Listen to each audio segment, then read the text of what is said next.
huge. Yeah. This CanJam is going to be huge. Yep. We're talking about CanJam SoCal 2025. It's happening September 13th and 14th at the Irvine Marriott in Irvine, California. And we already know by now it's going to be unquestionably the biggest CanJam we've ever done. Oh, yeah. It's also, by the way, the 10th CanJam SoCal we've done, but technically the 11th CanJam we've done in SoCal. Yeah. Because we had the 2009 CanJam LA show, which was also fantastic. I mean, a lot of history there. So this one is the video that we're doing here, this preview video for it, we already know is going to be commensurately huge. Yeah, anybody that's already peeked at the timestamps knows for sure. Yeah, many hours. Yep. So let's there's so much gear to go over, and this is still just a sample of some of the gear that you'll be able to hear at CanJam SoCal. Certainly not even close to all of it, but we better get right to it. There's a lot to go over.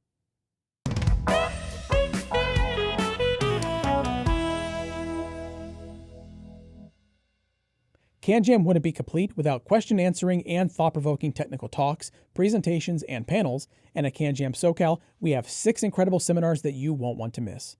This year, the seminars will be taking place in a new location, in Harbor Room 206 on the hotel's 2nd level. 2025 is shaping up to be the largest CanJam SoCal ever, so make sure you get to these seminars a little early to secure the perfect spot. Again, each seminar is taking place in Harbor Room 206 on the hotel's 2nd level. Our Saturday seminars kick off at 1 p.m. when Rob Watts, digital design consultant for Chord Electronics, takes to the floor for a talk titled From a Little Spark May Burst a Flame. Though Dante couldn't possibly have had audiophiles in mind in his journey through heaven, his words are fittingly apropos just the same, and especially so in the case of Rob Watts. Join Rob for a personal and heartfelt recounting of the pivotal moments that led him to a lifelong pursuit of audio excellence as he shares all he's learned along the way. You might be surprised to discover how much his journey mirrors your own, as we all continue our search for insight into the very human side of music appreciation and high-fidelity audio. Following a short break, Rob Watts returns to the stage for a talk titled Digital Demystified at 3 p.m. With streaming increasingly taking center stage as the de facto way to consume music for many of us, digital audio performance is more important than ever.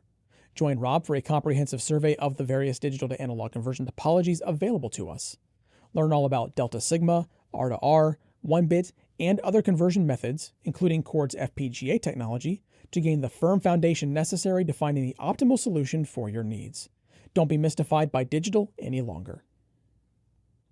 Wrapping up our Saturday seminars, come join our panel of experts for a discussion titled The State of the Hobby 2025 at 4 p.m. Panelists include Zach Meerbach, founder of ZMF Headphones, Jim Moulton, co-owner of Noble Audio, Jason Stoddard, co-founder of Schiit Audio, Dan Makta, managing director at Qobuz, and Jude Mansella, founder of Headfi.org. This panel will be moderated by Warren G.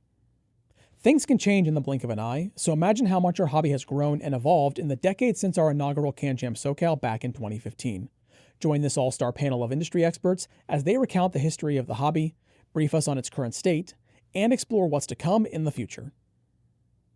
Our Sunday seminars get underway at noon when Dr. Sean Olive, audio consultant on acoustics and psychoacoustics, gives a presentation titled Beyond THD, Measuring Headphone Distortion the Way We Hear It. Nonlinear distortion in headphones is notoriously tricky to measure and even harder to relate to what listeners actually hear. Distortion levels and their audibility shift with input level, signal spectrum and timing, and the masking quirks of human hearing. The go-to metric, total harmonic distortion, tells us little about either audibility or how good a headphone sounds. Since 2004, perceptual-based distortion metrics have been developed that reliably predict listener ratings for distortion added to music and speech. Yet the industry remains stuck in audio's circle of confusion, relying on incomplete or misleading measurements. This talk cuts through the noise, reviewing the science of distortion perception, the tools that work, and the path toward measurements that truly reflect what we hear. Continuing our Sunday seminar schedule, join Michelangelo Matoli, artistic manager at Audma, for the soundstage of loudspeakers in your headphones, a journey with the Elise circuit starting at 2 p.m. Is it possible to experience the spacious soundstage of a stereo system through headphones? Elise was born as the answer to this question. Grounded in scientific approach, the electronic Elise circuit processes the stereo signal to restore spatial naturalness, timbral coherence, and directional accuracy. By bridging psychoacoustic perception and engineering elegance, it places instruments and voices in front of the listener, offering a new soundstage like never heard before. Bringing our CanJam SoCal 2025 seminar schedule to a close, Constantine Davey, acoustic engineer at Lewitt, and who many of you may know better as Oratory 1990, Constantine will be explaining how to calculate EQ settings for headphones at 3 p.m. Your headphones are capable of more than you may think. Equalization can be a powerful tool in correcting technical idiosyncrasies of your headphones and adjusting sound to match your individual taste. However, the world of EQ can seem daunting with its technical jargon and manual struggles.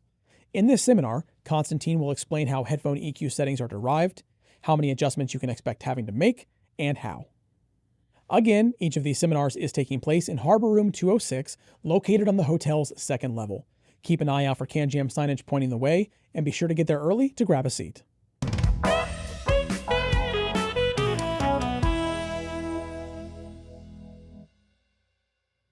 Campfire Audio will be joining us at CanJam SoCal 2025, and they're also one of our CanJam SoCal event sponsors, so thank you Campfire Audio for helping make CanJam possible this year. Now, if you haven't heard, Campfire Audio is celebrating their 10th anniversary this year, and they're launching 2 new IEMs at CanJam SoCal to mark the occasion. Join us now for a look at the all-new Campfire Audio Andromeda 10 and the Grand Luna. I was talking to Ken Ball today. He's the founder of Campfire Audio, and we were reminiscing a little bit. Feeling old a little bit because we realized we've known each other for like 20 years. Right. Man, that time goes so fast. Where does that time go? But anyway, we're reminiscing because of these. This is the Campfire Audio Andromeda 10, and these commemorate Campfire Audio making IEMs for 10 years. Yeah. That also went by fast. Oh my gosh. So these are exciting, and they'll be at CanJam SoCal, which should be, in fact, I'm quite certain of it, that'll be the first time you'll be able to hear these. I believe it is. And these are solid. These are one of those IEMs that we both really like. Let's talk about it. So the Campfire Audio Andromeda 10 is an all-balanced armature design. If you're an Andromeda fan, that shouldn't surprise you. There are 10 drivers per side with the Andromeda 10, and that's configured as follows: 4 for lows, 4 for mids, 2 for highs. Now the crossover uses vintage new old stock film cap combined with a special ceramic cap. I think that's kind of cool. Yeah. The body is a polished stainless steel with a PVD finish, that's physical vapor deposition finish, and a Damascus stainless steel faceplate also finished with PVD, and there are 2 color options, black or gold. Right. Okay, that's for the limited edition. This is the special edition units. I'm holding the black special edition unit. You're holding the gold special edition Andromeda 10, and they're only going to make 225 each of these colors. Yeah, and I want to say something real quick about these 2 colors specifically, because there's going to be in the production version, these are pre-production, a inlay for the Campfire Audio logo. Yeah. I believe on the black unit it's a gold inlay, and on the gold unit it's a black inlay, so there's going to be a nice contrast going on there. Thank you for catching that. That is true. Yeah. And you are correct. That's how they're going to have it configured. There will be a green version. Exactly. So there'll be a standard ongoing edition in addition to the special edition units. Yeah, and that classic Andromeda green. Yes, the Andromeda green. These, we don't have the final production cable. Right. So we've seen photos of them, and I've been told a little bit about them. They look like exceptional cables. Yeah. So we only got 1 cable. Now, you'd think that here at HeadFi HQ we have a bunch of Campfire Audio cables. We do. But they're terminated in MMCX. Right. These, because of customer demand, are using 2-pin connectors, which is very cool. But we only had the one they sent us. We don't have any other Campfire Audio 2-pin connectors. They're all MMCX. Yeah. I think it's a nice change. So I'm happy to see that. And we've seen, again, the final cable. It looks stunning. All right. It comes with a white leather case on the table there. You can see it's a lovely case. Now the sound. According to Ken Ball, he says it follows the general Andromeda tuning, only we feel it's the best yet. I mean, general is a nice broad word. It is a very broad word. Limited utility there, Ken, on that description. But we'll go further with it, because I think I know where he was going. Yeah. I think he's talking more, there have been several Andromeda models, and some of them have sounded quite different from the others. Oh, yeah. I think he means going back to like original Andromeda. Yeah, classic. Classic Andromeda, like the original Andromeda 2020. Right. Because the Andromeda 10 sounds to me more in that vein. It's that type of Andromeda signature, kind of the old style Andromeda signature, informed by like 10 years of experience. Right. And I feel like they are that. They image beautifully, beautiful balance. But it's like that original Andromeda. This is just to my ears because I didn't do a direct comparison, did no measurements or anything like that. And it's like that, but with more air. Yeah. Like more treble energy, more resolution. I got a bit of nostalgia listening to these. Yeah. Yeah. But did you get that too? Yeah. I would call it almost like neutral in my range of neutrality with nice air. Right. So these are Andromedas I think Campfire Audio fans are going to go nuts for, or even those who just are shopping for any IEMs on the premium side. And yes, so these will be at CanJam SoCal again. That should be your first chance to listen to them. We are both very excited about these. And again, happy 10 years making IEMs Campfire Audio. This is the Campfire Audio Grand Luna. It's a big sounding IEM. Yeah. We'll get to the sound in a minute. It also has a driver configuration that, at least I'm thinking of all the IEMs I know, I don't think it's a common driver configuration. Right. So let's talk about what it is. The Campfire Audio Grand Luna is a 3-driver hybrid IEM. That is, on each side, there's one custom 14mm planar driver for lows and mids, and then 2 balanced armatures for highs. All right. The Grand Luna uses Campfire's AAOI housing, which was first seen in Astrolith, and that stands for Additive Acoustic Optical Inclusion. There's a transparent housing. One part of it is transparent. And then it has internally dyed chambers. Actually, it's a gorgeous IEM. It is. Brushed stainless steel faceplate with flame-treated Campfire Audio logo. That's the part that jumps out to me the most. Yes. I'll say it. Campfire Audio is just one of those companies that is great at making beautiful things. Oh, yeah. Their stuff's always beautiful to look at. And this is one of those things. So the cable is a 6-conductor cable with high-purity silver and copper, PVC jacket, aluminum hardware, MMCX connectors, and swappable terminations. This is also where it gets interesting. 3.5mm, 4.4mm, and USB-C DAC. Yeah. So you can just pop this on the end, and you have a USB-C DAC, and it's all self-contained in here. This contains a Cirrus Logic CS43131 DAC that decodes PCM up to 32384 and DSD 256, which I think is very, very cool. Now, this is $1,399. And let's now talk about the sound. The sound, to me, is big. Very. So the bass is big. It's like smoother up top. I'm guessing, since you tend to like neutral, and you tend to like more treble energy than I do, and this is really smooth for me. It is. My guess is this is probably less in your wheelhouse than, say, for example, their Andromeda stuff. Exactly. But if you think about it, my tastes, I tend to like my treble up there. Yeah. So that kind of makes sense to me. Gotcha. So you stick with the Andromeda 10. Exactly. So the Grand Luna, even for me, is pretty heavy. So it reminds me, that's the one thing about Campfire Audio's family of IEMs that I love, is they don't really have a house sound per se. No, they deliver something for everybody. Yeah, they try to make something for everyone. Right. So I can't even say they have a house sound. But this reminds me of kind of a specialist. It's like a specialist IEM in the way of something like a trifecta. Now, the trifecta, this doesn't sound like a trifecta. No. However, like a trifecta, it has big bass. Yeah. So this sounds like a more specialist IEM. If you love a rich tonality, a heavier tonality, I think the Grand Luna is definitely something to consider, something that would be in your wheelhouse. Probably not in Brian's, closer to mine, but even then, pretty rich for me. But it images well for something as rich sounding as it is. And this, to me, is a can't miss at CanJam. So this is the Campfire Audio Astrolith. Yeah. This is actually a pretty unique IEM. As driver configuration goes, Definitely. it's a dual planar magnetic IEM. I'll talk more about that in a second. So I remember talking to Ken Ball from Campfire Audio a while before they released the Astrolith. Yeah. He was so excited about this one. I think if you were to ask him, he'd probably say this is probably among the very best IEMs they've made so far. Right. I can see why he's so excited about it. So let's talk about it. Again, it's a dual planar magnetic IEM, which is quite unusual. It uses a 14mm driver plus something called AAOI for the lows through mids. AAOI stands for Additive Acoustic Optical Inclusion Housing. These chambers are carefully engineered to create precisely controlled acoustic volumes and ensure the targeted vision for Astrolith sonic performance. Right. It also uses a 6mm driver plus PPR for the highs. PPR stands for Particle Phase Resonator. Campfire's PPR smooths and tempers the 6mm driver while still allowing it to shine and do what it does best, create lightning-fast transients, resolution, and top-end detail. And that it definitely has. It does that. So it's, as far as the chassis goes, it's a 3D printed acrylic body with a mirror-finished stainless steel faceplate. Actually, it's a lovely looking piece. It definitely is. All right, so now let's talk about the sound. So when they released the Astrolith, Campfire Audio also released a measurement. Now the thing is, I don't know what measurement fixture they used for that measurement, but that measurement, at least to me, doesn't look like what I'm hearing. Right. For whatever that's worth. And I haven't measured it yet, so I don't know what my measurement will look like and if it'll look like what I'm hearing.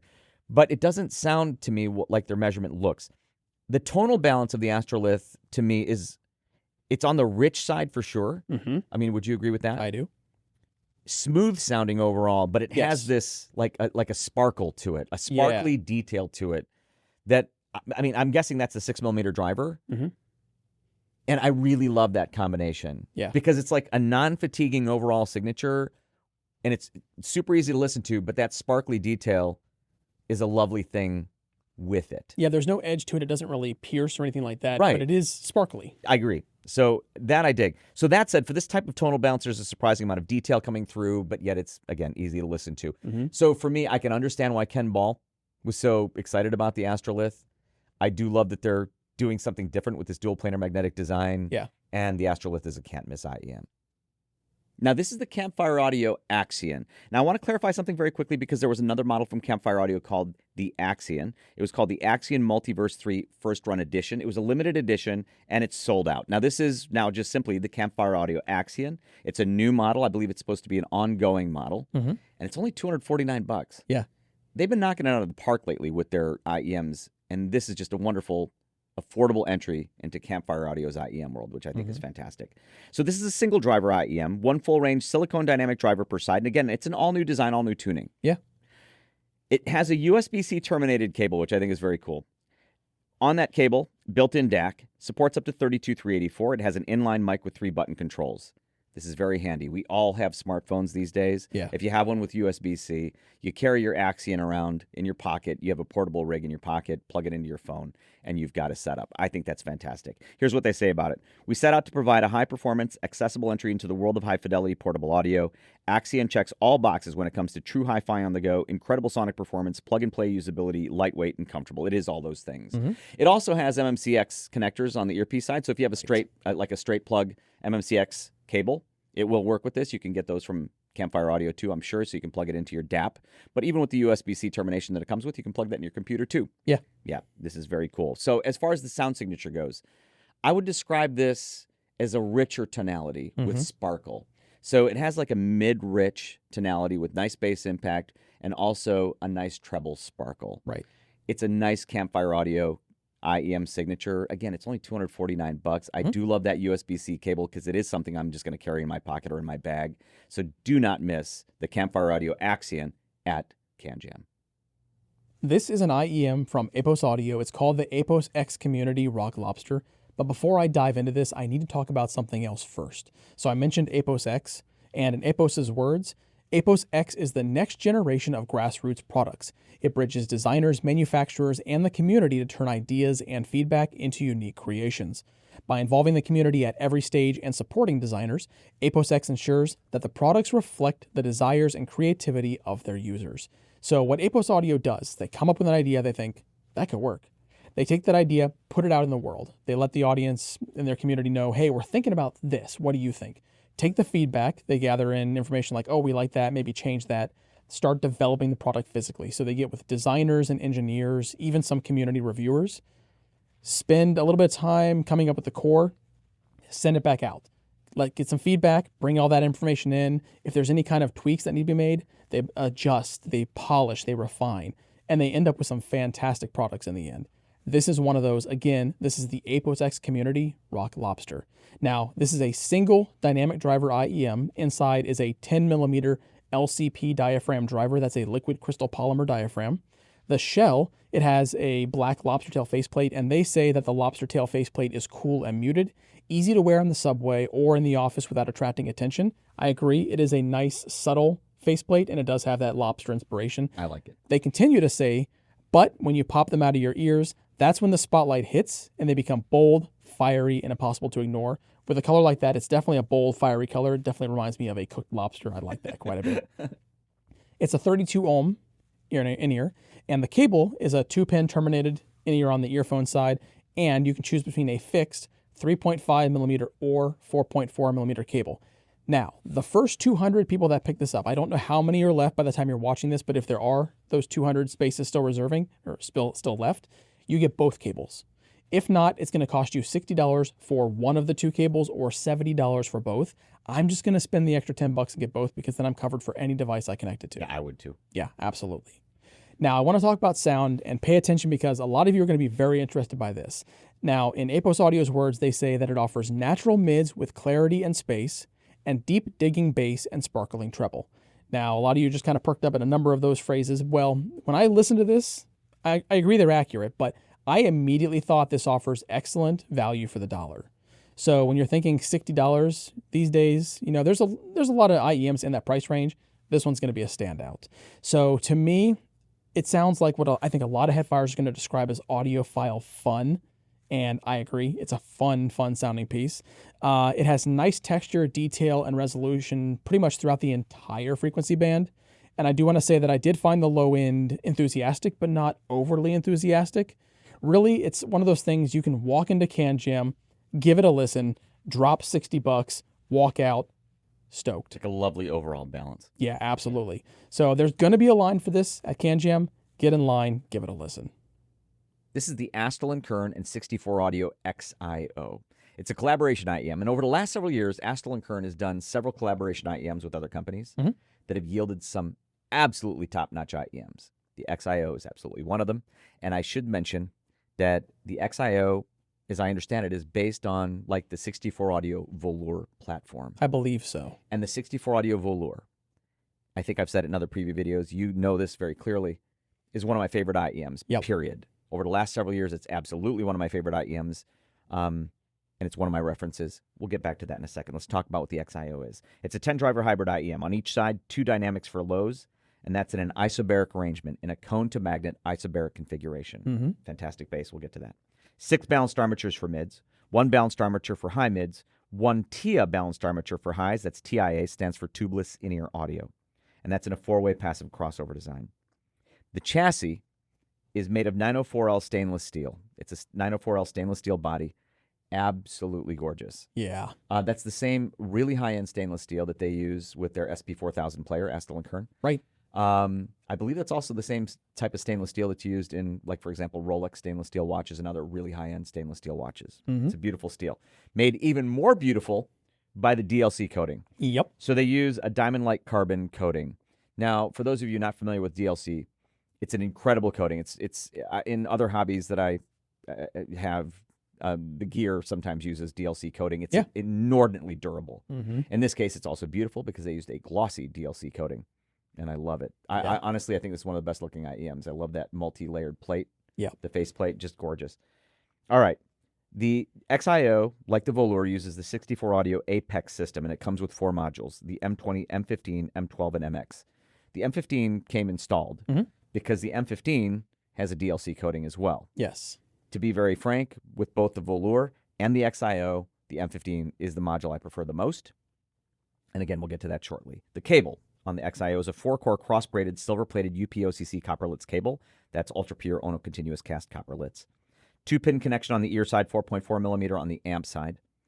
Comes with a leather carrying case, handcrafted in the USA, $3,000. So it's a little more expensive than the Velour. It is. Okay, I'm going to say it. I think it's absolutely worth it. Right. Just for the chassis alone and the way it looks. I love the way the Velour looks, but this is like next level gorgeous. Yep. It's one of my favorite looking IEMs, period. But also for the sound. So the Velour is one of my reference IEMs. I love the bass. That cone-to-magnet isobaric configuration yields some of the most impactful, dynamic, textured bass. And with the XIO, all of that. But here's the thing. Module to module, like using M15 in both, the XIO and the Velour, I feel like there's maybe a little less bass with the XIO, but it's still super deep and impactful. Yeah. But also then a little more textured. And then on the treble side, which I didn't really know that I necessarily wanted with the Velour. Like, I never listened to it and wanted it, but then I hear this. There's maybe a little less in, like, the upper mids treble area. And it's just more refined sounding overall. So I was actually kind of surprised by that. And that's module to module, M15 to M15. So for me, with the new chassis, this gorgeous chassis that the XIO has, and those refinements that I'm hearing, absolutely worth it. Again, they're knocking it out of the park with these collaborations. And this is now one of my favorite IEMs, going to be one of my reference IEMs. And at CanJam, you have to hear the Astell&Kern and 64 Audio XIO. This is a rather interesting IEM, and it comes to us from Astell&Kern. This is called the Astell&Kern Luna. Now, one of the reasons why I say it's a rather interesting IEM is because of the driver. Inside of this is a single 13mm unipolar microplanar magnetic driver. Now, they call that the Katabiki driver, and that was the IEM and driver were developed in collaboration with Madu, which is a Japanese company. I'm sure a number of headfires recognize them as an IEM maker. It has a titanium housing, and I love this the finish on this. We love titanium. They did a fantastic job getting that perfect titanium look, in my opinion. Yeah, and I also think it's just a beautiful design. It absolutely is. Now, for that design, they say that it's inspired by the soft curves of the moon. Luna's shape provides a calm and stable listening experience. I also want to say that this is super comfortable. This is an IEM that I feel like I can listen to for a long period of time without any kind of issue. Yes, I find it exceedingly comfortable. Yeah, as well. absolutely. Now, the cable that's attached to this, it is an Eletech silver-coated OCC and copper OCC cable. That's Ono continuous cast. It has a custom recessed 2-pin connection on the earphone side, 4.4mm termination, and aluminum hardware. Now, in the box, you're going to get a number of ear tips. You're going to get three sets of Eletech Baroque ear tips, 3 sets of Acoustone AET07 ear tips, and 1 set of foam ear tips. It also comes with an Alcantara carrying case. It is crafted in Japan, and it's going to set you back in the US $29.69. Now, for the sound, this is another place that I find it rather interesting because I actually didn't expect the sound that we get out of this. Now, Astell&Kern says, with its meticulous design, Luna delivers deep bass and delicate treble, providing the best sound quality across all music genres. Now, I will say this is an all-rounder IEM. I feel like it's going to play very well with a lot of different music. And I know a lot of us have those specialist IEMs in our lineup that we reach for. We want a specific genre. But I like having something I can pop in and then just play my music as the mood takes me. But when you read that description, what really surprised me was the overall presentation, because I kind of got a different preconceived notion when I read that. What did you think first about the sound? So reading that ahead of listening to it, I expected more bass. I did too. And so, okay, so what did they say? Deep bass and delicate treble. Yep. So it does have deep bass in terms does. of extended bass, but it is not emphasized bass to my ears for my tastes. Yeah, the bass is right where I want I it. would call it perceived flat or even lighter than that for Yep. me. I love it. And I knew you would. Yeah. I handed them to you, knew you'd love them. The treble, like they said, delicate treble, I agree. And it's still detailed. Yeah, and I find them like the upper mid slightly forward, like Yeah. a design. It's an articulate sounding IEM. Again, nice bass extension, just not bass emphasis to my ears. I think there are a lot of people in our community who love that signature. Yeah. You're one of them. I am. For me, I enjoy them, but I think you enjoy them even more. That's probably true. Yeah. So, but I do think I want to just reemphasize how beautiful I think the housings are. Oh, I love the shaping and the sculpting on it. They look Oh, distinctly Japanese to me. They definitely do. They Yeah. have that kind of natural aesthetic that a lot of Japanese designs pull into their physical design. Yeah, I agree. Yeah. So at CanJam, there's probably going to be a line to hear this. It's going to be worth it. Get in line. Make sure to give the Luna a listen. Get ready to fill in a huge block of your CanJam SoCal listening schedule because you're going to need it at Musicteck's CanJam SoCal exhibit.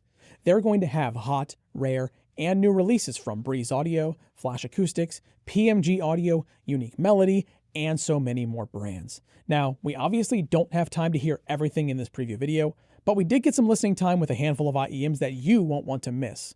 Here's our take on some new releases from Alpha and Omega, Camper, Nostalgia Audio, and Quill Acoustics.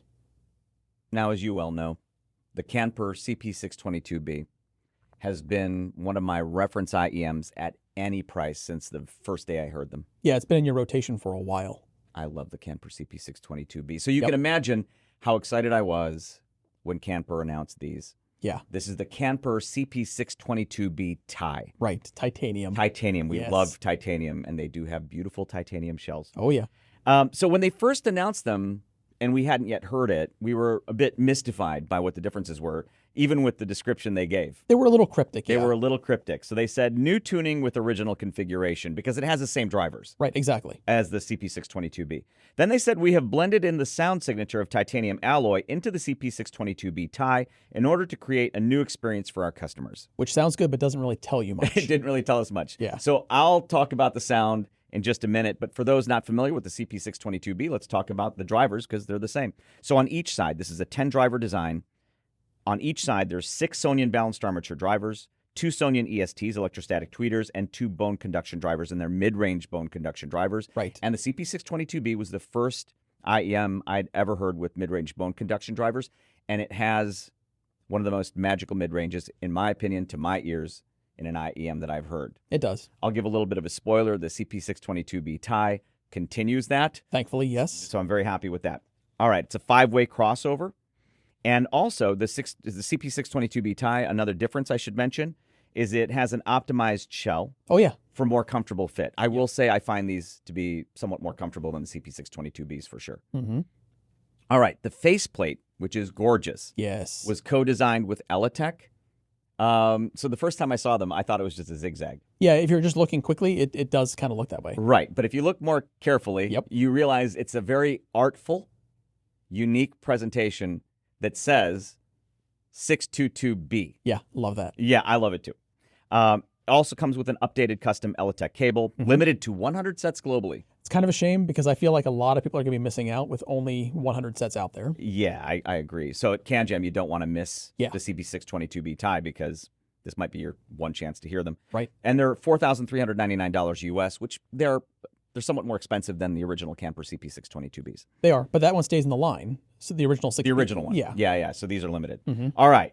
Let's talk about the sound differences as I hear them. So again, one of the most magical things about the Camper CP622B was the mid-range. Yes. It continues with these, thankfully. Now, the other thing, the funny thing is with the Camper CP622B, we both love it. Yeah.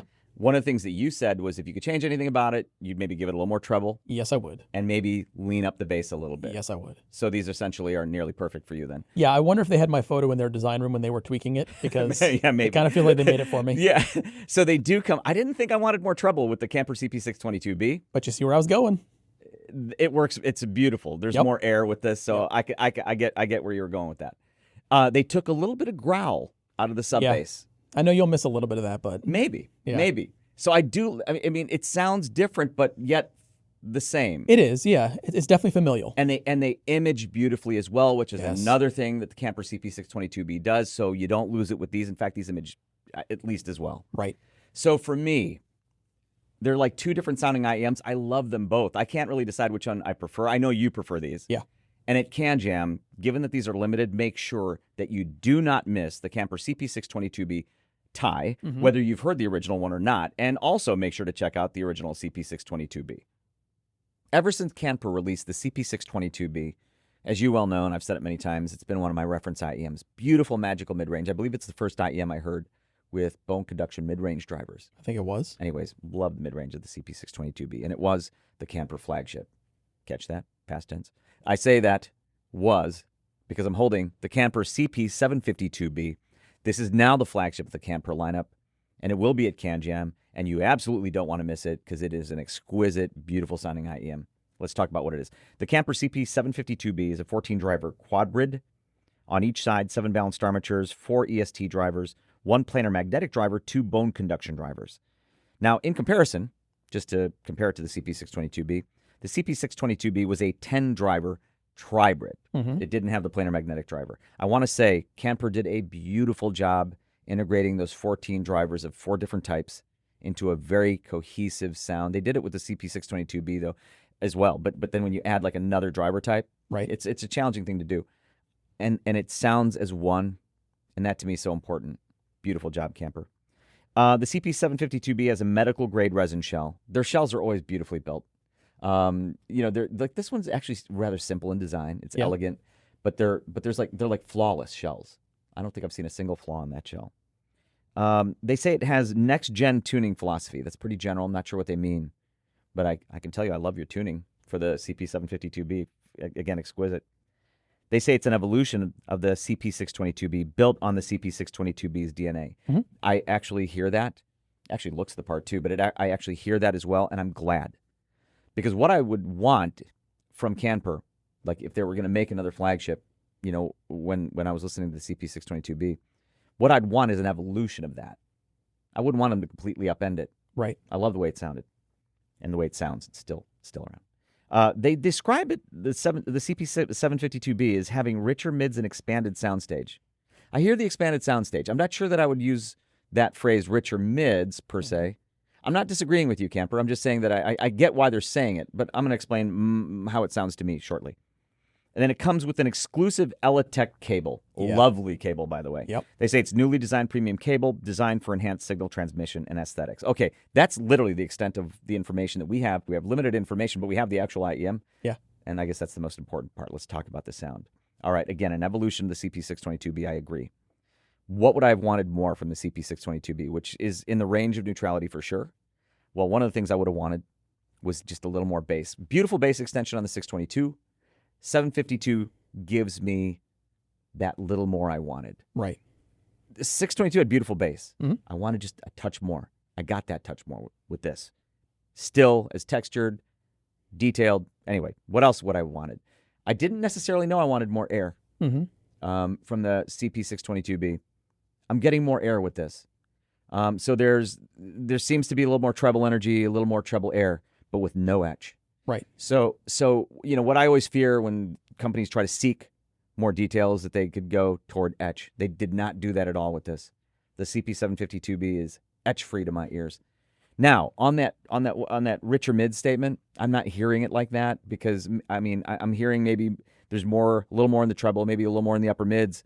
And if that's what they're talking about, yeah. But that's not usually where I describe richness, maybe usually in the low mids to mid mids, where I'm not hearing necessarily more there with these. So maybe it's just a semantics thing. I will agree with them, though, that it's fantastic. Yeah.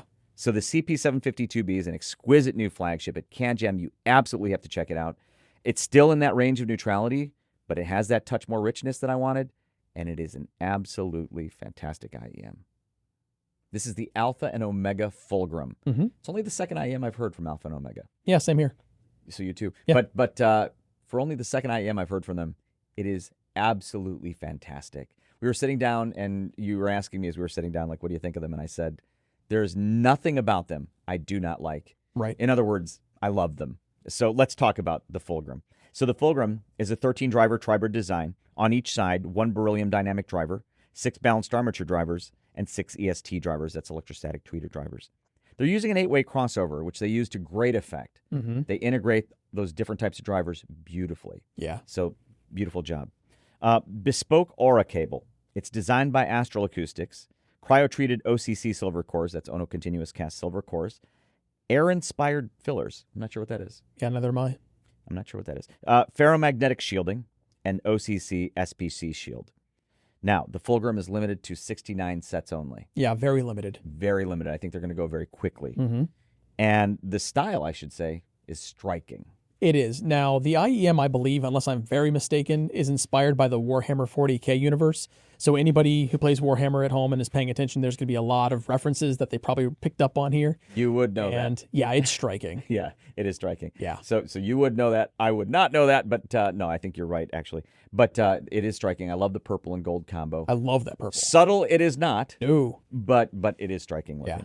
$6,900. Yeah. So they are flagship class priced, unquestionably. So this is more in that cost no object IEM range. All right. What they say about that beryllium driver, they say with its advanced beryllium dynamic driver, Fulgrim offers deep, textured, and controlled bass that resonates powerfully across genres like electronic, hip-hop, and orchestral scores. I've tried the Fulgrim with many genres of music. It sounds fantastic with all of it. Now, in terms of the sound signature, that bass, and I love that they kind of single that out with that beryllium quote, is it reminds me of what I would expect from a good beryllium driver. In the bass, textured bass, right? Very resolving bass and fast. Now it's also big with this one. So I would say that it's the bass is tuned above neutral for me in a way that I thoroughly enjoy. For you, that might be a little much. It's too much for me personally. Yeah, because you tend to like things tuned quite flat. Yeah. But I love the tuning of these. The mids are extremely bell clear, linear, very resolving. Yeah. The treble soars, a lot of air, a lot of imaging up there even, a lot of nice little beautiful elements in the image. I love the voicing altogether. Now, frankly, I thought it would do well with that rich tonality, that bass. I thought it would do well with Head Acoustics multidimensional audio quality score metric, MDAX. So I decided to run it on MDAX. How did it do? It had one of the best overall scores we've ever seen. Did not surprise me. It was high in like every dimension, like higher than we usually see in every dimension of MDAX. So that was exciting to see. Yeah. But also for me, not surprising. Again, I think the Fulgrim at CanJam will be extremely popular with that subset of our community, like the water cooler guys who love the price no object flagship IEMs. I think this is going to be one of the top candidates at CanJam for them. This is the Nostalgia Audio Pendragon. Mm-hmm. So I love the way it sounds. I got to start with that because I'm going to do something I don't usually do. If I love the way something sounds, I don't usually start with the way they look. Right. I have to do it with these. They look stunning. How would you describe that theme? I would say Arturian. I mean, they're called the Pendragon, so it's clearly inspired by King Arthur. Yeah, they're ancient looking in a way that like I went back in time and stole something from another era. Yeah. Love that. So let's talk about, we'll get to the looks in a minute. Let's talk about what they are. At the heart of it, they are a flagship 14 driver quadbird IEM. On each side, 2 9.2 millimeter dynamic drivers for sub-low, 2 Sonian bone conduction drivers for mid-low, 6 Knowles and Sonian balanced armatures in a 2 mid, 2 high, 2 ultra high configuration, 4 Sonian electrostatic drivers for super highs, and that's in a 6-way crossover design. Mm-hmm. But now let's get back to the looks. Yeah. We'll get back to the sound and get to sound in a second. So the looks are stunning. Yes. I'm a sucker for that sort of ancient theming. Because like I'm even carrying a leather backpack now with a Viking motif. Right. I love the ancient stuff. Yeah. Anyway, so they say it's a Western Dragon inspired design. They use 5-axis CNC machined aluminum frame. Yep. Multicolor fragmented carbon fiber panels. Which is beautiful. Beautiful. So I love that they've taken, it looks like maybe like a forged, like a layered carbon fiber. Mm-hmm. And they take this modern material and still give it this ancient look. Yeah. Which I love. And this is one of my favorite parts. Micron level printing to create a 3D dragon scale texture in the shell. I've seen nothing like it, and I love it. I love it. And it looks like dragon scales. Yep. But they are inside, Mm-hmm. underneath this clear, smooth layer, which is nice because who'd want to feel dragon scales against their ears? That's the ear side. They're just stunning. And they look, again, like something that you went back in time and stole from another era. The cable is also beautiful. It's a Caliburn custom cable, they call it. 21.5 gauge cable. It's a Litz type 4S, 4-strand configuration. It's a 4N, that's 4 nines German oxygen-free copper, 5 nines silver-plated oxygen-free copper shielding, and then oxygen-free copper 4.4 millimeter termination. It comes with a custom 3D printed ear tip case, which is actually pretty cool. It is. And then in that, you'll find Nostalgia Audio XWB ear tips, custom Royal Blue Symbio W ear tips, and LSR ear tips. Now, all of this, and that lovely case, which is actually larger than your typical cylindrical IEM case. Yes. I love it. All of this is $3,799. So as Nostalgia Audio goes, that's definitely flagship pricing. It is. But, the signature, let's get to the sound, is a sound signature that I think a lot of flagship IEM enthusiasts are looking for today. I agree. It's a rich, beautiful tonality with a smooth, beautiful, resolving treble. I very much enjoy these. So we have the Durandal from Nostalgia Audio. We both enjoy that. Probably more your speed because the treble for me is at the upper end of my limits for the Durandal. This doesn't have that. Right. This has treble that's kind of right where I like it, Mm-hmm. on the smoother side, but resolving. I need the resolution, but I want some smoothness. Yeah. And these have a beautiful, organic, rich tonality. So, am I a fan? Yes, I am. Do I love the way they sound? Yes. Do I love the way they look? As much, yes. If you can't tell from my enthusiasm, at CanJam, and these will be there, make sure to check out the Nostalgia Audio Pendragon and ogle at them as well. They're just gorgeous. And listen to them, of course. Musicteck has become quite well known for bringing the world's most esoteric and the highest end IEMs to the U.S. market. Right. Now they have affordable stuff too, but I think a lot of us think of Musicteck and the high-end stuff. Mm-hmm. I think I'm one of them. Yeah, so it's exciting when Musicteck does what I think is its first collaboration IEM. I want to say it is. I think it is. This is the Quill Acoustics Satin. Again, it's a Musicteck collaboration IEM, and it's a 10-driver quadbrid. So on each side, there's one 10-millimeter custom Q-Force dynamic driver, which they say is a custom titanium polyurethane diaphragm designed for sub-bass depth and agility. Then there are 7 balanced armatures that are curated from Knowles and Sonian for detailed mids and clean treble. One 7.2-millimeter silken planar magnetic driver. They describe it as a custom planar driver for immersive ribbon-like imaging in air. One full-range PZT bone conduction driver, which they say adds spatial texture and subtle dimensionality. They say these are seamlessly integrated via a 7-way passive crossover that ensures tonal coherence across the entire frequency range. Now, there is so much information, by the way, on the Satin page on Musicteck's website. You have to check it out. Yeah. So much going on inside because I think Musicteck was doing all they could with Quill Acoustics to bring everything that Musicteck has learned, to bring it to bear into their collaboration IEM. But we don't have time to go over all of it. Right. So I wanted to pick one thing that I thought sounded cool. The Trio Pass multi-layering phase system, which involves nested duct acoustic technology. They say Trio Pass is built on a purely acoustic framework of nested ducts, effectively eliminating unwanted overtones and residual noise to ensure accurate phase reproduction. They say unlike traditional methods that limit output, Trio Pass preserves the natural timbre or timbre of the sound, delivering a more authentic listening experience. All right, again, so much information about what's inside the Satin on Musicteck's website. Again, we don't have the time to go over all of it, so we have to move outside, going from the inside to the outside.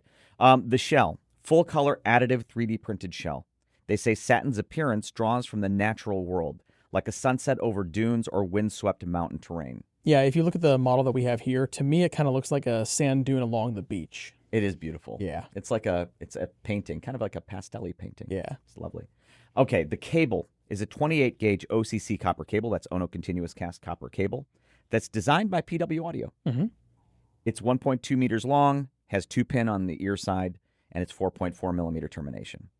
Now, the Quill Acoustics Satin is $3,299. Yes. Now, I think what they intended, and I need to qualify the price here with what I'm about to say, I think they intended it to be flagship accessible pricing. Yes. That is obviously $32.99 for most people is premium priced. Mm-hmm. But on the flagship side, I would call that flagship accessible pricing. Yeah. Get what I mean? I get you. All right. So now let's talk about the sound. So the sound for me, like taking all of what they said, like for example, when they say the silken planar magnetic driver for immersive ribbon-like imaging in air, I am getting that. Mm-hmm. So the weird thing is for me is like I'm hearing a smooth treble that has air. Yes. Like a lot of air and sparkle, but yet it's smoother to me and resolving. It's actually quite well executed. Lovely. Yeah. The bass, to my ears, is extremely well extended. Yeah. Very impactful. You tell me, I'm not hearing, I thought you'd like the bass. I'm not hearing a lot of emphasis. I like the bass. I'm not hearing a lot of emphasis, but one place that I am hearing some emphasis is the vocal range. I'm getting a lot of like female presence. I am too. I thought you'd like that about it. Yeah. But I want to finish real quick with the bass. Again, it's kind of more in my range of neutrality, kind of dead center, but yet somehow still really impactful. Yeah. I really quite enjoyed it. But yes, the mid-range clarity is beautiful. Some emphasis with voices. That treble, again, is, to my ears anyway, kind of smooth, but with sparkle and air somehow. Mm-hmm. Well done. Well done. So I think a lot of people have come to trust Musicteck when it comes to the flagship stuff, and Musicteck, I think, felt a tremendous responsibility, if you will, with this collaboration piece to satisfy that and to meet, really, their reputation with their collaboration IEM. I think they've done it. So at CanJam, make sure to audition the Quill Acoustics Satin, a Musicteck collaboration. Headfires have been able to experience in-ears from Nightjar Acoustics, Subtonic, and Symphonium Audio together at the same exhibit during several CanJams now, and at CanJam SoCal this year, 2 more companies will be putting in an appearance. At this show-within-a-show type exhibit, you'll get to experience a very limited IEM from Craft Ears and 2 new models from Lime Ears. Let's take a look at the Craft Ears Omnium TI alongside the Lime Ears Incognita and Lime Ears Maris. This is the Craft Ears and Elise Audio Omnium TI. It's a collaboration IEM, of course, between Craft Ears and Elise Audio. Right. And this is an IEM that I very much recommend you audition at CanJam. I really enjoy these. So this is a 7-driver Tribird IEM. On each side, one 9.2 millimeter dynamic driver, one 10 millimeter planar driver, 5 balanced armature drivers in a 1 mid-high, 2 high, 2 super high configuration, and they're using a 6-way crossover. It uses what they call a tubeless design with custom-tuned acoustic chambers and resonators. It's an interesting design. And they incorporate something they call SES 3.0 Space Expanse System is what that stands for, which they say guarantees a wide soundstage. We'll get back to that. Yeah. It has an ergonomic 3D printed resin shell, CNC titanium finish, Brazilian lacewood faceplate inserts, and it is beautiful. Now, we do have the launch edition here. Yeah. And the launch edition is limited to 30 units. And special accessories with the launch edition, Palantir cable, which is gold-plated silver, and silver copper alloy, double shielded, 2-pin connectors on the ear side and 4.4 millimeter termination. And it comes with an impedance adapter, which we'll also get to in just a minute. Now, I believe it's the launch edition, right? That's Yes. $2,999. Yeah. Okay, so it's $3,000 for the launch edition. Again, limited to 30, if there are even any left by the time we put this video out. And now let's talk about the sound, because I very much enjoyed these. Now, the Craft Ears and Elise Audio Omnium TI, to me, is on the rich side of my preferences. Right. And I tend to like them richer than you do. Mm-hmm. But yet we both enjoyed it. Yeah. So how is it that we had this rich-sounding IEM that you enjoyed? Maybe it was the soundstage. Maybe it was... I think that helped. Yeah, and its overall resolving ability. I quite enjoyed these. Now, I want to say something. So it's on the richer side. It's tonality to my ears.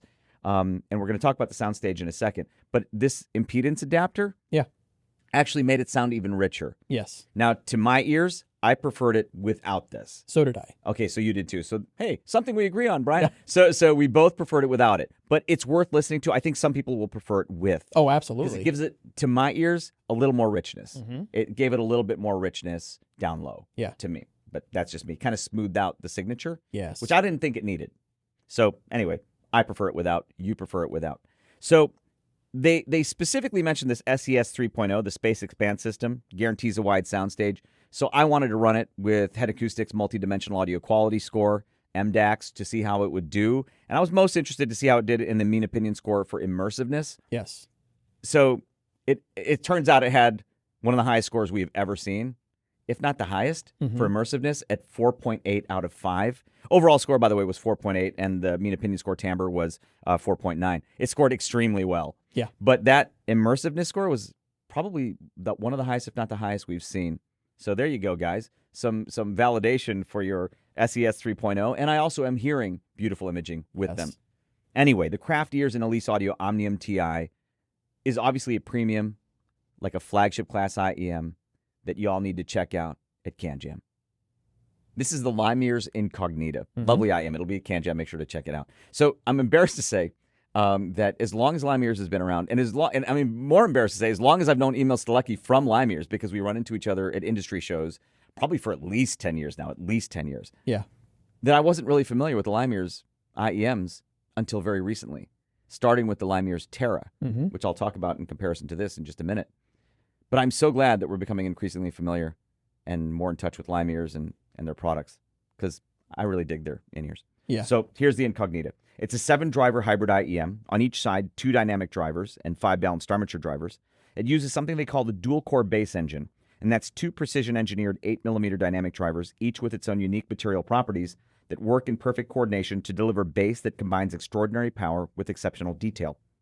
It has something they call precision flow architecture, which is dual acoustic filters precisely positioned at critical points in the sound path. These filters delicately remove unwanted high-frequency resonances while preserving the natural character of the music. The earpieces are aircraft-grade aluminum construction. They're made using 5-axis CNC machining. There's a bead-blasted finish with dark opal faceplates. I actually love the way these look, the faceplates. Yeah, it's a good look. And as far as the whole earpiece goes, it's kind of like an understated, elegant look, and they're beautifully crafted. Yeah. $1,699. So let's talk about the sound. So because the aesthetic has so much in common with the Terra, different color, of course. Right. I just expected it was going to sound a lot like it. I don't know why I would assume that, but just because they look a little bit of alike in terms of shape and aesthetic. But they don't. So whereas the Terra is a lovely IEM that just pushes at the upper end of my treble-like preference. Yeah. This does not. And I'm pretty sensitive on the treble side. So I will say, between the Terra and the Incognita, I prefer these. You probably prefer the Terra. I do. But these have a richness to them that I thoroughly enjoy. So they said that the dual-core bass engine combines extraordinary power with exceptional detail. I'll give them that. The bass extension is outstanding. Right. And there is emphasis to my ears, probably to yours as well, because if I think it's emphasized, you definitely think it's emphasized. It definitely is. The mids are clear, clean, and then you get into a treble that, whereas the Terra was at my upper limits, this isn't. It's more smooth. Right. But still, it's still detailed, but smooth. I will say that this is more my preference than the Terra, and I quite enjoy them. And again, I know that you probably prefer the Terra, But these, to me, are an IEM that have to be checked out at CanJam. Lovely imaging, by the way, too. And so, again, I'm just so glad that we're using more Lime-Ears IEMs these days. This is the Lime-Ears Maris. It's their flagship IEM. It's the best Lime-Ears IEM I've heard, and it is deserving of its flagship status. So let's talk about what it is. The Maris is a 12-driver quad-bridge IEM. On each side, 2 dynamic drivers, 6 Knowles balanced armature drivers, 2 Sonian electrostatic drivers, and 2 Sonian bone conductors. It uses Lime-Ears dual-core bass engine, which again is described as 2 precision-engineered 8mm dynamic drivers, each with its own unique material properties that work in perfect coordination to deliver bass that combines extraordinary power with exceptional detail. It uses their bone conductor system, which they describe thusly. You'll notice an expanded sense of space and dimensionality, increased awareness of the acoustic environment in recordings, a more tangible connection to the music that goes beyond simply hearing sounds. That's obviously marketing speak. Right. In the case of the Maris, after hearing it, it's marketing speak I agree with. Yeah. Custom ESTAT system. Twin Sonian electrostatic drivers are positioned as far into the nozzle as possible to maintain minimal high-frequency signal loss. I'll talk about that in a minute. Just kind of what I think that does. The earpieces are aircraft-grade aluminum construction with deep blue faceplates. It shares that Lime-Ears aesthetic with the others, the Terra, the Incognita, and I'm glad about that because it's an understated, elegant, beautiful fit and finish. Like if you look at the surface finish of that, just gorgeous. $2,799. Right. So that is on the expensive side for IEMs. It's on the premium price side for sure. But as the flagship goes, it's a reasonably priced flagship class IEM. So that's the question. Do I think it deserves to be considered in that flagship class of IEMs? Yes. So that makes it a more reasonably priced flagship IEM. All right, let's talk about what they said earlier when they said you'll notice an expanded sense of space and dimensionality, increased awareness of the acoustic environment in recordings. I agree with that. Beautiful imaging. So whatever they're doing inside there, and they're saying it has to do with their bone conduction system. I can. There are other IEMs that, for example, I don't know if it's midband bone conduction that have beautiful, spacious mids and things like that. That might be what we're hearing here. Custom ESTAT system that they're talking about with the treble. That also seems to be working because, like with the Incognita, which I enjoy, it's a richer sounding IEM. Yeah. The Maris is a richer sounding IEM. But the Maris gives me more of everything, which I guess you'd expect when it's this much more expensive and it is their flagship. But that treble is a key part of it. Right. There's more of the treble and there's more air, but it is a beautifully presented treble that doesn't give, do away with that rich tonality. Like it doesn't change that. It's super refined. Honestly, this is a beautiful IEM. I thought it would score well with MDAX, which is multidimensional audio quality score from Head Acoustics, their metrics. And so I decided to run these on MDAX. Right. And it scored exceptionally well. Imaging even, right, did very well, which didn't surprise me. So the Maris, for those in the IEM, the as I've said before, like the IEM nerds, the IEM cognoscenti, I actually consider myself among those guys. You have to hear these. I thoroughly recommend the Lime-Ears Maris. Bloom Audio will be bringing something rather exciting to CanJam SoCal this year, an IEM from a company known as XENNS Mangird. Now, that name might be familiar to you, but I've never heard it before this video, and let me tell you, you're going to want to stick around for this one. Here's our take on the XENNS Mangird Top Pro. This little lovely IEM here, admittedly, I knew absolutely nothing about it until it arrived, but I am so glad we have had a chance to spend time with it. Yes, so am I. So this is the XENNS Mangird Top Pro. Now, it's a 10-driver IEM, and that's a hybrid. Now, that's comprised of 2 dynamic drivers and 8 balanced armatures. One of those balanced armatures is a Knowles Super Tweeter BA, and it has a 4-way crossover. The cable that comes with it is a 196-core copper-silver hybrid cable. It's a 4-strand braided design with 2-pin connectors and swappable terminations, so you get 3.5mm and 4.4mm in the box. For accessories, you also get a 6.35mm adapter. You get 9 pairs of ear tips. That's 3 pairs in 3 different styles. So it's a standard bore silicone, a narrow bore silicone, and then a wide bore soft silicone ear tip. And then it also comes with a leather carrying case, and the whole package is $499. And the biggest surprise is that a lot of headfires out there are going to love this piece. So I got to listen to it before you did, and to me, It sounded kind of V-shaped. Now, I want to qualify when I say V-shaped, I'm not talking about the mass market consumer V-shaped signature. That's an extreme V. To me, this is like an audiophile headfire V-shaped signature. It does a really nice job delivering some excellent treble detail with a little bit of emphasis, some excellent low-end detail again with a little bit of emphasis, and I think it's going to gel with a lot of CanJam goers. A lot. The biggest surprise to me was, like you said, a lot of people are going to like it, but the biggest surprise to me was also that price. Yeah. I honestly can't believe it's $499. I cannot. Yeah, like you said, I would call it audiophile rich. But one of the things that I think helps it along, like you mentioned that it has the Knowles Super Tweeter BA. Yeah. That might be the best implementation of that Knowles Super Tweeter that I've heard so far. Definitely one of the best. Oh, yeah. Definitely one of the best in terms of how it's integrated. Yeah. And it gives that richness air. It's a beautiful sounding, balanced IEM. Yeah. Because I think in part because of that. Yeah. So once I heard this, you and I both looked at each other and we're like, ooh, I bet you MDAX is going to love this. Yep. So we wanted to run it through Head Acoustics, multi-dimensional audio quality score metric, and it did extremely well. Yeah. Actually, one of the best overall scores considering when you look at all the dimensions. So let's just look at those. So for mean opinion score timbre, which includes frequency response, spectral flux, and other things, 4.9 out of 5. For mean opinion score for immersiveness, 4.1 out of 5, which is actually extremely good for an IEM with MDAX.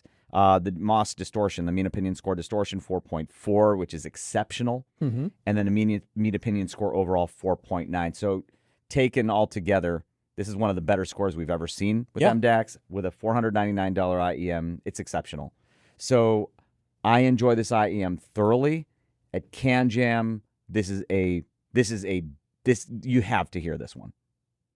We've been to a lot of CanJams. Sure. We've talked before about that rare occurrence where we go to a CanJam, we see a company we've never even heard of, sit down, listen to their stuff, and get blown away. Right. Yep. Positively. Yeah. Happened to me at CanJam Hong Kong 2025 with this. This is the Hercules Audio Moses. I'd never even heard of Hercules Audio before CanJam Hong Kong 2025. Yep. So, of course, I'd never heard of the Moses. Well, I think that launched there at that show. Oh, did it? I think so. Okay, so there must have been some hullabaloo in the Hong Kong community before the show because there was a line to listen to them. And so I waited in line to listen to them. Anyway, let's talk about what they are. It's a 9-driver tri-brid IEM. On each side, 1 dynamic for bass, 4 balanced armatures for mid to highs, 4 electrostatic drivers, the ESTs, for ultra highs. And they're beautifully implemented, by the way. They definitely are. The sound signature to my ears is on the richer side of my preference, but I love them. And I like a richer tonality than you do in general. Yep. But even you, when you heard them, you were very impressed, and especially at low listening levels, which is something I noticed too at the show. So I still remember what you said to me because you were like, because you and I both listen quiet at lower volume levels. And when I listen at lower volume levels with this, and I noticed this at CanJam Hong Kong 2025,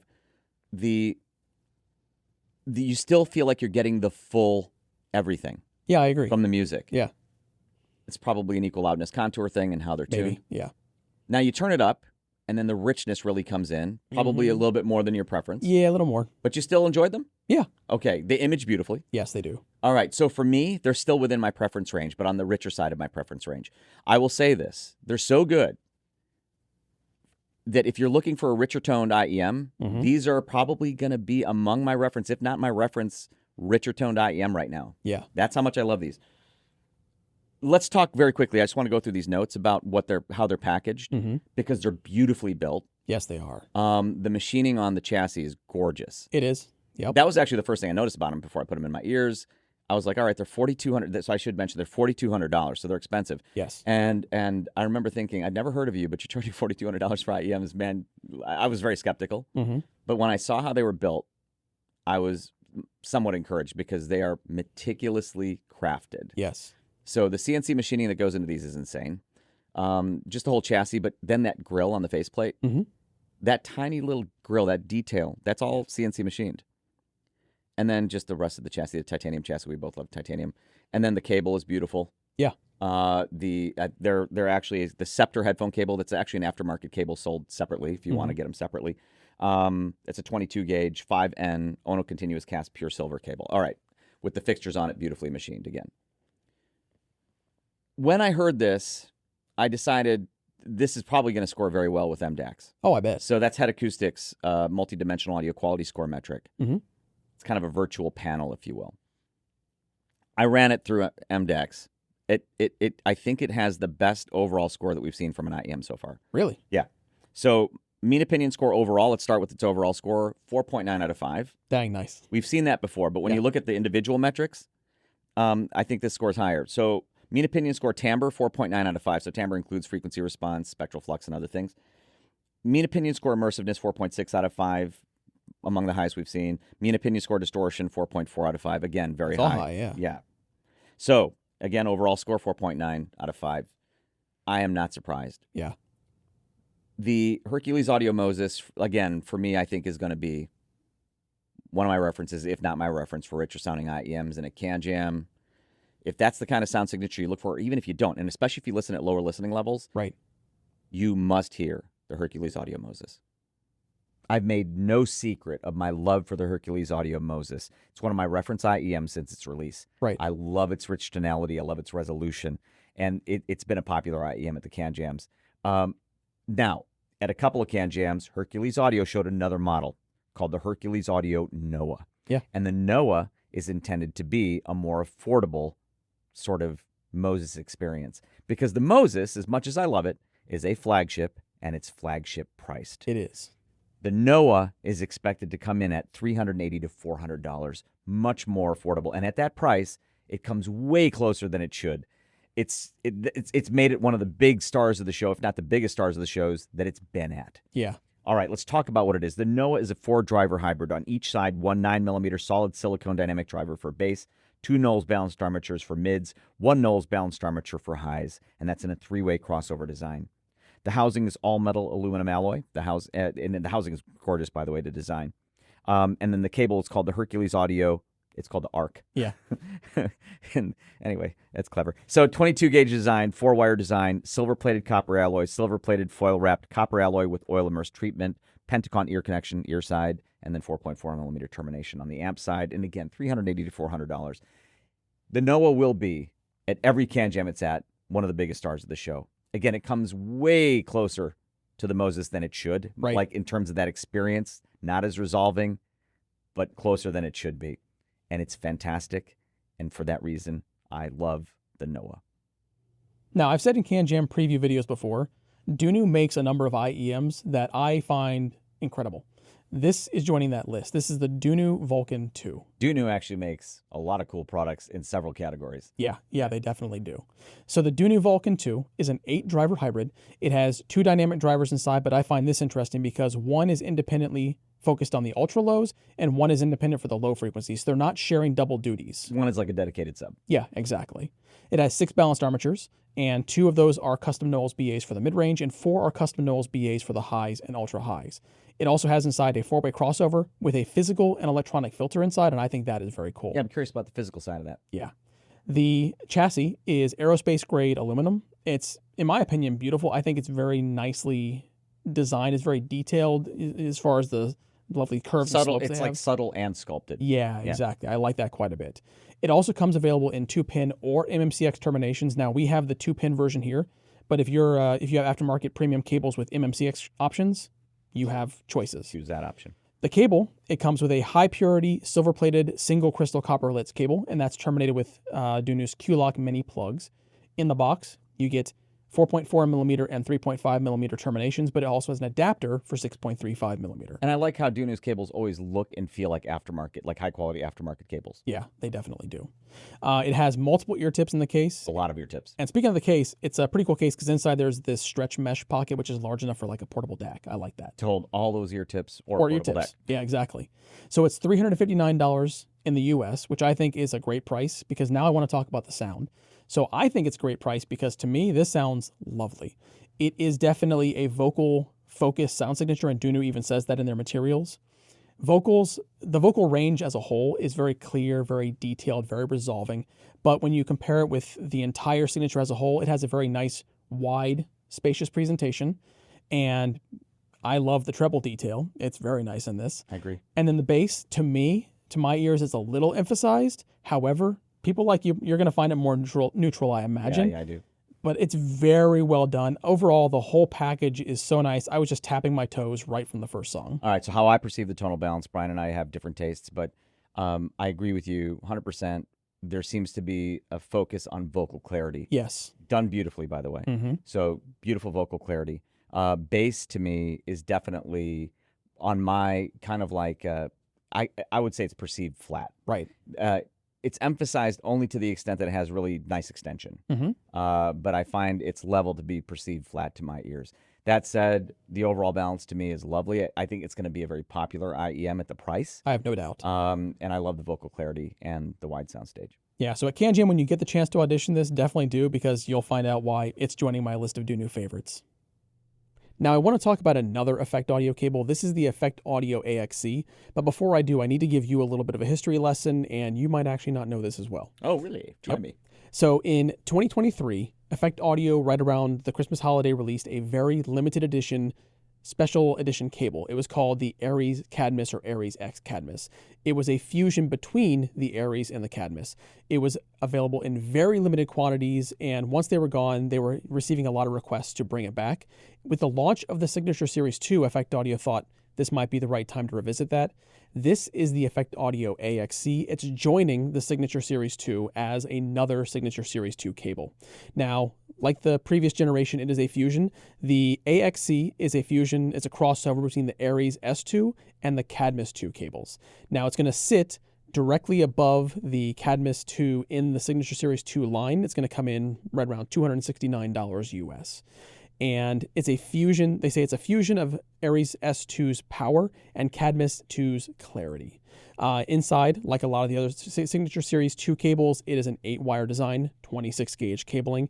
It also features some of the technology from that Code series. So it has a copper with central solid core cabling and silver-plated copper with central solid core as well. It features multi-size strands and multi-size core bundles. Like the other ones, it comes, with optional Connex connectors. By default, you get 2-pin, but you can select other ones as well. And it also comes terminated in either 2.5 millimeter, 3.5 millimeter, or 4.4 millimeter EA standard rhodium plated brass plugs.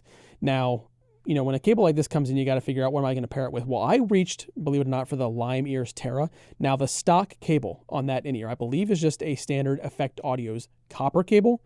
But because of the fusion of the Effect Audio copper and silver, I thought that might be a good pairing. And, the Terra didn't blow me away. I liked it, but it didn't blow me away. I'm actually really enjoying these two together. So anybody who has the Terra, you need to try these at CanJam, absolutely. Yeah, I dig the Terra, and I haven't even tried it with this cable, so I want to definitely do that. Well, here you go. Here's some exciting late-breaking news for you. The AXC isn't the only addition to Effect Audio's Signature Series 2 family. At CanJam SoCal, Effect Audio's new Digi&Aesth cable will also be joining the party.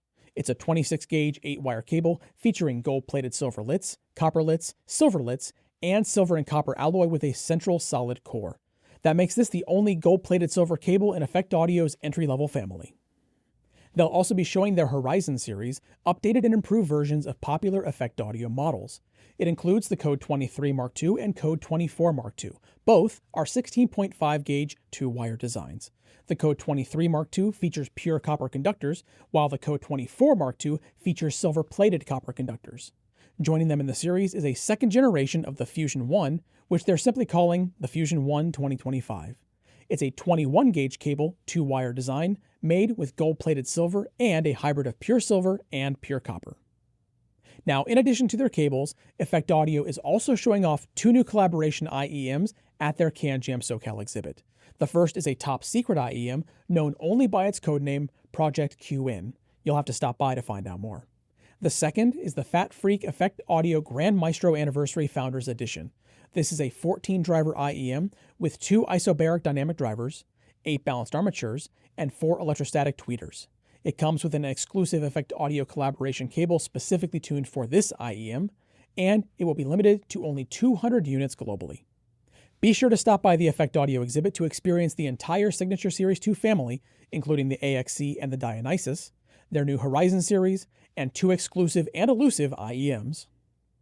This is the Forte Ears Mephisto. So this is the second IEM from Forte Ears. Their first one launched at CanJam SoCal 2024 with much fanfare. That was probably one of the most talked about new product launches at CanJam SoCal 2024. Yeah, and it's still getting a lot of talk because that IEM actually went on to win one of the Water Cooler's 2024 IEMs of the Year awards. It doesn't surprise me one bit. Yeah, I mean, I love the Forte Ears Macbeth. But anyways, so let's talk about the Mephisto. First of all, it's $2,899, which means it's substantially less expensive than the flagship Macbeth. Yeah, still expensive, but not $4,000. Correct. And let's talk about what's inside. 7-driver tri-bird IEM with two 7.8mm LCP dynamic drivers and a horizontally opposed configuration for the lows. LCP stands for liquid crystal polymer. There are 4 balanced armatures for the mids, 1 nano diaphragm planar named Aria for the tweeter, for the highs. Yep. Aria is a custom tweeter developed in-house. It's a custom-engineered nano diaphragm planar magnetic tweeter. Yeah, which I think is pretty cool. Yeah, and a nice treble extension, by the way. 4-way crossover they call FCR, Forte Circuitry Relay System. It's a type of 4-way crossover. 3D printed resin chassis with cast silver faceplate. Yeah, it's a beautiful faceplate. It is so beautiful. Yes. So, okay, I think the Macbeth faceplate is also gorgeous. Which one do you think? Which do you prefer? They're both lovely. Mephisto wins, in my opinion. I'm torn. I love them both. So this comes with a custom Eletech cable, 25-gauge, 4-wire configuration. Conductors, silver-plated copper, and copper blend. Yeah. Now, did I mention the price, $28.99? The optional Temptation upgrade cable is $28.99. Yep. So same price as the IEM. It's a bespoke triple alloy configuration cable with gold, silver, and copper conductors. So this is the standard cable. So this, again, $28.99 with this cable, or you can spend $28.99 and get the Temptation upgrade in addition. All right. Comes with new Eletech Baroque stage ear tips. Yeah, I haven't done a head-to-head to compare the listening impressions between the two, but I can tell you there is a size difference between the Baroque stage and the Baroque ear tips. So if you're a Baroque owner, when you're auditioning the Mephisto, definitely ask them about sizing because you might end up with a different size. Yeah, so since the Eletech Baroque ear tip release, they've been my favorite ear tips overall. I use them more than any other right now. So I love that they come with it. They've solved so many fit problems for me with IEMs. So fantastic that they come with Baroques. All right, now the sound signature. It has a familial sound. When I hear it and I listen to the Macbeth, I can hear that they're relatives. Yeah, of course. But they're different. Yes. So this, I think, was optimized from a tuning standpoint for electronic and pop music. Yeah, and that's something a lot of headfires listening to, myself included. Yeah, me too. But I listen to a lot of other. I listen to, and this is good across all genres I've listened to it with. Yeah. And I find sometimes when you say things like that, it can be perceptually limiting. Like you'll think that, no, I've listened to it across all genres. I listen to just about everything. I don't listen to Two Van Throat singing. I don't much care for Two Van Throat singing. But I mean, if you do, great. But for all the genres I listen to, fantastic. Yeah. It's a mild U-shaped signature. Yes. So whereas the Macbeth can sometimes be on the bright side for me, but in a good way, like a sparkly bright. I described it as something that that when it does it, I like it. Yes. This doesn't do that. I find the treble to be smoother. I don't really hear that with these. The bass with these is more impactful in the mix. And so, again, a mild U-shaped signature. And it stages beautifully. The Macbeth also stages beautifully. I think some people who listen to the Mephisto and then listen to the Macbeth may prefer the Mephisto depending on their tastes. Oh, I'm sure there will be some. And though this is less expensive, I still consider this kind of a flagship class earphone. Yeah. So I think it's fantastic. So make sure to listen to both at Forte Ears exhibit. I think this is a beautiful addition to the family. Well, a family of one previously. But what a complementary pair of models to have to start with for first two models from Forte Ears. Fantastic, this Mephisto. This is the 64 audio Velour. And this is one of my reference IEMs. I've talked about it before, and it will be at CanJam SoCal. So much is it one of my reference IEMs that I just noticed I have aftermarket cables on it. Oh, that's true. When we have aftermarket cables come through here to test, one of the first IEMs I grab is one of my references, which is the Velour. So the Velour is a 10-driver hybrid IEM on each side, 2 custom 9mm dynamic drivers, and those 2 drivers are in a cone-to-magnet isobaric driver configuration. It also has 8 balanced armatures, and all of that's in a 4-way crossover design. And one of the things that I love about the Velour, there's so much to love about it, but the bass. So textured, so detailed, and so impactful that bass is because of that isobaric configuration. I love that about it, and I love the entire balance of it. Now, the thing about that also is you can tune that bass. You can have more, you can have less. I choose the M15 module There are Apex modules that it comes with, and you can tune the bass with those. The velour I also want to mention is, I believe, also the basis for another beautiful IEM that you want to check out at CanJam SoCal, a collaboration between 64Audio and Astell&Kern called the XIO. Right. Stunning IEM as well. So make sure at CanJam SoCal to check out the velour and the XIO if you want to hear just reference IEMs for me. Now, I also want to mention quickly a couple of other 64Audio IEMs, because I'm sure a lot of headfires have had the chance by now to audition the velour, and if you haven't, of course, definitely check it out. But they have some newer models in the velour that I want to mention here. So they have the 64Audio Solo. That is a planar magnetic driver IEM. It features one 14.2 millimeter planar driver, and it also features dual Helmholtz resonators.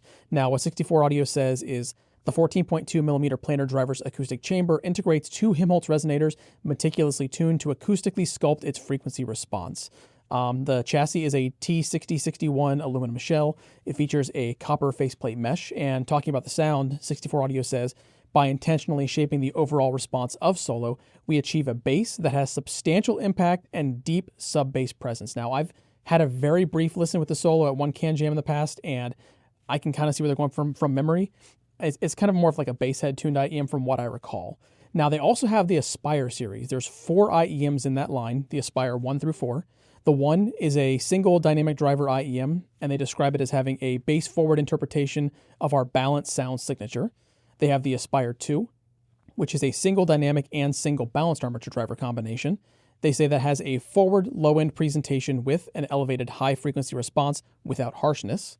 They have the Aspire 3, which is a single dynamic and 2 balanced armatures. That's described as, while the bass remains rich and robust, the mids take center stage, adding extra body to vocals and instruments. And then there's the Aspire 4. So that's a single dynamic and 3 balanced armature drivers, and they say Aspire 4's balanced tuning includes a subtle upper mid-range boost, ensuring instruments and vocals cut through the mix with clarity and precision. So based on these 5 IEMs, there's something for everybody in that range. And I mean, the range also extends to price. So like the Aspire 1 is $349. That's the most affordable of those 5. Whereas the Solo is going to be coming in towards the top at $1399. But that's still far from their peak pricing. So you're not going to be pricing yourself at the very top of a lot of budgets by checking these out at CanJam. So I haven't spent any time with the Aspire series. It's been a while since I've heard the Solo ever so briefly. I got to do it again at CanJam SoCal. I haven't heard the Solo or any of the Aspires. Yeah. So CanJam SoCal, I will be checking them out with you guys. This is the Eletech and Camper Mona Lisa. Yeah, that's quite the collaboration team. This is quite the collaboration team. This is a limited edition collaboration. We'll talk more about like how many are available. Not many. But I want to first start with the faceplate, which I don't usually do, but the faceplate is so dang cool. Yeah, it's striking. Yeah, so this faceplate design, knowing that it's called the Mona Lisa, you'd immediately see the Mona Lisa. Oh, yeah. But if you didn't know it was called the Mona Lisa, you might not immediately see the Mona Lisa. Right. I showed it to my son without telling him the name, said, "What do you see?" He said, "An alien?" And then he pulls it away and he says, "Is that the Mona Lisa?" And that's I love the design, because up close, it just looks like a bunch of horizontal lines with some bumps and curves here and there. Right. Genius. Anyways, let's talk about what the Mona Lisa is. So the Eletech and Camper Mona Lisa is a 10-driver quad-brid IEM. On each side, dual Sonian bone conduction drivers, 5 Sonian balanced armature drivers, dual Sonian ESTs, electrostatic tweeters, and a single Camper custom-encased planar tweeter. Right. This interests me. I'm curious about that planar tweeter. And that's all in a 6-way crossover design. The stock cable, as you can imagine, is Eletech. I would hope so. I would hope so too. So it's a 22-gauge cable, multi-size stranded geometry with dual-type high-purity OCC copper. That's Ono continuous cast copper. How many are they making? It's limited to 150 units globally. Yeah. Okay, it's going to go quick. Oh, no doubt. To me, this is an outstanding IEM. I love the Mona Lisa IEM. So let's talk about impressions. Why don't you start? Yeah. Because I feel like we're listening to the same IEM. I don't think our descriptions are off necessarily, but they're different because of our preferences. So please start. Yeah. So when I first heard this, right upon listening to it, I immediately got a very comfortable, very warming, welcoming sound. And to me, it was relaxing. So I attribute it as a relaxed sound, but there's a nice level of detail in the upper end and mid-range, bringing through a lot of clarity and resolution. And I find the low end is emphasized, but it's not emphasized a ton. It's nice, tastefully done. This is, to me, easy listening. I can pop this in and just go listening for hours nonstop. I can listen to it for hours as well. And this is where I think that we're not necessarily hearing it differently. It's just that relative to our preferences, we're describing it differently. Right. Is kind of how I'm thinking, this is what we're doing. For me, I think there's, starting on the low end, I think there's some bass emphasis, like you said. But it's very tastefully done, and it's actually level-wise, like right where I like it. Yeah. So for me, it's almost not emphasized. But I do recognize that my tastes kind of make me feel that way. The mids are very clean. Yes, they are. Bell clear Yeah. mids. Very resolving, reference class mid-range to my ears. Now, on the relaxed description that you give, this is where I don't really hear it like that. Sure. To me, I even though I can listen to it for hours, I don't find the tonal balance like relaxed. I find it to be like the treble is quite detailed, sparkly, and airy. Yeah. And so for me, like I mean, I'm getting a lot of resolution out of these, which I think you are as well. But I'm hearing it as like a highly resolving IEM. To me, it's a reference class IEM. Like this for me is going to be the Mona Lisa from Eletech and Camper is going to be one of my references, unquestionably. I think it's going to be immensely popular, at least with 150 units available. Right. All will go. So at CanJam, you'll want to audition them, and you'll want to come to a decision if you like them pretty quickly. Yep. Otherwise, they will be gone. So the Mona Lisa, if you want to hear what is now going to be one of my reference IEMs, make sure to listen to the Eletech and Camper Mona Lisa at CanJam. Now, you mentioned the Eletech Baroque ear tips. I can safely say at this point they are my favorite ear tips for IEMs now. And I want to tell a quick story before I explain why. So I go to Tokyo somewhat regularly, and when I go, it's become a custom, as you well know, that I buy a lot of ear tips. Right. And there was one trip I went on where I bought so many ear tips that they filled 2 small shopping carts, like literally filled them, because it was all different manufacturers, all different types. And the clerk literally asked me, he said, are those both for you? I said, yes. And he said, are you sure you want all of them? And I said, yeah, no, I'm sure I want all of them. But here's the thing. On my most recent trip to Tokyo, just happened, I bought no ear tips. I think that's the first time in I don't know how many years that I went to Tokyo, came back with no new ear tips. Why? Because of the Baroques. They solve my problem, my fit problems most of the time. It's not just problems. They're just the tips I use most of the time. They're made of a Japanese medical grade silicone. They're super duper supple. Yes. They have beautiful structure. The design is genius because they have structure, even though they're like, the silicone almost feels paper thin. Right. And yet, as paper thin and supple as it is, I've never torn a pair. So I've yet to tear a pair. And I can't say that about every ear tip. As you know, there are some ear tips that we just, when we frequently change them, tear apart the insides. Yeah. But these, I have yet to destroy a pair. So the Eletech Baroques to me, and they sound great with just about every IEM I try them with. And they're, oh, by the way, they're not the kind that you just push, I don't want to get this stuck in here. Anyways, that you push that super deep. They're, you just kind of get them into your ear and you'll feel when you get the seal, and that's where you'll usually settle, at least in my ears. So the Eletech Baroques at CanJam, you want to audition your IEMs with them. I don't care which IEMs you're using, at least try them. And I have a feeling you will probably, like me, end up settling on Baroques and buying way fewer ear tips than you may be doing now. Eletech will be showing new versions of their Baroque ear tips, and they're called the Eletech Baroque Stage. I'm very excited about this. I just said their original Baroques were essentially my reference IEM tips since their release. Right. The ones I use most of the time. And the Baroque Stage is now offering a variation, a firmer variation. So the original Baroques were super supple, super thin, which is part of their charm. They deformed very easily and formed a barely there seal. Super comfortable. But some people wanted a firmer compound, which I can understand. And that's where the Baroque Stage comes in. So it has a firmer, still supple, still silicone, but a firmer compound. And so it's designed to offer a more expansive soundstage. That's one of the goals of it. Yeah. Versus the original Baroque. It's a little taller than the original Baroque. Maybe that's part of that. Could be. Now, in direct comparisons, I can hear that. So if you favor soundstage over a lot of things, then that's something to keep in mind. Now, I will say, because of the firmer compound, they can offer just the traditional small, medium, and large sizes. Because the original Baroque deformed so easily, and in everybody's ears was a little different. They offered more sizes because some of us had to size up, for example, and you had to have more sizes to have that custom fit.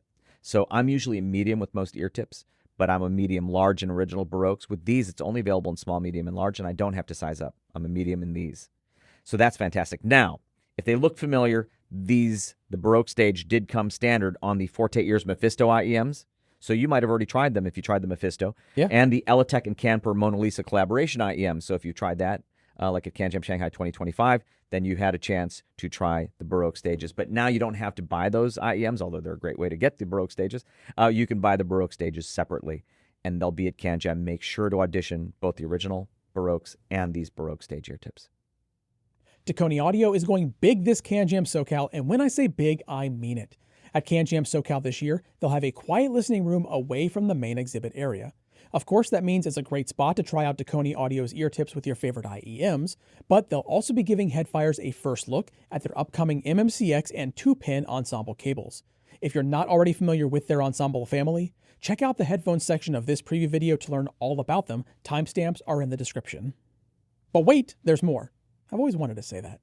Dekoni Audio will also be introducing us all to Dark Matter Audio Labs, a new IEM brand designing monitors for studio professionals and headfires alike.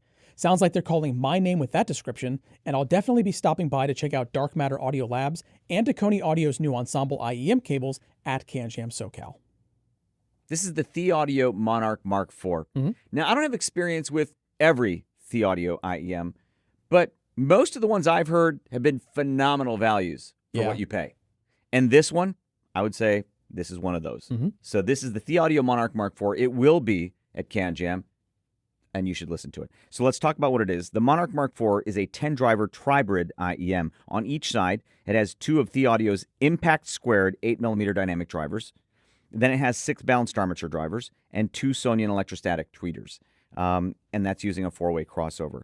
The shell is made of T6 aircraft-grade aluminum, aluminum alloy. And then there's an adjustable tuning switch. Yeah. This is important. Actually, you know what? I want to come back to that. Okay. Let's finish. Let's talk about the finishes. So multiple finishes are available. There's what they call Stella Shot and Kaleido Glow. Yep. Stella Shot and Kaleido Glow. I mean, those are names. We have the Stella Shot here. Yeah. But I'm curious about this Kaleido Glow now. So anyways, numerous custom designs to choose from on their store for an additional cost. Yeah. Have you seen the Kaleido Glow? It's got like a cool kind of hexel pattern to it. Okay, I'll have to look for that. And then there's a modular cable system that's made of ultra-pure, oxygen-free copper and silver-plated oxygen-free copper wires that have 4.4mm and 3.5mm terminations. Now, it's starting at $1,149. Yeah. So what are the price? Is it the finish differences? Yeah, pretty much just the finish. Gotcha. Yep. So now let's get back to the adjustable tuning switch. There is a standard mode, and there is a rumble mode. Yes. The standard mode they describe thusly. In standard tuning mode, the Mark IV goes back to its roots by bringing back a studio-neutral tonal balance. Now, of rumble mode, they say, rumble adds an additional 3 dB to the entire sub-bass shelf, increasing both the sub-bass and low-mid power. Accurate description. Yes. Unquestionably. All right. Which mode did you prefer? Oh, come on, you know. Brian definitely preferred standard mode. Yeah. Okay. I'm going to say this now. I'm literally 50-50 on these. Because when I listen to standard mode, even though they're saying what they're changing, and I believe them, of course, is the entire sub-bass shelf and then sub-bass and low mids. Yeah. It has an effect on its tonal balance to me that with standard mode sounds sparklier. Yep. Like it's just sparklier. And it sounds like they're saying a studio neutral tonal balance. Totally agree. With sparkle. Beautiful sound. Yep. And it's definitely in my neutral definition. Right. And range. Almost like one of those ones that's kind of right down the middle of that. In rumble mode, it's on the heavier, richer side of my neutral range, which I thoroughly enjoyed. Now, even if they're not changing the treble, that tonal balance shift kind of smooths the sense of sparkle that standard mode had. Sure. But it's in a way that I also enjoy. Yeah. I know that you prefer the standard mode. You know, I do. Just given our taste differences. Yeah. I will say, since they call it rumble mode, I actually expected a big change. 3 dB is nice. That's the right kind of difference you want to have. Yeah, between the two signatures. To me, it's a pretty substantial change because it's 3 dB across a pretty It's pretty broad. Yeah, it's pretty broad. And so it's over a pretty big frequency range. Yeah. But so I'm literally split between the two, like 50-50. But yeah, I want you guys to check it out at CanJam because I'm going to be very curious to know what that feedback's going to be like in the impressions thread. Yeah. Maybe we can have some discussions about it at CanJam. So let's stop and talk about it. But you definitely don't want to miss the Monarch Mark IV. You really like those, don't you? Yeah. I know. I can tell. So this is the LETSHUOER Mystic 8. It's the first IEM in their Mist line. Now, the Mystic 8 is an 8-driver IEM. They're all balanced armature drivers. 4 of those balanced armature drivers come from Sonyin. 4 of them come from Knowles. So I just find that kind of interesting. I do too, actually. Yeah. For an all-BA design to use, 4 from Sonyin, 4 from Knowles. Yeah, it's fun. So inside, it has a 3-way crossover design with 4-way acoustic tubes, and all of that is housed within a CNC'd titanium alloy chassis. Now, they say that this chassis has a vapor black finish. I love the color they went with, and it has a phantom cat design. It's a really cool look. I think so too, actually. Yeah, I think it's really neat. I love especially the fact that I don't like high gloss piano black.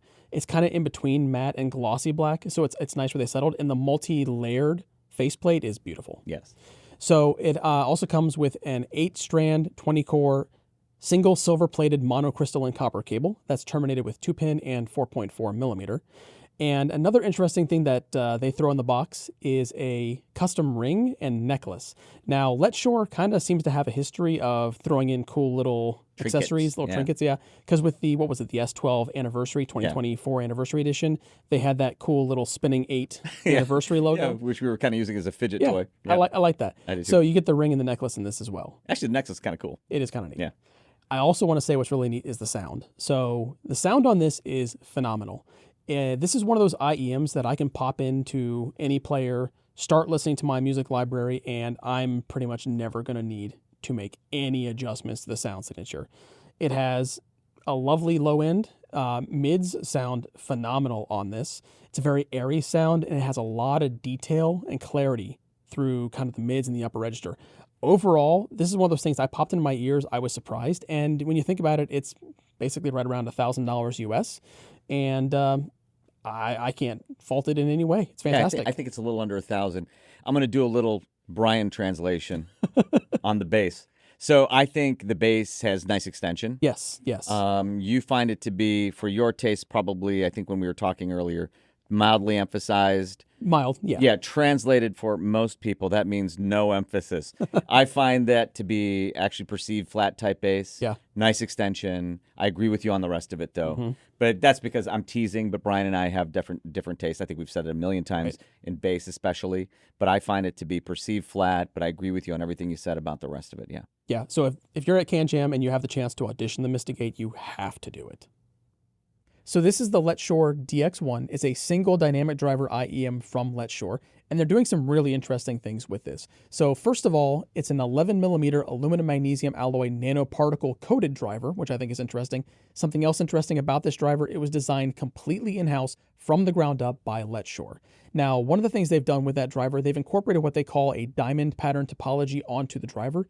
I can't think of anything in the IEM world that's similar, and they've incorporated that diamond out on the outside as well aesthetically because they have this faceplate here. It has a champagne gold diamond pattern faceplate surround, which I think is quite beautiful. It catches light very well. It's very striking in the ear. Agree. And that's mated with a electroplated stainless steel shell with a high gloss finish. The IEM itself has a 30 ohm impedance, and it's paired with a 256 core silver plated monocrystalline copper cable. It is terminated on the ear side in 2-pin, and you can select between 3.5 millimeter or 4.4 millimeter. Which I think most people will go for the 4.4. Yeah, I think 4.4 is pretty much going to win out most of the time. It also comes with a nice included carrying case, which we have down here on the table. I think it's really cool because a lot of those metal-on-metal cases can be difficult to open. This just pops right open, and because it's rubber, you get a nice seal as well, so you get some water resistance on top of that. Here's the crazy part, though. It's only $159. Now, why is that crazy? Well, when I was listening to this, the IEM that came to mind immediately was actually much more expensive. It's the LETSHUOER Mystic 8, which comes in just under $1,000. So that should tell you something. I'm listening to a $160 IEM thinking of about a $1,000 IEM. That's a pretty good gap right there. I think part of that might be due to the fact that they've incorporated into this piece a 5 kilohertz notch filter, and they say that reduces excess energy and resonances around 5 kilohertz to minimize distortion. I didn't notice any distortion while I was listening. Now, LETSHUOER describes this as a relaxed and dynamic sound experience, and I'm going to agree mostly. So definitely on the dynamic sound side, it has a low end that I consider emphasized and forward, but it's not going to be one of those ones that steals the show, punches you in the face. It's a fun signature on the low end for me. Now, for the mids and the highs, I actually find these more of a neutral sound signature and the emphasis on the low end. So on the upper end, they do call it relaxed, but I wouldn't call this laid back. There's still a really nice amount of detail and air in the treble, and I think overall everything is nicely incorporated all the way throughout the sound signature. To me, it's not relaxed. It's just wonderful, comfortable listening. You can call it relaxed if you want, I guess. But again, I keep comparing it to this, $1,000 IEM in my head. Now, if you've listened to the Mystic 8, say you want less treble detail, you don't want as much resolution in your signature, you want something more comfortable, or you want a little more low end, or you simply want a less empty wallet. This is a fantastic place to start at CanJam because it's $160. The LETSHUOER DX1 has to be heard. Yeah, they always offer such strong value. Oh, they definitely do. Now, without a doubt, at CanJam Singapore 2025, I would say the biggest star of the show was a new IEM from a new company. It's called the Musicteck Acoustic Research HEX. Yeah. Musicteck Acoustic Research is a new company from Lee Kwan Min. You guys probably know him from Elise and Acoustic Labs. The HEX is the flagship. It's like $9,000, so it's quite expensive. Mm-hmm. I will only say, we don't have it here right now, unfortunately. I heard it briefly there. First impressions, it was phenomenal. I wasn't alone. It was probably the star of that show. Here's what it has in it. It's 13 drivers. They say it's the world's first hex brid IEM, so it's 6 different kinds of drivers. Mm-hmm. On each side, one 9.2 millimeter Mystic LSR dynamic driver for bass, 2 Sonian bone conduction drivers that they say provide enhanced warmth and smooth mids, 5 balanced armature drivers for mids and highs, 2 planar magnetic drivers that they say contribute to a spacious and natural soundstage, 2 EST or electrostatic tweeter drivers for extended treble clarity and air, and 1 piezoelectric driver, which they say adds subtle nuances and textured acoustics to the overall sound experience. Advanced crossover design. It's a 10-way crossover design. Dang. With 6 different kinds of drivers. You just have to hear it. It was very, very impressive. One of the best first impressions from an IEM I've ever had, and I can't wait to hear it again. It will be at CanJam. Don't miss it. The faceplates, by the way, are also gorgeous. They're handcrafted, so make sure to check out the HEX at CanJam. Now, they had another model at CanJam Singapore that was much less expensive. It was $999. I don't know if it has a name yet, but it was a tribrid. Mm-hmm. Maybe that's the name. But the Musicteck tribrid had 7 drivers with a 5-way crossover.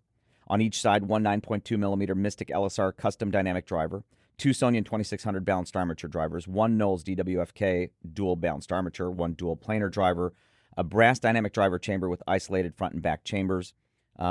And I think the tribrid has titanium shells. It'll come with a high-purity Ono continuous cast copper cable with an oxygen-free copper plug. Again, $999. Mm-hmm. I heard that one briefly, too. There was a line. It's like 45 minutes I waited in line to hear these things, and I didn't want to take too long because there were so many people behind me waiting. But first impressions for both were pretty stunning. Yeah. And again, I wasn't alone. Check out the impressions thread for CanJam Singapore 2025. They were the hits of the show. In 2024, Noble Audio released what we both agreed was the best IEM they've ever made. Yep. It was the Noble Audio Chronicle. They only made like 118 of them. Yeah, very exclusive. Very exclusive. They were to celebrate the 10th anniversary of Noble. Yep. This was one of the IEMs that's kind of rare for us. We fully agreed on it. Yes. Like, this was one of the IEMs we both loved immensely. Well, this IEM, the reason I'm talking about the Chronicles, because I want to talk about this one, which is the Kronos. This is the Noble Audio Kronos. This will be at CanJam. The Chronicles are gone, people. Yeah. But the Kronos is here, and it will be at CanJam. And they say the Kronos is inspired by the limited edition Chronicle that commemorated Noble Audio's 10th anniversary. Kronos marks a bold new chapter in the evolution of the flagship line. I think that phrase, inspired by, is underselling what this is. Yeah, no kidding. Yeah. It sounds like the Chronicle. Yes. They even say the same internal components as the Chronicle. I'm going to say it sounds like a Chronicle. Yep. Looks different, Mhm. but it sounds like a Chronicle, which is a fantastic thing. Oh, yeah. So let's talk about what it is for those not familiar with the Chronicle. It is a 9-driver quadbrid IEM. So on each side, 2 dynamic drivers for the lows, and that's one 10-millimeter dynamic driver and one 7-millimeter dynamic driver. 4 balanced armatures, 2 Knowles balanced armatures for mids, 2 Knowles balanced armatures for the highs. 2 Sonian ESTs, electrostatic tweeters, for the ultra highs, 1 dual membrane bone conduction driver. And all of that is tied together seamlessly with a 6-way crossover. We'll get to the sound in a second because I absolutely have to talk about it. Machined titanium shell is gorgeous. Stunning. Yeah, so the Chronicle had a very unique shell. It was like, I think it was entirely made of a... That was drool-inducing, yeah. Yeah, that was like all titanium Yeah. Damascus. This has titanium Damascus faceplates. But it uses this machined titanium shell. I've seen a sneak preview of your photographs of these, which we're probably showing now. The facets on the inside are incredible. The machining is so nice. It's so beautiful. There's not a bad angle on these. Those facets are so precisely and beautifully and sharply cut. Yeah. I love them. I love the way these look too. So these are still stunning looking to me. Hand assembled and matched. The cable is also gorgeous. It's a 4N pure silver cable. That's 4 nines pure silver. And then silver plated 6N OCC copper. So that's 6 nines Ono continuous cast copper. And palladium plated 4N pure silver. Yeah. 2 pin connectors on the earpiece side, and then 4.4 millimeter termination, and these are $4,500. So these are less expensive by a margin, significantly, than I remember the Chronicle being. And you're getting Chronicle sound. Yes. I'll say it again. This is the best sounding IEM. So these and the Chronicle, they sound the same to me, are the best sounding Noble IEMs I've heard. I think they're fantastic flagship IEMs. So what's the signature like? These are definitely, for me, on the neutral side. These are like neutral reference flagship monitors to my ears. Yeah. But there's a catch, and it's a nice catch. It's that the treble is on the higher side of my preferences. Not mine. Not yours. But it's in a way that, for me, is a very good thing. Yeah. It's this beautiful articulation in air, beautiful balance, the image is gorgeous. Yep. It might have something to do with that. It might have something to do with any number of things, but this is such a beautiful sounding IEM. Yes, it is. And it's flagship class all the way. So they're giving Chronicle sound in the Kronos for $4,500 at CanJam. Hello. Yeah. You do not want to miss these. This is an IEM, again, that Brian and I both love, that we both agree on. Doesn't happen to this degree very often, but we are 100% in agreement on this one. We love this. This is the Kronos. It sounds like a Chronicle from Noble Audio. So, Jude, I'm going to give credit where it's due. This is the Noble Audio Focus Amadeus, and they just keep getting better and better with their true wireless IEMs. This thing's fantastic. They do, and I'll give them credit where credit's due as well, because they have been pushing with true wireless for some time now. Yeah. And they seem extremely serious about the category. Yeah, they are, and it shows with the Focus Amadeus. I agree. Now, this is a single dynamic driver true wireless IEM. Inside of it is an 8.2 millimeter driver with a custom triple layered diaphragm. The exterior, it is a glossy black housing with a striking red faceplate. I love how this looks. I think it's absolutely beautiful. It is beautiful. That's not a surprising thing, though. Noble has been known really since their beginnings for making beautiful IEMs. Yeah, they do have a long history of that. Yeah. It has Qualcomm's QCC3091 chipset, which brings Bluetooth 5.4, multi-point pairing, which I love because you can swap between devices very easily, and it supports pretty much all your standard codecs like SBC, AAC, aptX Adaptive, and LDAC, which is great because if you're pairing that with a DAP or a smartphone, it gives you a lot of flexibility. Yes, it does. Yeah, very nice to have. Now, this is one of the things that surprised me the most. Battery life. When you're listening to this with ANC disabled, it does have ANC. You get 12 hours of listening time, up to 12 hours, which I think is nuts, especially in a IEM of this size. It's crazy. Yeah, that's longer than anything else I can think of. Yeah. For like a single listening session. Absolutely. Yeah. And then you get 8 hours if you have ANC enabled. That's still massively Yeah, long. that's still longer than anything we're used to in true wireless. Yeah, absolutely. And then you pair it with the charging case, you get up to a grand total of 42 hours with the recharges. Now, it also features a 10-minute quick charge, which will get you 2 hours of listening. The faceplates that I mentioned before, they are also touch controls, so you get things like, pause, play, track, skip forward and backwards, enable transparency mode, that kind of thing. And it also has transparency mode, like I just mentioned, which is nice to see because if I'm out and about with a true wireless IEM, I'm typically doing it when I'm moving around, and I sometimes need to be able to monitor the world around me for, shopping or just avoiding traffic. You were just wearing them shopping. Yeah, I was. Fantastic. And I do like how their transparency mode is also getting better and better in every single time they release it. It just sounds very, very nice here. It has dual microphones, which is great for conversations because it does feature Qualcomm's clear voice capture. Basically, if you're not familiar, what that's going to do for you is it's going to reject some of the outside noise and focus on the voice of the person who's speaking, the person wearing these. Very nice to have, especially because intelligibility is a big critical thing when you're out and about and you just get a call. Yeah, it's super important for me because I'm on the phone a lot. Yeah, absolutely. And if you want to personalize it even more, when you use the Noble Audio Focus app, it also supports Audiodo's personalized sound. So you pair it with the app, you can do a couple tests, and then you personalize it the way you want to hear it. Now, this is $320, which actually is not even the most expensive Noble Audio True Wireless. However, I think this is my favorite sounding of every one I've heard so far. I think so too. Now, how would you describe the sound signature? I want to see if I agree. So I would describe this as audiophile fun for me.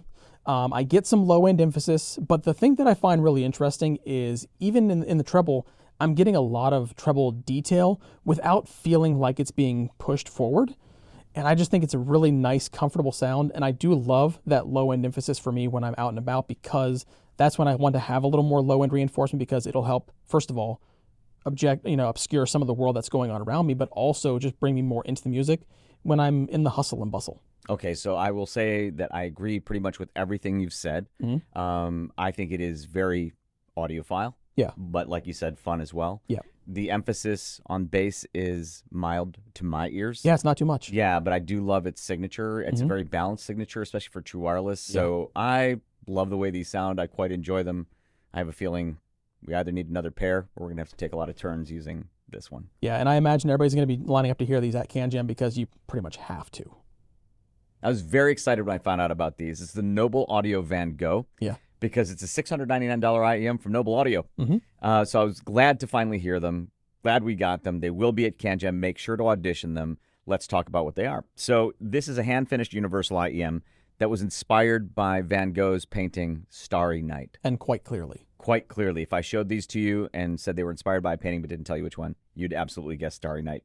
Now, this is a 4-driver hybrid IEM. Mm-hmm. So on each side, there's 1 dynamic driver and 3 balanced armature drivers. More specifically, it's 1 8mm dynamic driver with magnesium aluminum diaphragm and dual magnetic circuit. Right. 2 Sonyan E-series balanced armature drivers for smooth articulate mids, they say. 1 Knowles RAD series balanced armature driver for extended controlled ultra highs. Now, it does come with actually quite a lovely cable. Yes. The only information I have on it, it's a 2-pin connector, and it's an 8-core OCC copper, that's Ono continuous cast copper, with 4.4mm balanced plug. And again, it's a hand-finished shell. Mm-hmm. I want to say a little bit more about that shell because each faceplate is hand-finished in a swirling custom pattern that, of course, echoes Starry Night. No 2 units are alike. Yes. And it says the low-profile resin shell is sculpted for a natural fit, offering long-wearing comfort and excellent passive isolation for on-the-go or studio use. I actually wanted to mention that specifically because they are low-profile. Mm-hmm. If you can see, I have small hands. And you can see these are small shells. Oh, yes. So they really had a compact layout inside and gave you a very nice low-profile shell. I like that. Yes. Because I can actually, for example, lay down with exactly them, which I dig. So they say it's tuned for contrast-rich, emotionally engaging sound. And then it says the Van Gogh is built for impact. Noble's engineers have created a sound signature that prioritizes boldness and texture, deep lows, layered mids, and a clean, airy top end that delivers energy without fatigue. Mm-hmm. Here are my notes. And I was kind of riffing off what I was reading after I heard them. I said the Van Gogh has a U-shaped sound signature, big bass, sparkly treble. Somehow, despite its richness down low, Noble has sculpted the tonal balance in a way that still allows the mids to breathe. I find Noble's description of the mids as layered and apt description. Mm-hmm. I really enjoy these. Yeah. But they're bassy, so there is bass emphasis unquestionably. Yes. And a nice treble sparkle. But again, the mids are allowed to breathe somehow through all that. And it's actually a lovely sound signature. And I like what they say, tuned for a contrast-rich, emotionally engaging sound. I agree. $699, a beautiful Noble IEM. These will be at CanJam. Make sure to audition them. This is the Empire Ears Odin Mark II. Mm-hmm. This is Empire Ears' flagship. Yeah. It will be at CanJam. Do not miss them. So let's talk about what the Odin Mark II is. It's an 11-driver quad-brid IEM. Again, their flagship. On each side, 2 of Empire Ears W9 Plus subwoofers for lows, 5 balanced armature drivers, 2 for mids, 3 for highs, and 2 what they call EIVEC Mark II electrostatic drivers. That stands for Empire Intelligent Variable Electrostatic Control. This is, of course, for upper frequencies. Mm-hmm. And then there are 2 bone conduction drivers as well on each side. And all of that in a 10-way, what they call a SNX crossover.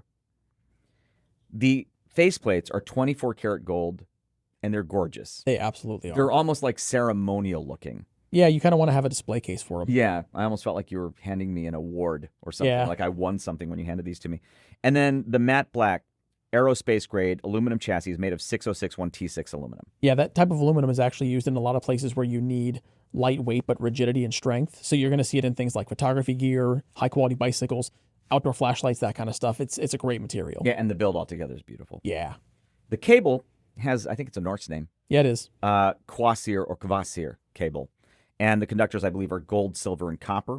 Uses 2-pin connections and 4.4 millimeter termination. Mm-hmm. And the Odin Mark II is $4,299. Yeah, it's priced like a flagship. It's priced like a flagship. Yep. Now, in terms of sound, obviously the name Odin Mark II suggests that there was an Odin. Yeah, it was a tribrid, I believe, not a quadbrid. Yes, there was an Odin, and it Yeah. was, as you say, a tribrid. Mm-hmm. Also, the Odin Mark II adds bone conduction drivers, Right. which I don't believe the original Odin had. Did not. Now, here's the thing. We haven't had the Odin here in a long time. And so neither of us seems to feel very confident in our ability to offer like comparative analysis Right. in terms of subjective analysis of the sound. So we're going to just talk about how this sounds to us independent of the original Odin because of that. All right, so let's talk about this. So to me, I would say the Odin Mark II is overall within my range of neutrality. However, and there's an asterisk. Yeah. It has a mid-forward sound to my ears that places, for example, female vocals in a kind of an emphasized place in the stage. And it's quite lovely, actually, especially if you listen to a lot of music with female vocals. I know you do. I do. I know Empire Ears is known for, like, some of their IEMs that were very popular are bass-heavy IEMs. Yeah. Unapologetically. This isn't one of them. Mm-hmm. So this is what I would call, and I actually remember, I think the original Odin, so I'm going to try my best to remember, was one of those ones that also had more controlled bass. But this has controlled bass. Okay, I'm going to venture just one comparison. I seem to hear these compared to whatever memory I have of the original Odin as having a little bit more richness than the original Odin. Okay. Yeah. And smoother treble as well. Mm-hmm. Overall, just a lovely presentation. Again, with some mid-forwardness. Yeah. But this is their flagship. It's probably my favorite. This might be my favorite Empire Ears IEM I've heard. Yeah. Which I guess is great because it's their flagship. And at CanJam, the Odin Mark II, and we have, a subset of users like the water cooler guys who love listening, especially to the high-end flagship stuff. This is a candidate. You got to hear it at CanJam. Truth-Ear is one of those companies where I have some experience, but I haven't heard their entire line. Yeah, neither So, yeah. So I can't really say if they have like a family sound signature. Yeah, I'm not sure. But I can tell you that I like this. Same here. Yeah. So this is the Truth-Ear Pure. Now, the Truth-Ear Pure is a 4-driver hybrid IEM with a dynamic driver, and that is a silicone suspension composite driver with a liquid crystal dome diaphragm. That's matched with 3 balanced armatures, all controlled by a 3-frequency crossover. Now, in the box, you get 7 pair of ear tips. You get 3 pair of large diameter ear tips, different sizes. You get 3 pair of small diameter ear tips and 1 pair of foam ear tips. In the box, you also get a standard cable, which is oxygen-free silver-plated copper, terminated in 2-pin on the headphone side and 3.5 millimeter on the device side. Now, all of this package comes together at about $90 US. Yeah. It's a very affordable package, and I'm really impressed with what they're doing, especially given that price point. Yeah, super compelling at the price. Yeah. So listening to the Truth-Ear Pure, to me, it has a vocal-focused upper mid-forward signature, and I found in my listening impressions that they were more focused in the female vocal range than, say, the male vocal range, but I listen to a lot of female vocal music, so that worked very well for me. Yes, you do. Yeah. For the low end, I found that it had good low-end detail and texture, but it wasn't too emphasized. I think that dynamic driver is doing a really great job doing a lot of the heavy lifting down low, and it does a phenomenal job. It has a smooth upper treble that I still find detailed, but it's a little bit of area, but I would not call it like rolled off smooth. No. So you get a lot of detail without being bright and shouty in your face, and I really appreciate that. All of this for $90, you're getting a complete package, and like I said, I'm really impressed with the Truth-Ear Pure. Yeah, I am too. I didn't spend as much time with it as you. Yeah. But I had a chance to listen to it. I used whatever tips you had on there, which I'm guessing would be the large The large diameter, yep. And so for me, I love the balance, Mm-hmm. and I love the fact that this is $90 with that level of resolution and performance. Yeah. Okay, so Headfires were, I think a lot of us are always going to love the flagship stuff. Exactly. I'm one of them. But I feel like more of the excitement in the space right now is happening on the more affordable side. Yeah, there's That's a where- lot down. Yeah, so much budget-friendly. excitement on the Yeah. affordable side. And the Truthier Pure, to me, is an exceptional candidate at $90. Yep. It's one of those exciting IEMs that you have to hear at CanJam. Thieaudio is one of those companies that knows how to squeeze the last drop of performance out of a single dynamic driver, Yes, they do. and they've done it again. This is the Thieaudio Prelude. Now, the Prelude is a single dynamic driver IEM. It's a 10mm driver, and this may be familiar to some that have been around for a while because that driver is based on Dita's original Truth driver. Now, Dita says about the Prelude that it's designed to punch above its price range in sound and build quality. So I want to start with build quality here because this is a precision engineered 3-piece outer shell for the chassis. Beautiful. I love the red color too, by the way. That CNC machine from a solid billet of 6000 series aluminum. And that even includes the internal acoustic chamber. So very great build quality there. The cable you get is a 4-core twisted cable in a 2x2 configuration. It's 1.2 meters in length, comes terminated in 3.5mm, and it's 2-pin connector on the in-ear side. Now, in the package, because they're still trying to deliver on that value to dollar ratio, it includes this, which is the anti-DAC. Now, the anti-DAC is a USB-C to 3.5mm dongle DAC. It supports PCM up to 32384.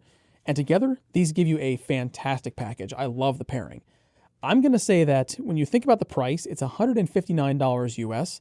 There are a couple of IEMs I can think right about that price point that offer killer value for the dollar, and this is absolutely joining that list. Let's talk about why, because sound signature wise, I really appreciate this piece. To me, it has a very dynamic sound signature, which is no surprise because it is a dynamic driver from Thieaudio, but it has like a vocal focus, which works very well for the music that I listen to. It's detailed and resolving throughout. It does a great job being coherent from low all the way to the high end, again, with a single dynamic driver at $160. To me, I called it a solid budget offering for detail chasers who appreciate dynamic bass presence. I like that. It's a nice summary. I mean, you have to hear this. It's $159 at CanJam. It's a must hear. Absolutely. I first heard it at CanJam Singapore 2025. I think it's a prototype. I was super impressed by it. I think Thieaudio knew I was impressed by it, by my response right away. And when they told me the price that it was going to be released at, I was absolutely shocked. Yeah. And I've said it before, I think a lot of the excitement in the IEM market today is in the more affordable segment. Absolutely. And I think the Thieaudio Prelude is absolutely one of the front runners for that. Wonderful. In addition to the Prelude, Thieaudio will also be showing a brand new flagship that we know practically nothing about. We do know that it's called the Ventura, that it will be available to audition at CanJam SoCal this year, and that's it. The Ventura is one big enigma, but who doesn't love a good mystery? Don't miss the Prelude and the Ventura at Thieaudio's exhibit. This is the Crinier Daybreak, and the significance of the Crinier Daybreak is it marks the first full production IEM from Crinier. Right. So the Crinier Daybreak is $170. And that means it's entering just one of the most competitive price ranges today. Oh, yeah. But I will say, it is also a monster competitor in that price range, to say the least, and even above it. All right, here we go. What is it? The Crinier Daybreak is a 5-driver tri-bird IEM. On each side, 1 dynamic driver for lows, 2 balanced armatures for mids, and 2 microplanar tweeters for highs. Mm-hmm. It uses 3D printed internal acoustic pathways, which I think is cool. Fully filled resin shells for superior crack resistance compared to traditional hollow shell designs. Yeah, there are a couple of IEMs out there that do the resin filled inside. Yeah. And the ones I think of immediately are expensive. It's really interesting to see that in something this affordable. I would not expect to see a solid shell design at $170. Right. Meticulously tuned to the IEF Preference 2025 curve. That's Crinical's reference curve that he developed with the use of the Brüel & Type 5128 ear simulator. We use that here. It is, and we have it for years. It is the high standard of hearing simulation, probably will be for the foreseeable future. I've seen the measurements because Crinical's put them up, showing the measurements of the Daybreak versus his target curve. Does it match it? Pretty much exactly. Yeah. Do I think that's a good thing? We'll talk about that when we get to sound. Give you a hint. Yes, I do. All right. So cable, 4-wire design, silver-plated copper, 2-pin connectors, swappable 3.5mm and 4.4mm terminations. Accessories include 4 pairs of ear tips, including 3 pairs of silicone, 1 pair of foam. Leatherette carrying case it comes with as well, and $170. All right. Let's talk about the sound. The sound is pretty much dead center of my range of neutrality. Right. Not boring at all. I want to make sure that when I say that, I'm not boring, not flat. It's just dead center of my range of neutrality to my ears. The bass, though, is also pretty close to dead center of my range of neutrality, but it is very present and extended. Lovely impact. Lovely resolution in the bass. The mids are also resolving, airy. The highs, the same. Yeah. Frankly, there's more resolution coming from the Cranier Daybreak than I would ever expect at this price range. This is, again, such a hyper-competitive price range, but this is definitely one of the front runners, unquestionably, and even above that price range, which, the top competitors in that range are just all kind of punching above their weight. They are. But wow, so this is fantastic. I decided to run it on Head Acoustics, multi-dimensional audio quality score metric, MDAX, and it scored exceedingly well. Overall score 4.9. Wow. Yeah. And again, $170. I love the way these sound. They're probably right up your alley too. And so make sure at CanJam not to miss the Cranier Daybreak, $170. This is the Volk Audio A12. And while some in our community might not be as familiar with Volk Audio as they are with some other IEM brands, Volk Audio has tremendous IEM experience behind it. The man behind Volk Audio, Jack Vang. Yeah. Founder of Earworks, co-founder of Empire Ears, now Volk Audio. And this is the Volk Audio A12, developed in collaboration with Michael Graves, 5-time Grammy Award-winning engineer. I met Michael Graves and his wife, lovely couple, by the way, at CanJam Singapore 2025. Super humble. Joy to talk to. But anyway, let's talk about what this is. The Volk Audio A12 is a 10-driver quad-bridge IEM. On each side, one 10mm dynamic driver for sub plus bass. They call it the M10 dynamic driver. 4 balanced armatures for mids. 4 EST drivers, electrostatic tweeter drivers for highs. And 1 8mm magnetostatic driver for highs, which they call an M8 tweeter. And that's all in a 6-way crossover design and also a 5 soundbore design. Yeah. Now, they say that A12 began as a near-field reference monitor, then it was hand-tuned by Jack, adjusted by ear. Now, here's what I'm going to say about the sound. I think I understand what Michael Graves, the engineer who voiced these, was going for. Right. Because I'm hearing some vocal emphasis, but a lot of vocal clarity. Yeah. I have to imagine that vocal clarity was a priority here. That's the best part. Yeah, I see, and you tend to favor things that have that kind of clarity. I do, yep. Beautifully done in that respect. The bass surprised me a little bit because of Jack's affiliation. He used to be with Empire Ears, co-founder of Empire Ears, and several of their most famous models have been kind of big sounding, big bass. Right. Not all of them, No. but some of their most popular ones. I don't know why I expected that with these. There was no reason for me to necessarily expect that. But these have a more neutral bass, like perceived flat to my ears. Kind of midline at my neutral preference, maybe even a little bit less. Yeah, and you're going to tease me, I know, because I find them ever so slightly elevated for my tastes. How? I don't even know how. But our tastes on bass are different. But yeah, for me, more like perceived flat, neutral bass, which did catch me a little bit by surprise. Again, don't know why. So then the treble, airy extended. It's quite lovely. Yeah. Maybe it's the magnetostatic drivers I don't know that much about, but was glad to hear it. But I do understand why these are studio monitors that I think audiophiles will also very much enjoy. So this edition I'm holding here, I should mention, is specifically the Founders Reserve edition of the A12. Right. It's $3,999, limited edition faceplate, 24-karat gold-plated frame, Italian-sourced midnight Saffiano leather. It's a textured leather. Limited edition ARC cable, solid core, 5N OCC silver, 4N silver, silver-plated copper, gold-plated silver, and palladium-plated silver. If that sounds like a high-end aftermarket IEM cable, that's because it seems like a high-end aftermarket IEM cable. CNC machine 6061T6 aluminum hardware, 24-karat gold rings on the Y-split, and then 4.4mm termination. The handcrafted carrying case is gorgeous. Matching leather interior, Goya red Alcantara interior, matching leather exterior. Yes. Goya red Alcantara interior. And this Reserve Edition, limited to 350 units, individually numbered.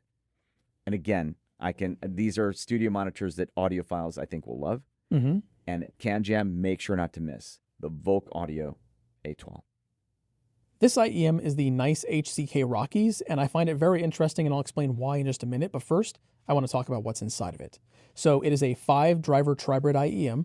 It features a single 10mm dynamic driver, and that driver has a beryllium-coated diaphragm. It has 2 Knowles balanced armatures and 2 Sonian ESTs, that's their electrostatic tweeters.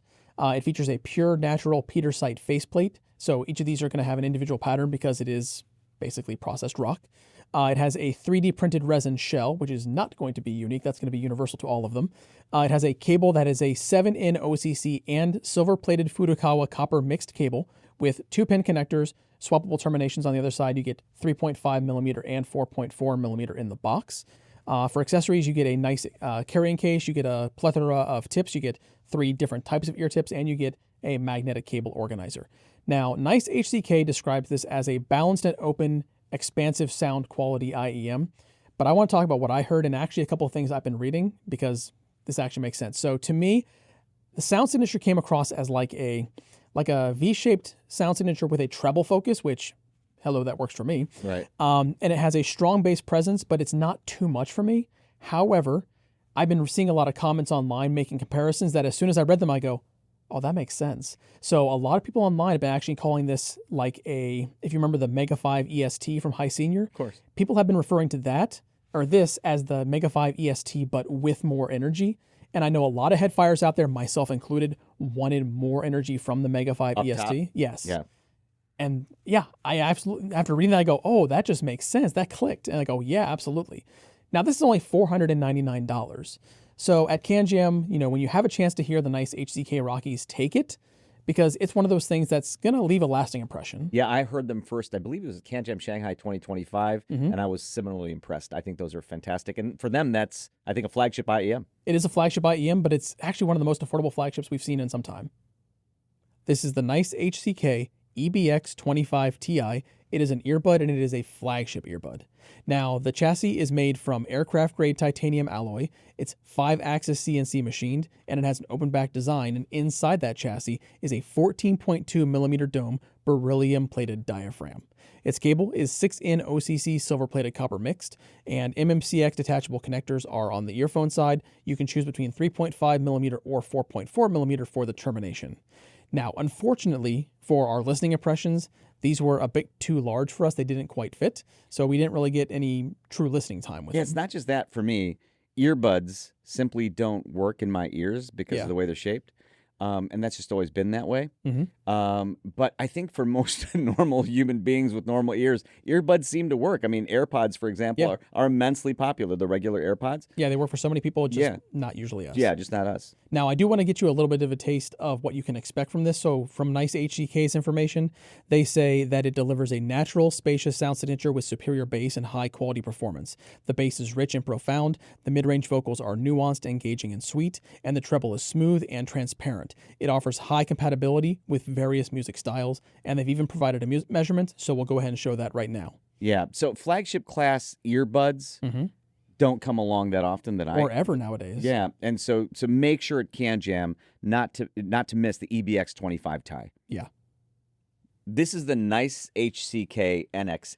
It's $199 US. I'm going to say it. Of the $200 IEMs I can think of right now, this is definitely one of my favorites. It's one of mine too now. This is so good. Yeah. For the price, $199. Anyway, so this is an 8-driver tribrid. On each side, there's one 10mm dynamic driver, 6 balanced armature drivers. The frequency breakdown of those wasn't given, so I'm not sure. One piezoelectric driver, I'm assuming for high frequencies. Right.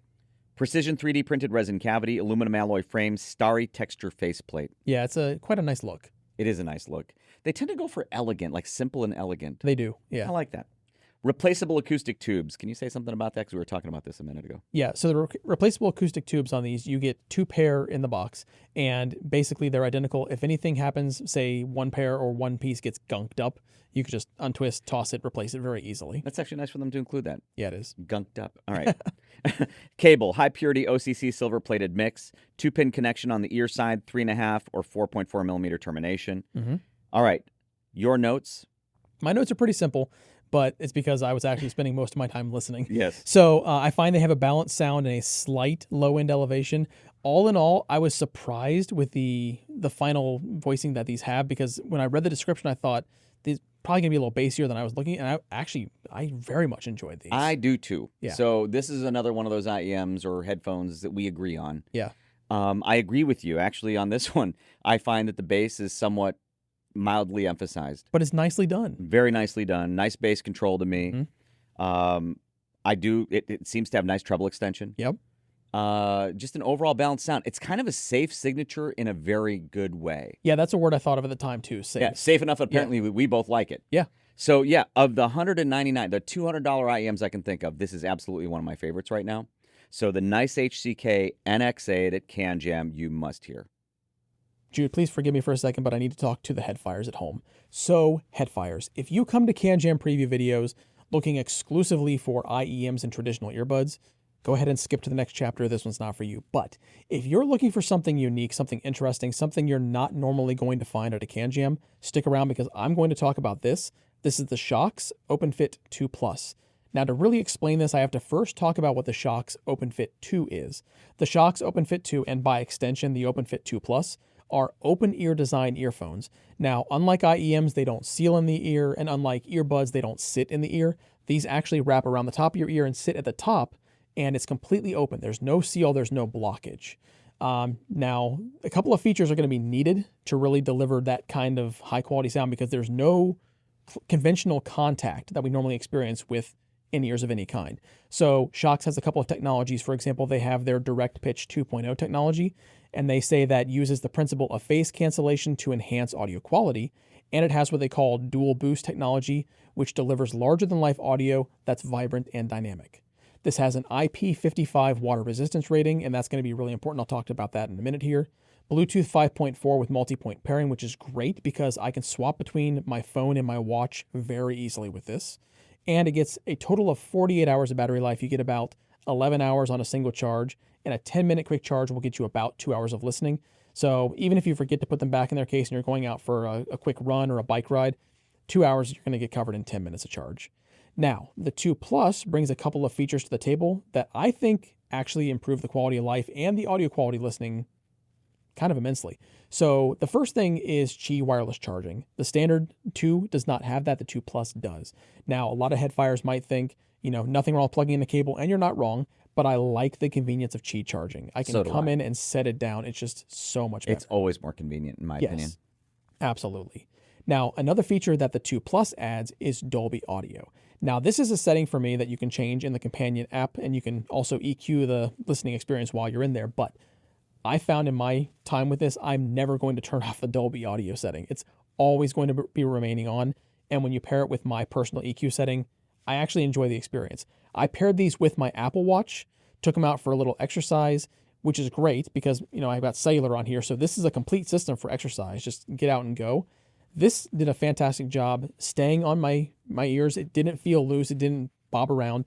That water resistance rating is great because, when you're outside exercising, it's pretty hot. So you're going to be sweating quite a bit. Really nice to have that resistance. And then also it has decent outgoing voice quality as well. So if you're out and about and you happen to get a call, you can pick it up, take it right there. Again, you have full, clear, open. There's no kind of blockage from the outside world. It kind of makes it easier and safer when you're out there exercising. So all in all, this is a fantastic package at CanJam. You kind of have to hear it. I'm looking forward to being able to exercise with it for my first time tomorrow because you've had them the whole time. I have. Yeah, so I'm looking forward to that. Okay, I'll clean them for you. Now, in past CanJam preview videos, we talked about different IEMs from Rainstone. Well, this is a third IEM in their family. This is the Rainstone Stuka. I hope I'm pronouncing that perfectly. I'm probably not, but I hope. So it's an entry-level IEM. We previously talked about the Katyusha and the Garand, which were two different models in their line. Now, the whole family, these three models, Rainstone says it forms a lineup of headsets designed for winners, each drawing inspiration from legendary military firepower, embodying precision, dominance, and immersive power. They really have that big military kick for all their models. I was going to say, these homeboys like weapons. They do like their weapons. Yes, they do. Now, inside of this is a pretty big weapon. It's an 8mm driver IEM. It has a 3D printed acrylic shell with ergonomic lightweight design, and it has an aluminum faceplate They all look similar in terms of styling, but they have different colors, and it's nice to easily separate them that way. The cable is Rainstone's standard oxygen-free copper cable. It comes with a right-angle 3.5mm termination and MMCX connectors. It comes with silicone and memory foam ear tips in the box, and because it's an entry-level model, it's also priced like an entry-level model. It's only going to set you back $139 US. Now, they say that this was made for pop and jazz with warm bass and smooth highs. I agree with that last bit completely. So to me, if I'm listening to the sonic presentation of this IEM, I get the most presence out of the low end, I get a little less presence out of the mid-range, and I get a smooth top end. So all in all, like they say, warm bass, smooth highs, it's that very, very smooth gradient. So if you want a nice, relaxing listen that's not going to break the bank, this is one thing to get. Now, I do want to mention one thing. I found that this is pretty tip dependent. The tip, it's kind of picky with the stock tips. So if you're an IEM lover and you have multiple ear tips, that's going to be perfect, because bring them to the Rainstone exhibit, pair your favorite ear tips with it. You might actually find that perfect combination. Now, I need to remind you, that's not a complete list of the IEMs and accessories you'll find at CanJam SoCal this year. For example, if you're on the hunt for new IEM tips, I'd recommend starting with some of my personal favorites, the ASLA Sedna Fit Short at ASLA's exhibit. If you're an audiophile basshead, or even a purebred dyed-in-the-wool basshead, then you'll want to check out Fat Freak's family, including the Scarlett Mini and their flagship, the Grand Maestro.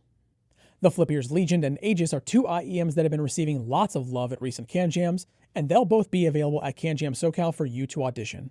For something completely new, be sure to check out the Flora Innovations exhibit to discover what they're doing in the world of piezo speakers. Be sure to ask about their Dragonfly. If you're on a budget, check out the Heidi's MS-1 Galaxy. And if you need new cables for your IEMs, stop by the Yongza exhibit and discover their entire family, including the budget-friendly Black Knight.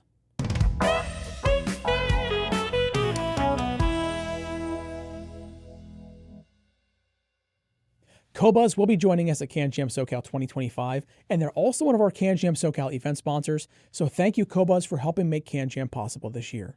Now, while Qobuz may not make audio electronics or listening hardware for your rig, you'll find their excellent music streaming service integrated into a number of incredible DACs, DAC amps, and streamers thanks to a new feature they're calling Qobuz Connect. Here's our take on this new update from Qobuz. At IEM Munich 2025, Qobuz introduced Qobuz Connect, and now I've finally had a chance to kind of get hands-on with Qobuz Connect, dive into it, really get to experience it. And I picked up on a couple of key improvements that I really think a lot of headfires will be interested in. So first of all, this is free for any Qobuz subscriber out there. And if you're not a subscriber, definitely check it out. They have a free trial to kind of get used to it a little bit. But Qobuz Connect, it's coming to a lot of products. It's already out for a number of DACs and streamers. And it's basically available as a software or firmware update for a lot of those products. Now, here in the office, I got to experience it through the DCS Lena network DAC. Now, one of the first improvements that I experienced from Qobuz is improved audio quality. And part of that is because of the way Qobuz Connect works. So instead of running from a Qobuz server to your device and then from your device straight to the DAC that way, this actually takes out the middleman. The computer's not involved. So it goes straight from Qobuz's servers to your device. So in our case, again, the DCS Lena DAC. Now, Qobuz says that it delivers bit-perfect audio, streaming up to 24-bit 192 kilohertz directly from the servers to your device. Again, it's on a number of devices already and still rolling out to more as well. Now, for me, what I really experienced was I wasn't getting any of the downsampling or compression that you get from wireless connectivity via Bluetooth or AirPlay, because again, I'm running straight from the servers through the Ethernet connection into the DCS Lena network DAC. I also found that it had a streamlined experience overall. So before, in order to run Qobuz through the DCS Lena network DAC, I had to use their Mosaic app, which, fully functional, definitely works well. But now I don't even need that as part of the equation. I can run everything from the Qobuz app directly. So I found that to be a bit more user-friendly. I found it to be faster as far as response times go. And I also found it a bit seamless for switching devices because, again, it's the same interface across everything that I'm using. And that also comes to something else that I noticed was cross-platform synchronization seems to be a lot better with Qobuz Connect. So you can control, for example, your mobile device from a desktop, and you can also control your desktop from that mobile device. Now, this isn't as much on the streaming side of things, but if you're running Qobuz locally to a USB DAC, Say you're across the room and you have a 2-channel system set up with a little, home theater PC. You can now control that from your phone directly to the PC app into your speaker system. Very nice integration, great to have. And the best pro to me is that really it's free. So if you have a DAC or a streamer that you think might support or could eventually support Qobuz Connect, definitely check out the list of supported products on their website. That product list is growing pretty much daily at this point. It is.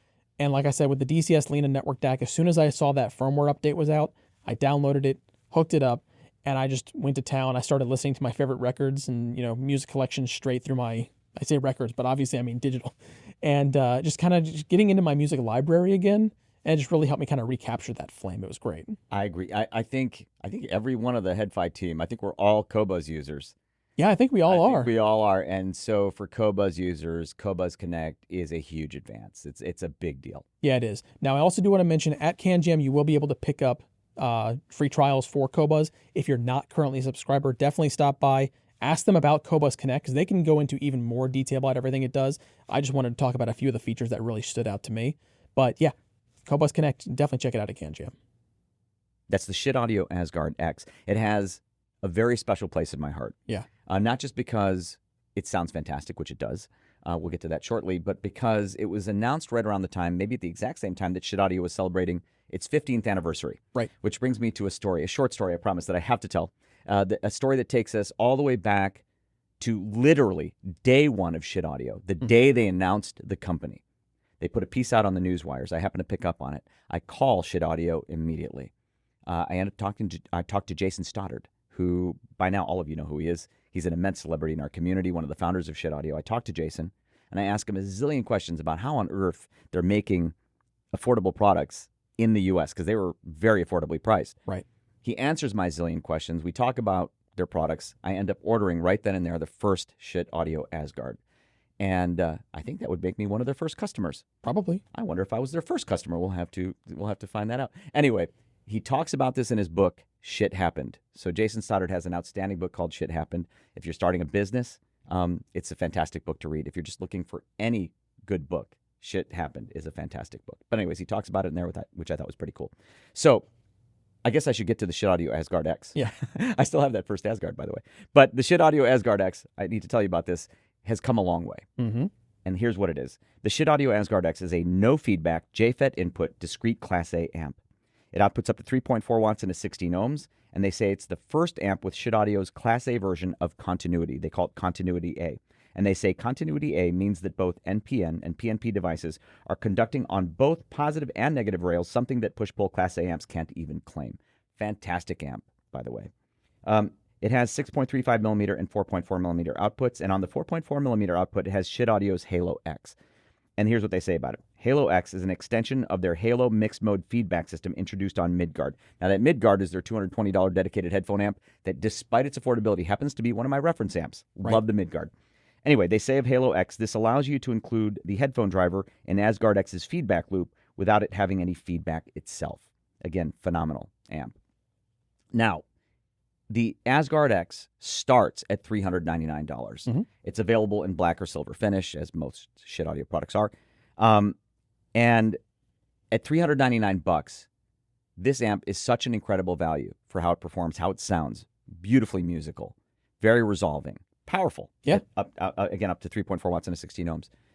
But if you're not already married to your DAC, there is an optional mesh DAC module, or if you're looking to upgrade your DAC, fantastic DAC, their mesh DAC. And they say the mesh DAC, the mesh card combines the best of our own research and development with an excellent Delta Sigma output stage for incredible sound you won't get anywhere else. And it is a fantastic sounding DAC, resolving but musical, just like the amp. Now, with that mesh DAC module, you also get Forkbeard. And with Forkbeard, you get a 3-band parametric EQ, which I love having EQ. You get balance controls, loudness, and volume, as well as additional DAC features like non-oversampling mode and absolute phase switching. So it adds value, and that's $549 with Mesh DAC and Forkbeard. What a fantastic system. So I'll say it again. I think getting them together makes the most sense unless you are absolutely married to your current DAC. Mm-hmm. But I still can't believe this many years later, I'm still thinking that same way I thought the first day I talked to Jason Stoddard. How do they make this stuff in the U.S. and make this stuff so affordable? Right. Fantastic product. at CanJam, you have to check out the Asgard X. Now, I've said before how the Thieaudio Midgard, which is a headphone amplifier, actually, it's the black component on the table right now. I've said before how it was one of the best value anythings in all of HeadFi. Now, it's been out for a while. Right. So do I still feel the same? Yes, it is still one of the best value anythings in all of HeadFi. Phenomenal headphone amplifier, and it's like $220. Yep. So what is it? It's a balanced headphone amp and preamp. It uses Schiitaudio's Halo topology. I'll say more about that in a second. It outputs up to 4.8 watts RMS into 32 ohms. It's designed and built in Schiitaudio's new Texas facilities. It's, again, $220. And some quotes from Jason Stoddard from Schiitaudio. Midgard is simply the best measuring, highest powered, discrete headphone amp we've ever made. But that's not all. Midgard's new Halo topology also offers the potential for higher performance where it matters, at your ears. So about Halo, he says it's a mixed mode feedback topology that incorporates your headphone driver into the feedback loop, offering the potential for better control at driver resonance and improved acoustic results. So all I'll say is it sounds phenomenal. Right. And it's dead quiet with my most sensitive in-ears, but has the drive to drive just about any headphone I'd want to drive with it. It is, as I've said before, it's one of those amps I'd call a reviewer's amp, and I love it. So the Midgard, to me, is still, to this day, a can't miss a CanJam. Now, also on the table, underneath the Midgard, is the Schiitaudio Mimir, which I also think is one of the best value anythings in all of HeadFi. Yeah. And it's a DAC. Specifically, it's a Schiitaudio balanced mesh DAC. And of that mesh technology, the Schiit mesh technology, Schiit says, Schiit mesh is a unique combination of our time and frequency domain optimized digital filter and a standard delta sigma modulator. And we'll say a little bit more about that later. So the Mimir has USB-C input using Schiit's Unison 384 USB input that supports up to 38384. It has optical coax and AES inputs, stereo RCA and balanced XLR outputs. It comes in black or silver. As you can see, I couldn't choose just one. My Midgard is black. I chose the silver Mimir. I love the way they look as a mixed system, and I also wanted to show you guys both colors. I think they both look cool. Now, it starts at $299, which I cannot believe, given the performance, how it sounds. But there is a $349 version, which is what we have, and that is the Schiitaudio Mimir with Schiitaudio's Forkbeard technology. Now, I won't get into any details about Forkbeard here, other than to say it enables additional functionality on Mimir, which I'm going to talk about just now. But if you want to learn more about Forkbeard, make sure to check out Jason Stoddard's blog on HeadFi, Shit Happened, and you can learn a lot about Forkbeard there on their website. Okay, so in this case, with the Mimir, Schiitaudio's Forkbeard turns it into not just a balanced mesh DAC, but a balanced mesh DAC, EQ, and preamp DAC. Specifically, you can adjust volume, change stereo balance, and apply parametric EQ using the Forkbeard app. EQ for me is actually quite important because depending on the headphone I listen to, there are some that I definitely want to EQ. I love having that option through Forkbeard. Their volume control uses Schiit's own algorithm for excellent performance down to very low volume levels. I can confirm that. They say you can connect Mimir straight into an amp and have a full digital preamp system as long as you're good with controlling it via Forkbeard, which I think is cool. Now, Forkbeard also gives you additional DAC controls like absolute phase inversion, which is important for some people, some recordings. And then you can choose between mesh and NOS mode. So NOS mode is non-oversampling. If I had to choose one, I'm going with mesh because to my ears, it is more resolving, and imaging-wise, it's a bit more holographic. But the non-oversampling mode to my ears is a bit more relaxed. I think some people are going to describe it as more analog sounding. I don't know if that I would go with that, but I bet you people will say that about it, and I can see why. If I had to choose one again, I'd choose mesh, but since I have the Forkbeard option, I have both, and I love having both. And now you can choose it. So easy to do. Now, they say that Forkbeard capabilities may change over time, so make sure to pay attention to their announcements on HeadFi, on their website, on their mailing list. And as a system now, I want to say, this is $349 for the Mimir. Yep. $220 for the amp, and it's one of my reference systems. It is so resolving, but so musical. I hate using just musical because it's such a generic term, but I think you guys know where I'm going. It's never strident, but it's extremely resolving. And it's one of my reference systems that just happens to be quite affordable, and it's small footprint. And as you know, I have one decent-sized desk and a lot of smaller desks, and this fits on any of them. And for that, I love it. So if you want to hear one of my reasonably priced reference systems at CanJam, you're looking at it. We are currently holding a couple of little surprises. This is the FIIO QX13, and I want to talk about them because the FIIO QX13, they describe it as a professional high-performance USB dongle for cell phones.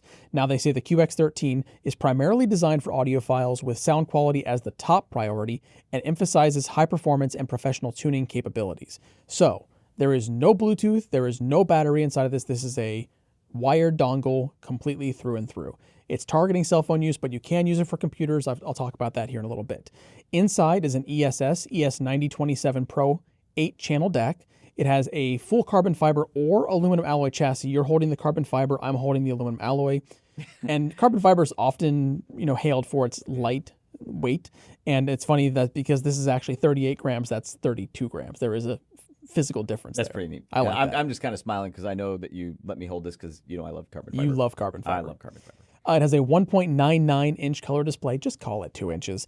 It has 2 gain settings accessible in the menu via the non-capacitive buttons. Now, these look like capacitive buttons. They're not.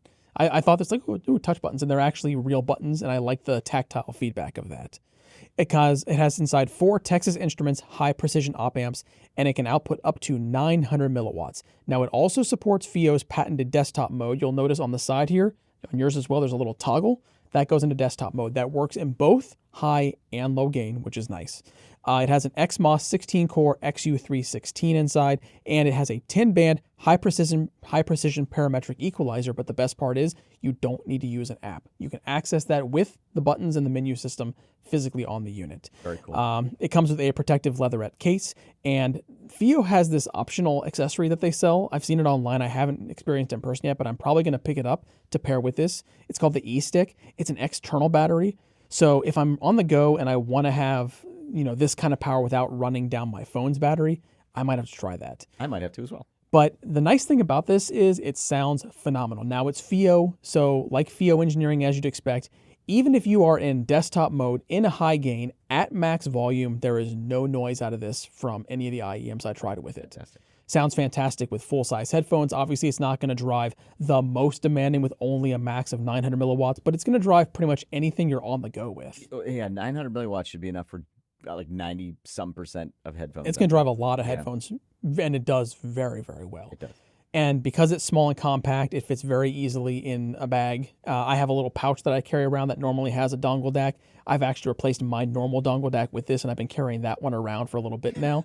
If you can't fit this in your bag, Brian, you need to get a bigger bag. I love my bag. It's a fantastic little piece. So the QX13, it's one of those things where you might possibly overlook it when you're, looking at FIIO's exhibit because they have a lot of stuff on their tables. Yes, FIIO's exhibit is insane. It's tiny. Do not miss these because they are fantastic.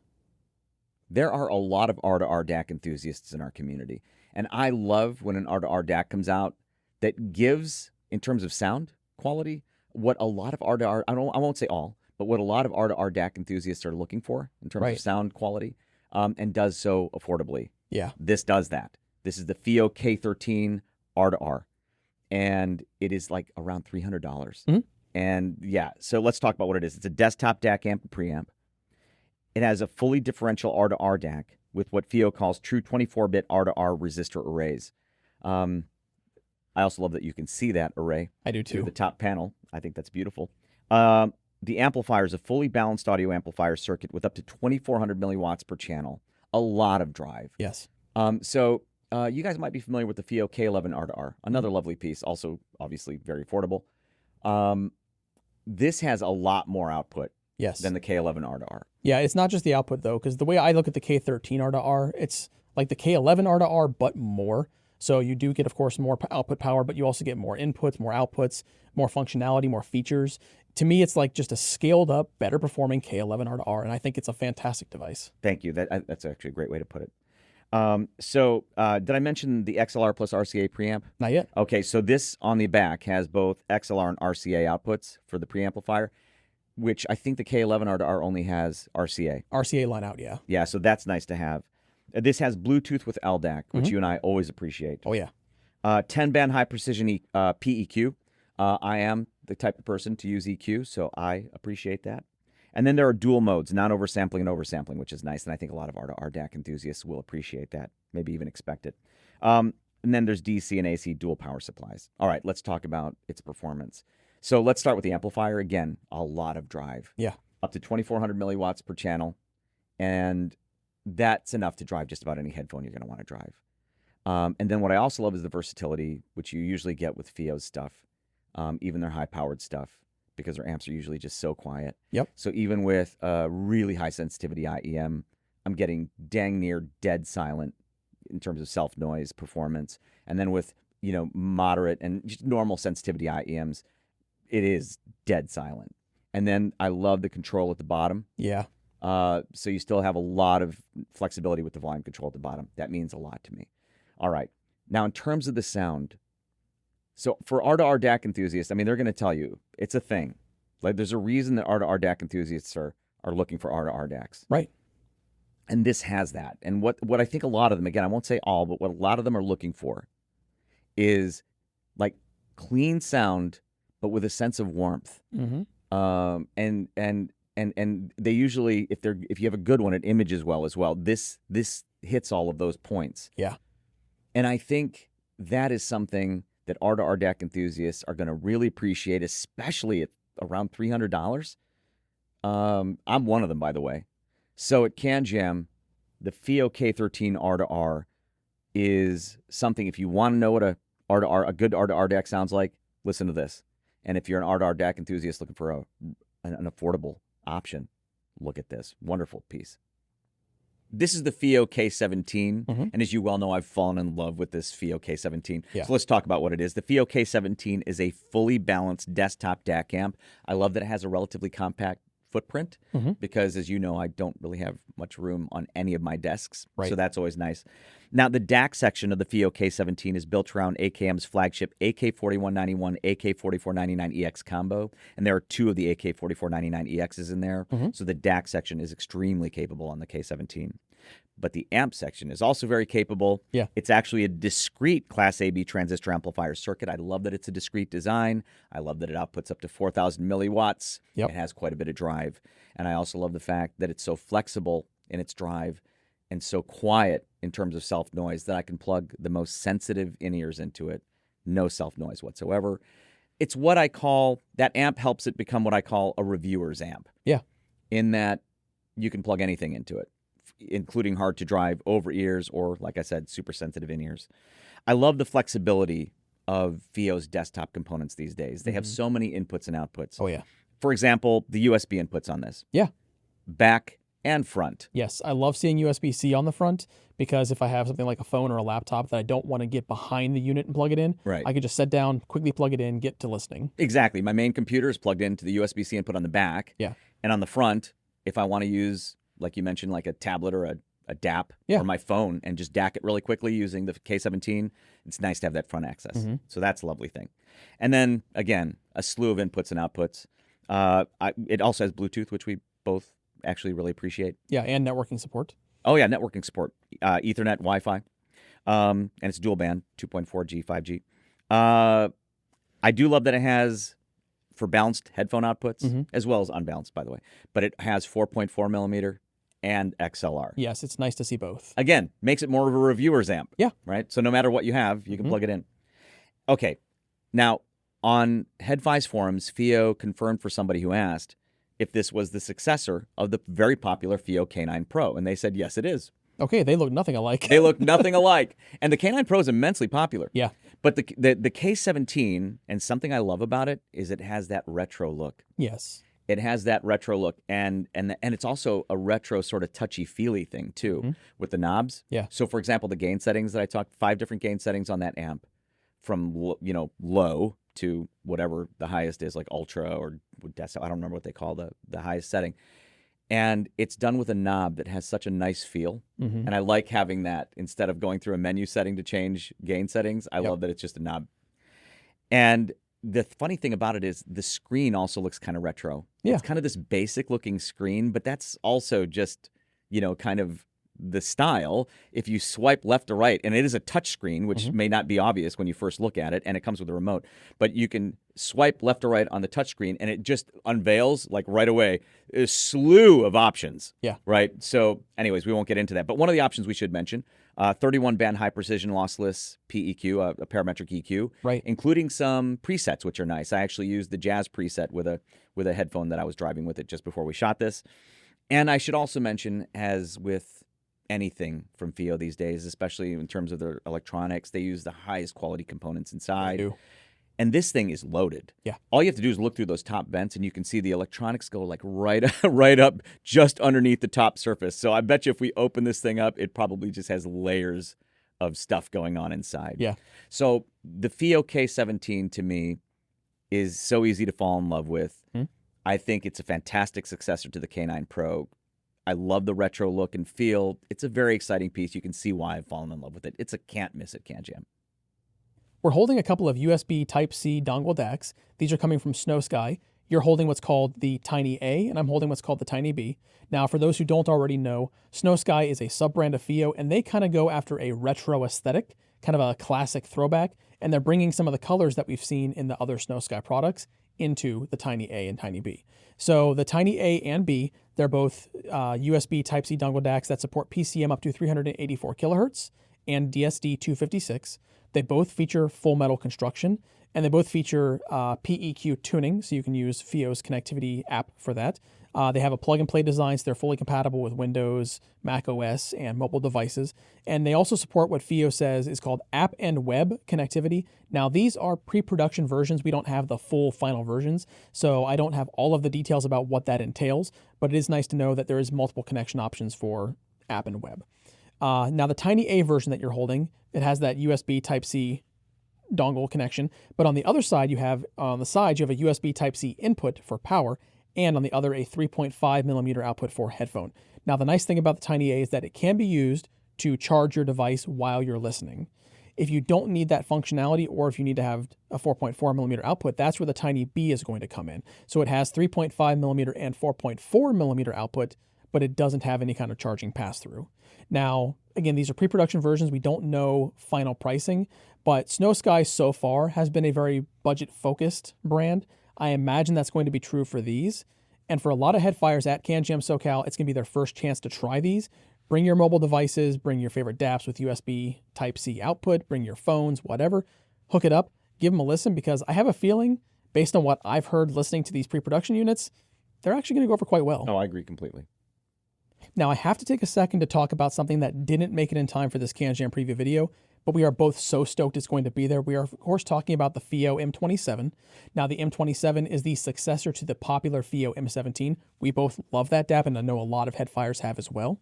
And FIIO describes the M27 as a reference class compact desktop smart hi-fi player, which is a good description for it because it has dual ESS, ES9039S Pro DACs inside, with 5 gain settings on the amplifier that can deliver up to 5 watts per channel, which is nuts from a digital audio player that you can take on the road. It is. Now, for headphone outputs, you've got 6.35 millimeter, 3.5 millimeter, and 4.4 millimeter. So even if you're connecting a number of headphones, you have a lot of options right on the player, no need for adapters. It's running Android 13 and has 8 gigabytes of memory, 256 gigs of internal storage, and that can be expanded via dual micro SD expansion slots that both support up to 2 terabyte micro SD cards each. So that's over 4 terabytes of storage if you choose to fully expand the device with micro SD.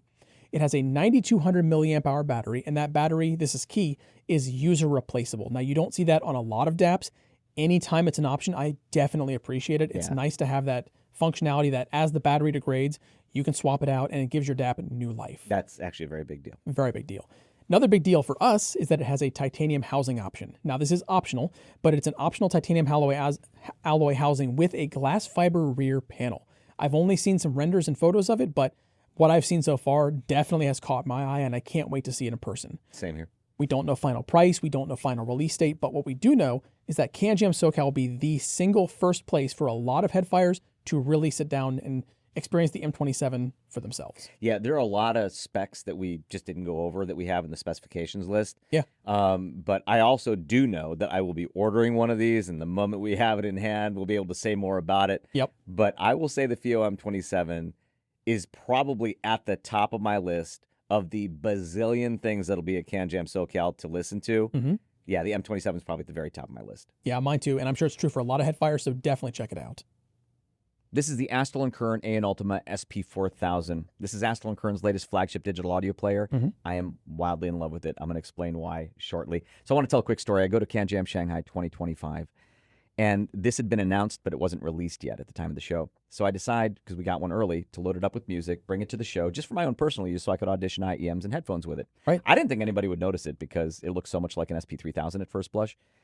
I was so wrong. So within minutes of the show starting, I'm at an IEM manufacturer's exhibit, and some sharp-eyed headfire sees it and says, "Is that an SP4000?" I was like, oh, totally surprised. I was like, yeah, it is.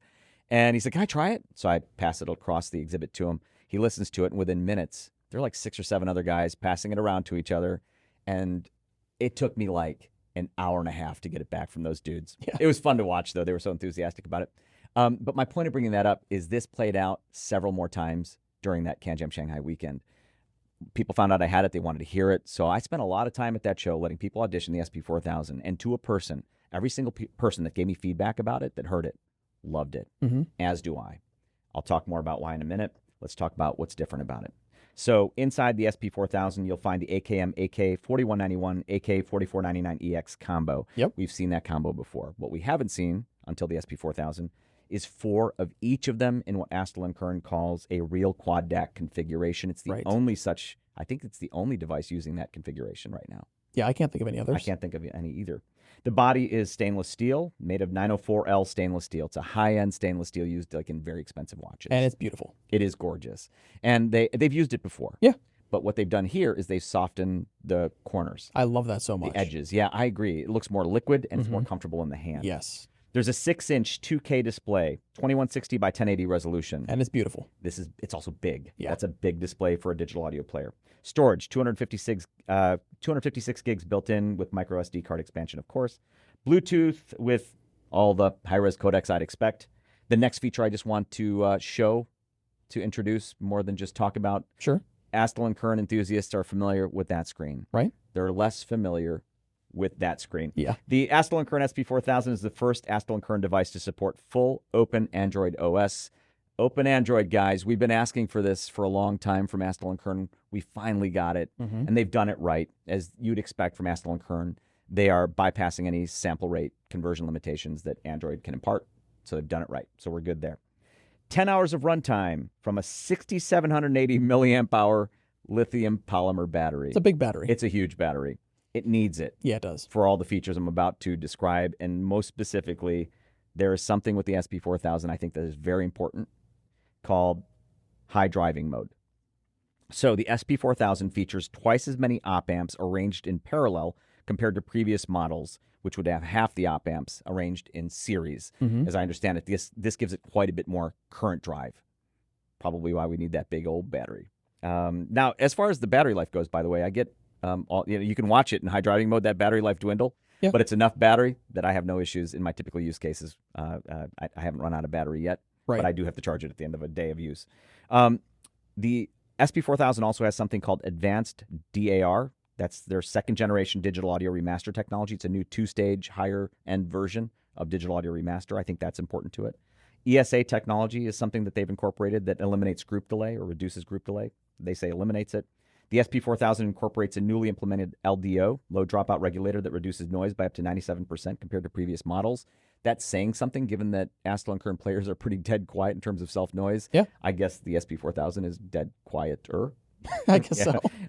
For the first time in Astell&Kern's lineup, the SP4000 employs a precision-engineered shield can made from 99.9% pure copper. Okay, there's a whole bunch of other improvements, but here's my point. They have put so much into this player that it is the biggest leap in a generation that they've had, in my opinion, and to my ears, and just based on the feedback, since like the AK240 a zillion years ago. What does it sound like? It sounds more like a desktop rig. Solidity, beautiful imaging, richness, resolution, all the things that I would expect from a really outstanding desktop rig in this. For anything that I would drive with a portable digital audio player, it's the best sounding digital audio player I've heard so far. Yeah. It's that good. It's a big deal. And even with some things I wouldn't normally drive with a portable player, like the Meze Audio Elite, drives it beautifully. I've been using it a lot with the SP4000. Tried the OG Susvara, Really? unbelievably, drives it Wouldn't be my first choice for it, but the Susvara unveiled. Okay, we're talking. Utopia 2022, the ZMF Atrium. All right. Those are all things I don't usually drive a lot with a portable digital audio player. What do I usually use? IEMs. Even the most demanding IEMs should be no issue for the high driving mode of the SP4000. And with the really sensitive in-ears, like one of my references is a Visioneers VE10, very sensitive in-ear, I still use high driving mode with that, even though it's really sensitive. And it just sounds better in that mode. And of course, it's dead quiet. This is probably going to be immensely popular. I know it'll be immensely popular. CanJam, there'll probably be a lineup to hear it. I think it'll end up being the most popular, best-selling, flagship class, flagship price digital audio player we've seen to date. It is that good. Now, I have no doubt that the Ultima SP4000 is going to be incredibly popular at CanJam, but there's another DAP that I want to mention because I don't think this should be lost in the SP4000's shadow. I agree completely. Yeah, this is the Astell&Kern PD10. Now, the PD10 is not part of any other line of Astell&Kern, but it is part of the Astell&Kern family. It's kind of like the Con in that regard. Right. It's its own thing. Inside of this, there are 4 of AKM's AK4498EX DACs and 2 of the AK4191 EQs. Now, when this launched, Astell&Kern says that it was the world's first application of the AK4498EX in a digital audio player.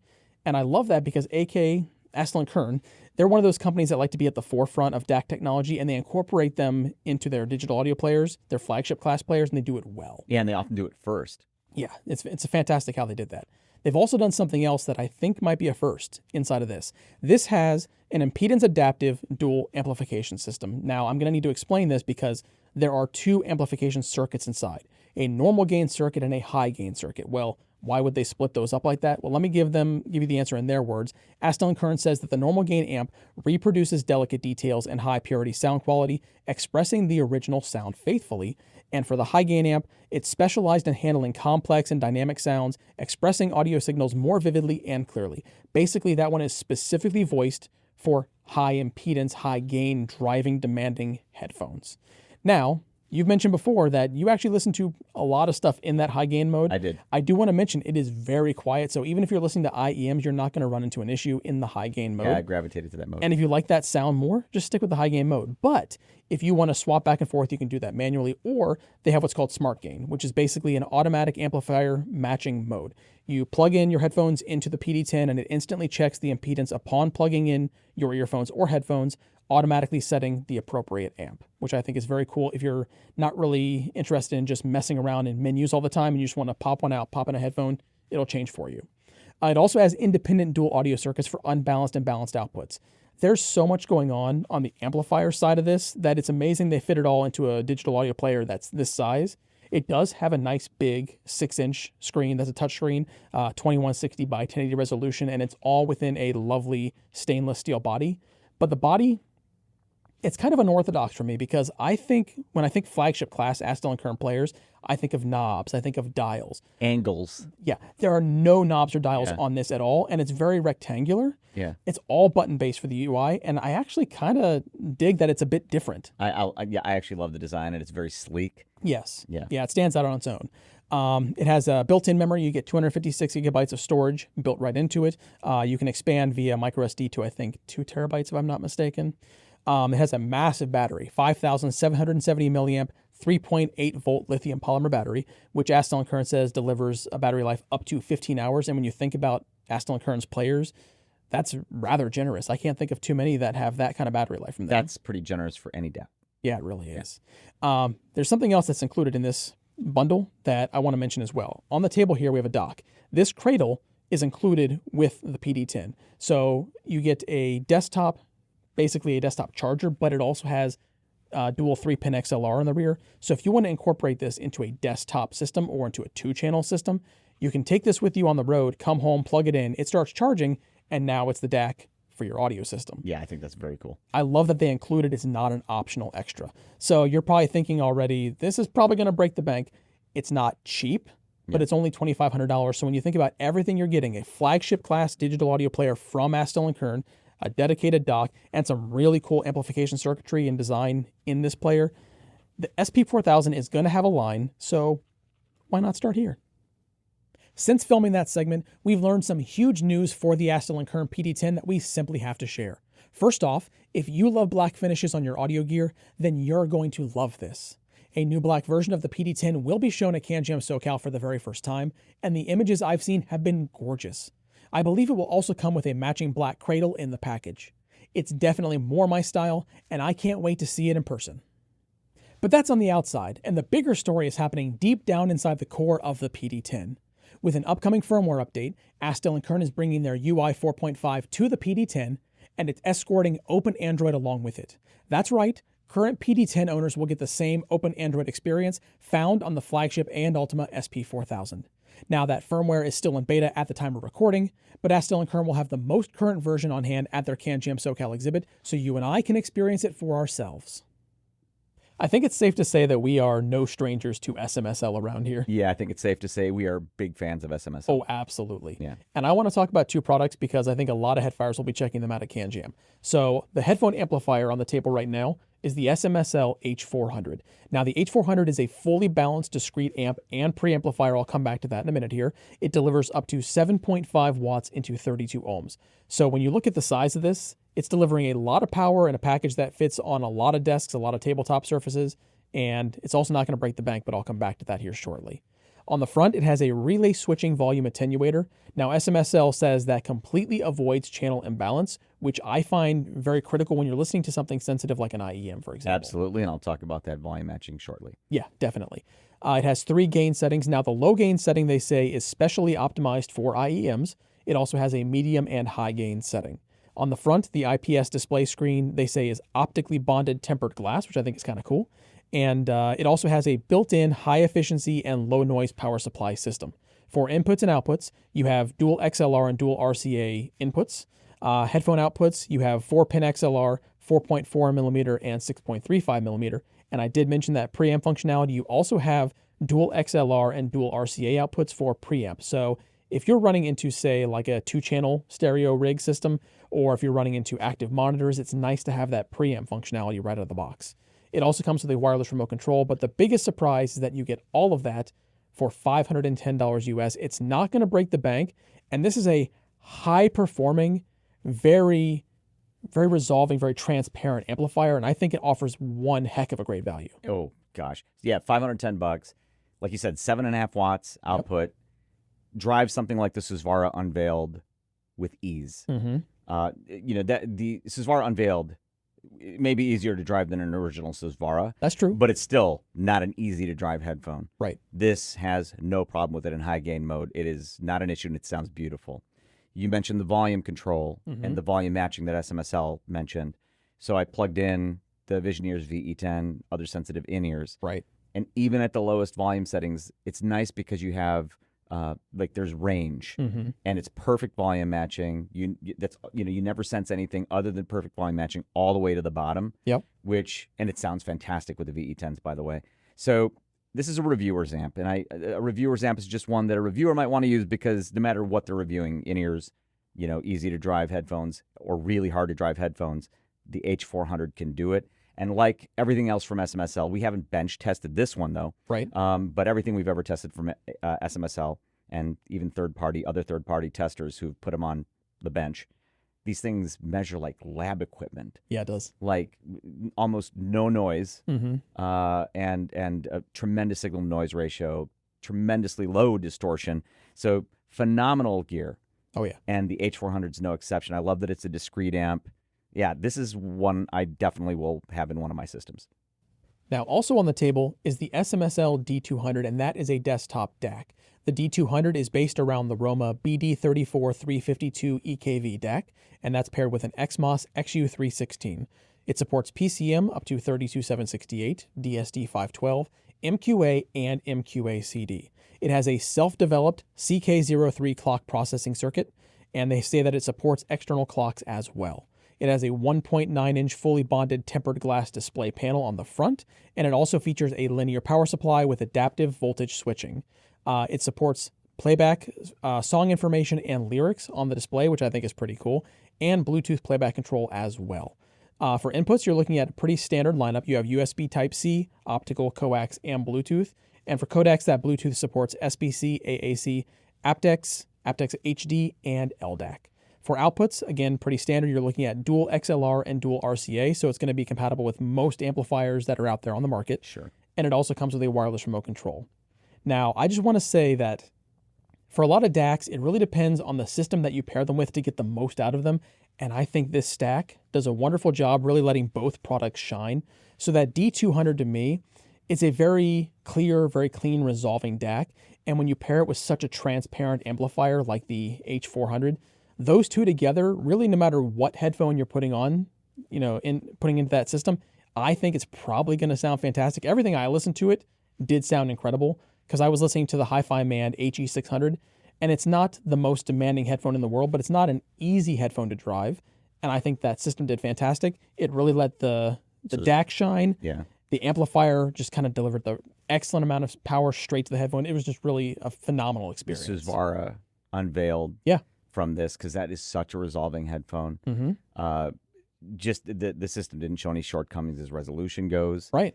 And drives it beautifully. Again, from my Visioneers VE10s, super duper resolving. So for me, the DAC deserves the amp. I'm a huge fan of that amp. Yeah. And the DAC is totally deserving of it. Just like the amp, anything from S.M.S.L. Again, we haven't bench tested it, but I have a feeling there isn't a test I could throw at it with the audio precision analyzer that it wouldn't just excel at. Yeah. And it sounds that way. This whole system sounds that way. This stack is probably going to be on one of my desks quite soon and for a while. I don't doubt it. Oh, I enjoy the system so very much. And it will be at CanJam. Make sure not to miss it. That's the S.M.S.L. PL150. It's a CD player. And I'm so excited that we're seeing so many new CD players. I'm so happy that the age of CDs seems to be coming back. Right. Because I have a pretty sizable CD collection still at home. You do? But one thing in common with most of the new CD players we've been seeing is a top-loading type mechanism of some sort or another. That's true. And that's fine, but then you have to keep that area free. And it has to be on top of everything so that you can access the loading mechanism. The S.M.S.L. PL150 is a front-loading and specifically a slot-loading CD player. Right. Which I love, because then you can put it anywhere in the system. All right, let's talk about it again. It's a hi-fi CD player. It has a built-in headphone amp, which is very nice. I'll get to that in a second. Again, it uses original Philips slotted mechanical components. Very cool. It has a built-in CS43198 DAC. The headphone amp will output up to 120 milliwatts into 32 ohms. It has 3.5 millimeter and 4.4 millimeter outputs, which is very cool. Yep. That's something that new CD players have that old ones didn't. Yeah. Some of them have 4.4 millimeter outputs. That didn't exist back then. 75-step volume attenuator, which is very nice. I used it with various IEMs. In fact, right before we were shooting this, I plugged in the Limeere's Maris. Sounded lovely, by the way. And that 75-step volume, lovely control. It supports full-size and mini CDs. Yeah. You have any mini CDs? No, I sold off mine years ago. Oh, you sold off all of them? I only have like a few. Yeah, I've got my full-size CDs, but the minis are long gone. I have a lot of full-size CDs. Now, on the front of the PL150 are the physical controls, which I like, the physical controls, and a small IPS display. On the rear, optical and coax digital outputs, and stereo RCA analog output. The PL150 is available in silver or black finishes. It comes with a wireless remote, and it's only $149. Yeah, that's the biggest shock for me because that's a complete package basically for the price of a single component. Yes, because you can use it alone. Like if you're a CD enthusiast, you can just have that on your desk. Yeah, put it on your desk. You have a headphone system right there. Right, which is lovely. But $149. So I am so happy to see a slot loading CD player with a built-in headphone amp that you can use standalone. I've also used it with its digital outs into other DACs and DAC amps, which is actually very cool as well. So you can just use it as essentially like a transport. Right. So I love that flexibility for $149 at CanJam. If you're a CD person, or even if you're not, check out the S.M.S.L. PL150. That's the Thieaudio WA24 20th Anniversary Edition. I think that was launched at CanJam SoCal 2024. It was. Happy belated birthday, Thieaudio. So this amp, it's fantastic. Let's get right into it. It's obviously a tube amp. Right. Designed for headphones with impedances from 8 ohms to 600 ohms, so very versatile. It's a single-ended, all-tube amplifier. It's Class A with 0 feedback operation, which is nice. 4 closely matched, custom-made 3A 109E vacuum tubes. I am not familiar with these tubes. No. And I've been around tube amps a long time, so those tubes are new to me. They say, Thieaudio says, at its core are 4 custom-made 3A 109E mid-gain, direct-heated triode power tubes, chosen for their exceptionally low noise and long-lasting durability. I'll tell you this, they sound fantastic with this amp. Right. We'll get to that shortly. Point-to-point wiring, and I'm sure inside, given its Woo audio, it's probably as gorgeous inside as outside. So I imagine that point-to-point wiring is immaculate. Would love to see it. CNC machined aluminum chassis, 2-tier design. They say that design isolates the tube amplifier on the top portion from the linear power supply on the bottom portion. It's a black and gold anodized aluminum, sandblasted finish, and 100% gorgeous. I love that it has this unique aesthetic. There's really no other amps except for maybe one other amp from Woo Audio that looks like it. Yeah. I love that aesthetic. It uses the Alps Alpine RK50 potentiometer. Hello. That is a legendary potentiometer. That is a legendary volume control. It is probably the high standard for many for potentiometers. Right. It is also inordinately expensive. It is. So I love that it has that. And that I love that they show it off. Yeah. So the chassis is made to show off the RK50. It looks cool. Inputs include one pair of XLRs, 2 pairs of RCA, and outputs are 4-pin XLR, 4.4 millimeter, 6.35 millimeter, and 3.5 millimeter. I love that they have 4.4. Yes. All right, let's talk about the sound. So I used it primarily with 2 headphones. It's extremely versatile, though, but I used it primarily with 2 headphones. Let's start with the Susvara Unveiled, which is one of my high standards of any headphone type. It's just so good and so incredibly resolving, and just it's just one of my favorite headphones, period. That, out of the WA24 20th Anniversary Edition, is everything I want from the Susvara Unveiled, and yet also everything I want from a tube amp.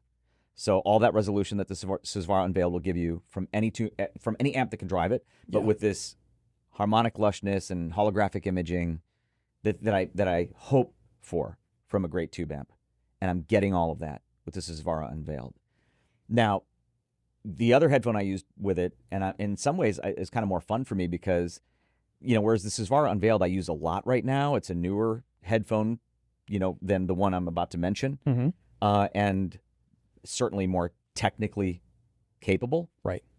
But the other headphone I used with it is the Sennheiser HD800S. Yeah. And that is still one of the most technically capable dynamic headphones ever made. And out of that, and it loves tube amps. Yes. Just like its sibling, the HD800. A great tube amp pairing on those is phenomenal. They're high impedance headphones. But the HD800S out of some tube amps I found, it can have diffuse wide imaging. With this, it's coherent, solid image, wide imaging. Yeah. And then the resolution that the HD800S is capable of, again, some of the best resolution to this day from any dynamic headphone. And I was reminded about how much I love that headphone. It has a very special place in my heart. I will be listening to it more now. And this is just one of those amps that with either of those headphones, I can imagine, like if you said, Jude, you had to live with either of those headphones and this amp forevermore. That's the only thing you can listen to forevermore. I'd be like, okay. Yeah. Like I could totally do that. That's how good it is. So make sure at CanJam to audition, if you can, a variety of headphones. And most importantly, if you can, your headphones with this amp. It is stunning. Dominating the table in front of us, and I might add that it's dominating that table quite thoroughly. Yeah. Is the Woo Audio WA33 second generation. It's a thing of beauty. The moment it arrived, I think every neuron in my tube audio enthusiast brain fired at once. Yeah. I was so excited. It's a beautiful thing. Anyway, let's talk about what it is. The Woo Audio WA33 second generation is a fully balanced push-pull Class A tube amplifier. It outputs up to 10 watts per channel at 32 ohms. It's a lot of power. Now, there's a special feature that takes advantage of that power. We're going to get to that feature in just a minute. It's transformer coupled, stock tubes, 4 6C45 tubes for driver, 4 2A3 tubes for power. I remember a zillion years ago on HeadFi's forums, there was a guy who referred to the 2A3 as the tube of the gods. Oh, yeah. I can see that. One 5U 4G tube for the rectifier, so it's a tube rectified design. Self-biasing with compatible tubes. Uses the TKD 4-channel balanced potentiometer for volume. Point-to-point wiring. We haven't peeked inside. I don't think we're going to peek inside. Probably not. But if we did, I bet you it's just as beautiful and neatly laid out on the inside as it is on the outside. It's Woo Audio. I expect no less. Inputs, 2 pairs of XLR, 1 pair of RCA. Outputs for headphones, 4-pin XLR, 4.4 millimeter and 6.35 millimeter. And then there's a special output for another headphone. And this is the special feature I was alluding to earlier. It's a 4-pin XLR for true ribbon headphones without an interface. So you'll see on the table we have the RAW 1995 Imanis, which I consider one of the best headphones mankind has ever created. Yep. It's a beautiful thing also. tremendous resolution. It's one of the most resolving headphones I've ever heard. And it's layered, detailed, just a beautiful thing. And now you can plug it directly into the WA33 second generation without having an additional interface. So we have it right now sitting on top of the raw 1995 current drive interface, which you typically need to put between your amplifier and the headphone. Mm-hmm. But now we're just using it as a headphone stand because it's not plugged in, because we're plugged directly in to the Woo. And that is incredible. How does it sound with the Imanis? Beautiful. Yeah. All the things I love about the Imanis, all the things that just made me say the things I just said about the Imanis. And it's super lush, beautiful bass, harmonic richness, imaging. Oh my gosh. So it's fantastic. Yeah, it is. I actually haven't heard the Imanis sound better in my experience on any other amp. Okay, I've heard the Imanis through several like top flight rigs. Mm-hmm. This is one of the top, if not the top, that I've heard. It's incredible. Okay, well, what if you don't have an Imanis? Well, if you do have an Imanis, that's a huge selling point. Yep. If you don't have an Imanis, you can plug any number of other headphones into it, and it is still a stunning tube amp with a lot of power. So I mean, the other of the headphones I've tried, I mean, just before we were sitting down to record this, I had the MASS-Kobo Elites plugged into it. Right. Not the hardest to drive headphone out there. But it was in low gain mode. Yeah. To drive those, that's how much power this thing has. And it sounded gorgeous because that's already like a beautiful, rich headphone. Mm-hmm. And just coupled with the WA33 second generation, just superb because I love the Elite. So, yes, this is an incredible amp. It's $9,999. Right. But there is an Elite edition of the amp for $16,999. It has upgraded transformers, internal wiring, and potentiometer. It has Mundorf capacitors, Cardis RCAs, and a 24-karat gold-plated plaque. Apparently, I'm guessing to celebrate the special edition nature of it, the Elite edition nature of it. I haven't heard that one yet. I hope I can hear it someday. But I know this will be at CanJam, and I know that you have to hear it. If you're a tube audio enthusiast, it's mandatory. Yeah, it's mandatory. You have to. And if you're not, and you want to hear why I'm so enthusiastic about great tube amps, hello, make sure to catch it at CanJam. Now, in this office, I'm definitely more the tube guy. Mm-hmm. So anything you see around here that has tubes, I probably brought in or had sent in. Right. You surprised me, though, when this arrived, this stack, because it obviously involves tubes. It does. And yet you were the first to take it. Yeah. So you spent more time with it. I do want to talk about the sound. I've heard it as well. But why don't you tell us what it is since you spent more time with it? Yeah, I saw the size and I thought I have to take this home. So this stack comes to us from Apos Audio. At the top of the stack, it has an amplifier that is the Apos X Community Gremlin Tube Amplifier. Now, we've talked about the Apos X Community program in previous segments in CanJam preview videos before, but it's a grassroots system that helps them develop products with community feedback, brings all that community feedback in to create polished products in the end. And this is, I believe, their first desktop tube amp from that system. It is a Class A fully balanced design. It has matched Ray tubes, 12 AU7 core tubes inside, and you can also pick up additional tubes at checkout if you want to do that. For power, you have 1250 milliwatts at 32 ohms, and for headphones, it's designed for headphones from 8 ohms to 600 ohms. So if you have a very low ohm headphone, this is not going to be the perfect match for it. Right. But if you're running something like the Sennheiser HD800S, that's right in that range. That's where you want to go, in my opinion. For headphone outputs, you have 4.4 millimeter and 4-pin XLR. For inputs on the rear, you have dual 3-pin XLR and 4.4 millimeter input. And it's only going to set you back $120, which in my opinion is an excellent value because not only do you get a very solid amplifier, it is a tube amp that you can roll. So if you pick up any 12AU7 tubes, whether they be, secondhand or new old stock or whatever, you can pick them up and sometimes you can find some stellar deals that way. Pop them in there, roll the tubes, and you can get into the tube rolling without breaking the bank. Now that amplifier is currently sitting on top of a DAC. That is the Apos X Gishelli Merlin DAC, and I'm sure that name sounds familiar to a lot of headfires because Gishelli gets a lot of talk on the forums. We've actually heard them a couple of times at Axpona. Like 2 or 3 different Axponas, and they are quite popular. Very popular, and it's pretty easy to see why. So it obviously is a collaboration with Gishelli Labs. So the Merlin features the AKM AK4493 DAC. That supports PCM up to 32768 and DSD512. For digital inputs, you've got USB-C input and coax, so options there. For outputs, you've got dual XLR and dual RCA. Now, if you have your own amplifier and you're looking for a DAC, but you only have stereo RCA inputs, the Merlin is going to be able to be supported perfectly fine. That's only going to set you back $225. Now, to round out the whole system that we have here, we also have Apos Audio's 8-inch XLR connection cables. That's $85. And we also are using, on the middle between the two units, a stacker, which is $15. In my opinion, I would get the stacker just because it allows the system to take up far less real estate.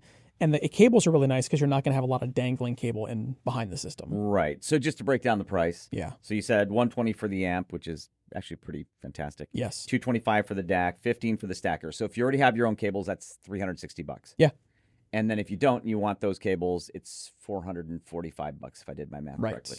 So in any case, no matter how you configure these things, it's affordable. Yeah. Now here's what I'll say if we can go to sound. Sure. So when I asked you how it sounded, because you heard it first, you actually quite liked it. You were pretty enthusiastic. I was rather it. surprised, yeah. Yes, you were. And then I think you loved the footprint, of course, because you have a tiny desk.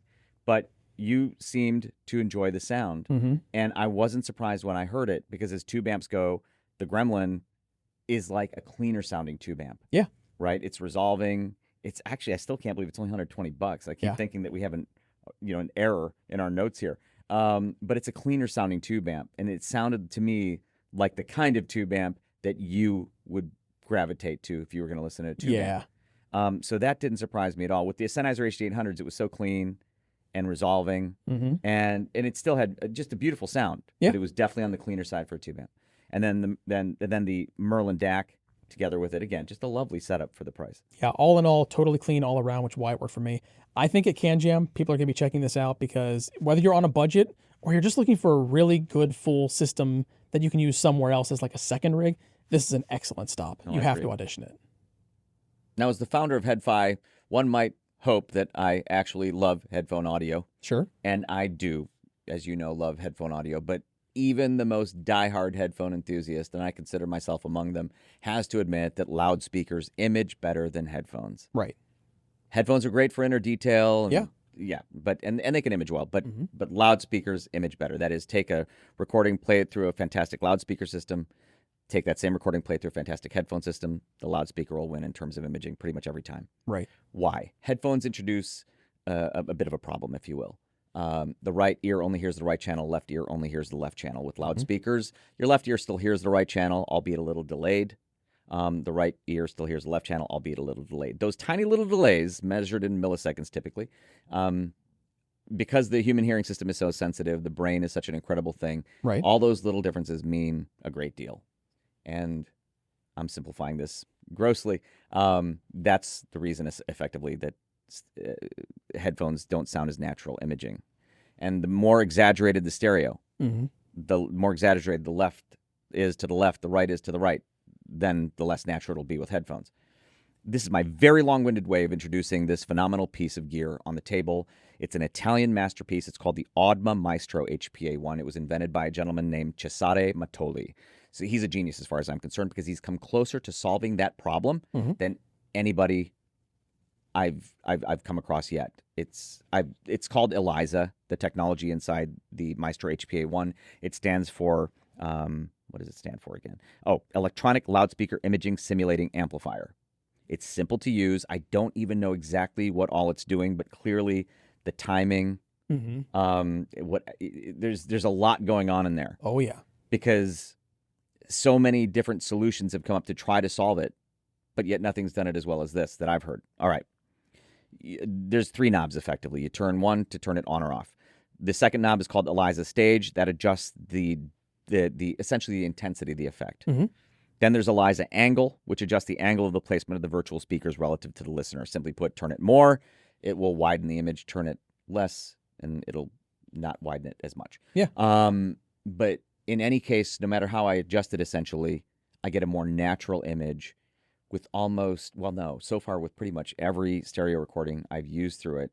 And the more exaggerated the stereo, the more I need it. Right. And I would love to have that in my system full time, but there are two little problems with it. Sure. Number one, it's expensive. Yeah, I think it's $9,600 US. $9,600 US. And then it's also bigger as a full rack size component than is ideal for my desk. That said, it's so good that I've gladly made the space on I pushed things off my desk to use it. It's that good. Right. And it's not just Eliza, by the way. At CanJam Dallas 2024 and CanJam SoCal 2024, this was a huge hit. It was. Because it was at both of those CanJams, and everybody was talking about. All the high-end guys were loving it. The guys from Water Cooler were loving it for just as a headphone amplifier. Yeah.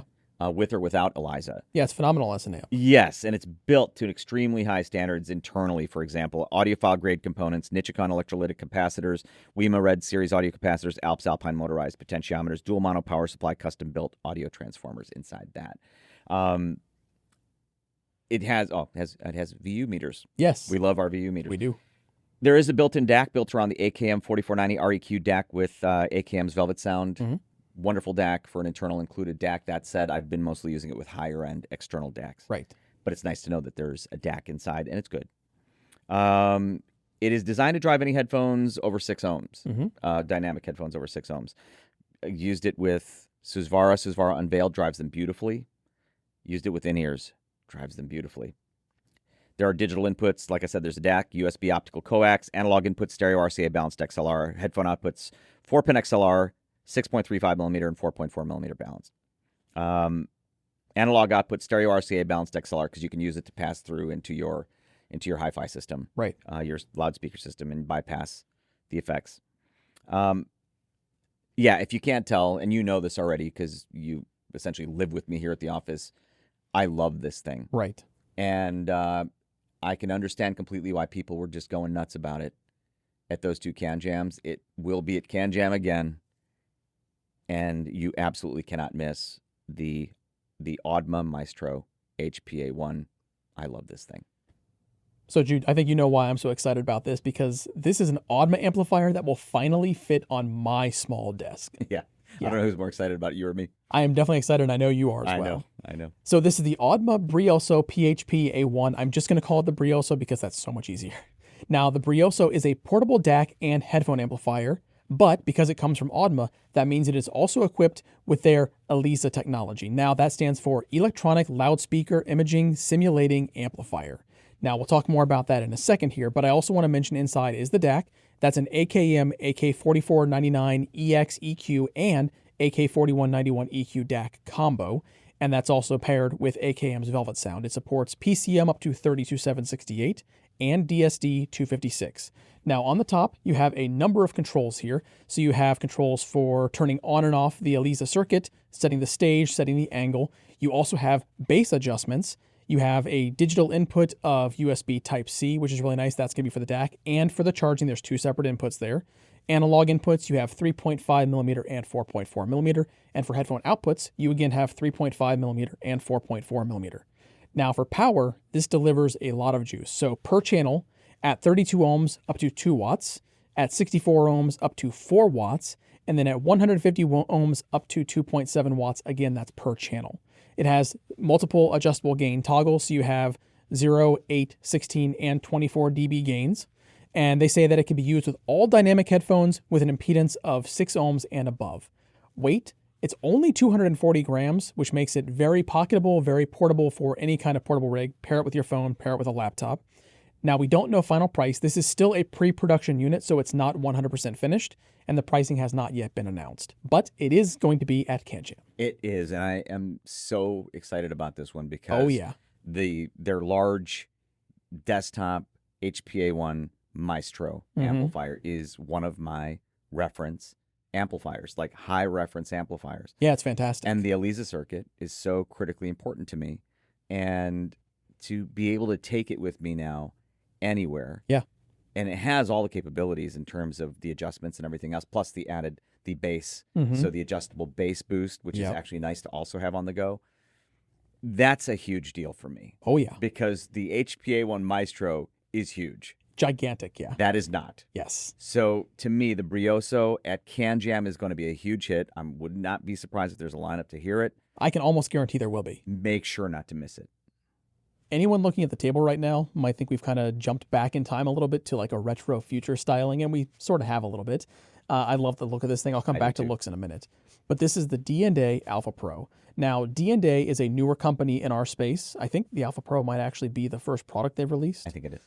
And it's an excellent first entrant. So D&A, the name stands for Digi&Aesth. I've been pronouncing it Digi&Aesth. Yeah, because it's short for digital and aesthetic. Right. I've just been calling it D&A. Yeah, let's just stick with DNA. It's a lot easier. Yeah. So anyway, the Alpha Pro is a desktop DAC amp combo. Now the DAC inside is an ESS ES9039 MS Pro DAC, and that's paired with an XMOS XU316 chip. I love anytime a DAC incorporates an XMOS system. Fantastic. Supports PCM up to 32768, DSD512, and MQA. For the amplifier side, it is a 4-channel, fully discrete, fully balanced desktop amplifier capable of delivering up to 6 watts into 32 ohms. Now, when you look at the size of this, that's packing a very beefy, powerful amp into something that's very reasonably sized. It fits on my desk here at work, which actually is kind of surprising because a lot of things don't. Yes, for everything it offers, it is quite compact. Yeah, definitely is. Has Bluetooth 5.1. Now, one thing I also like is that the antennae are hidden, so it keeps that nice, clean look to it. And they support AAC, SBC, aptX HD, and LDAC, so a lot of modern codecs. Wired inputs, you've got USB, optical, coax, and RCA. Headphone outputs, you've got 6.35 millimeter, 4.4 millimeter, and 4-pin XLR right on the front. So pretty much most headphones you're going to have on your desk are going to be compatible, no adapters, which is nice. Now, here's a feature that I love. So it has preamp functionality, but that preamp functionality is a selectable output. So you can toggle with a button between line out and preamp mode. And I appreciate that to no end because I can have multiple devices connected, have a headphone plugged in, have active monitors hooked up here at the office, and just toggle between them. I don't have to worry about disconnecting my headphones to turn on the active monitors, for example. It makes it so simple, and I love that function anytime it's available. I do too. Yes, fantastic. Also inside of this are a lot of premium audio components and some premium audio design. So for example, it has isolated digital and analog PCBs. It has a PLL clock. It has 3 femtosecond grade oscillators, 3 of them. And it has an NJU 72315 stepped attenuator for the volume. Now you might be thinking, this is going to be an expensive package. It's actually very affordable. It's $699 for everything you're getting. Right. But I do want to come back, because I talked about it earlier, the aesthetics.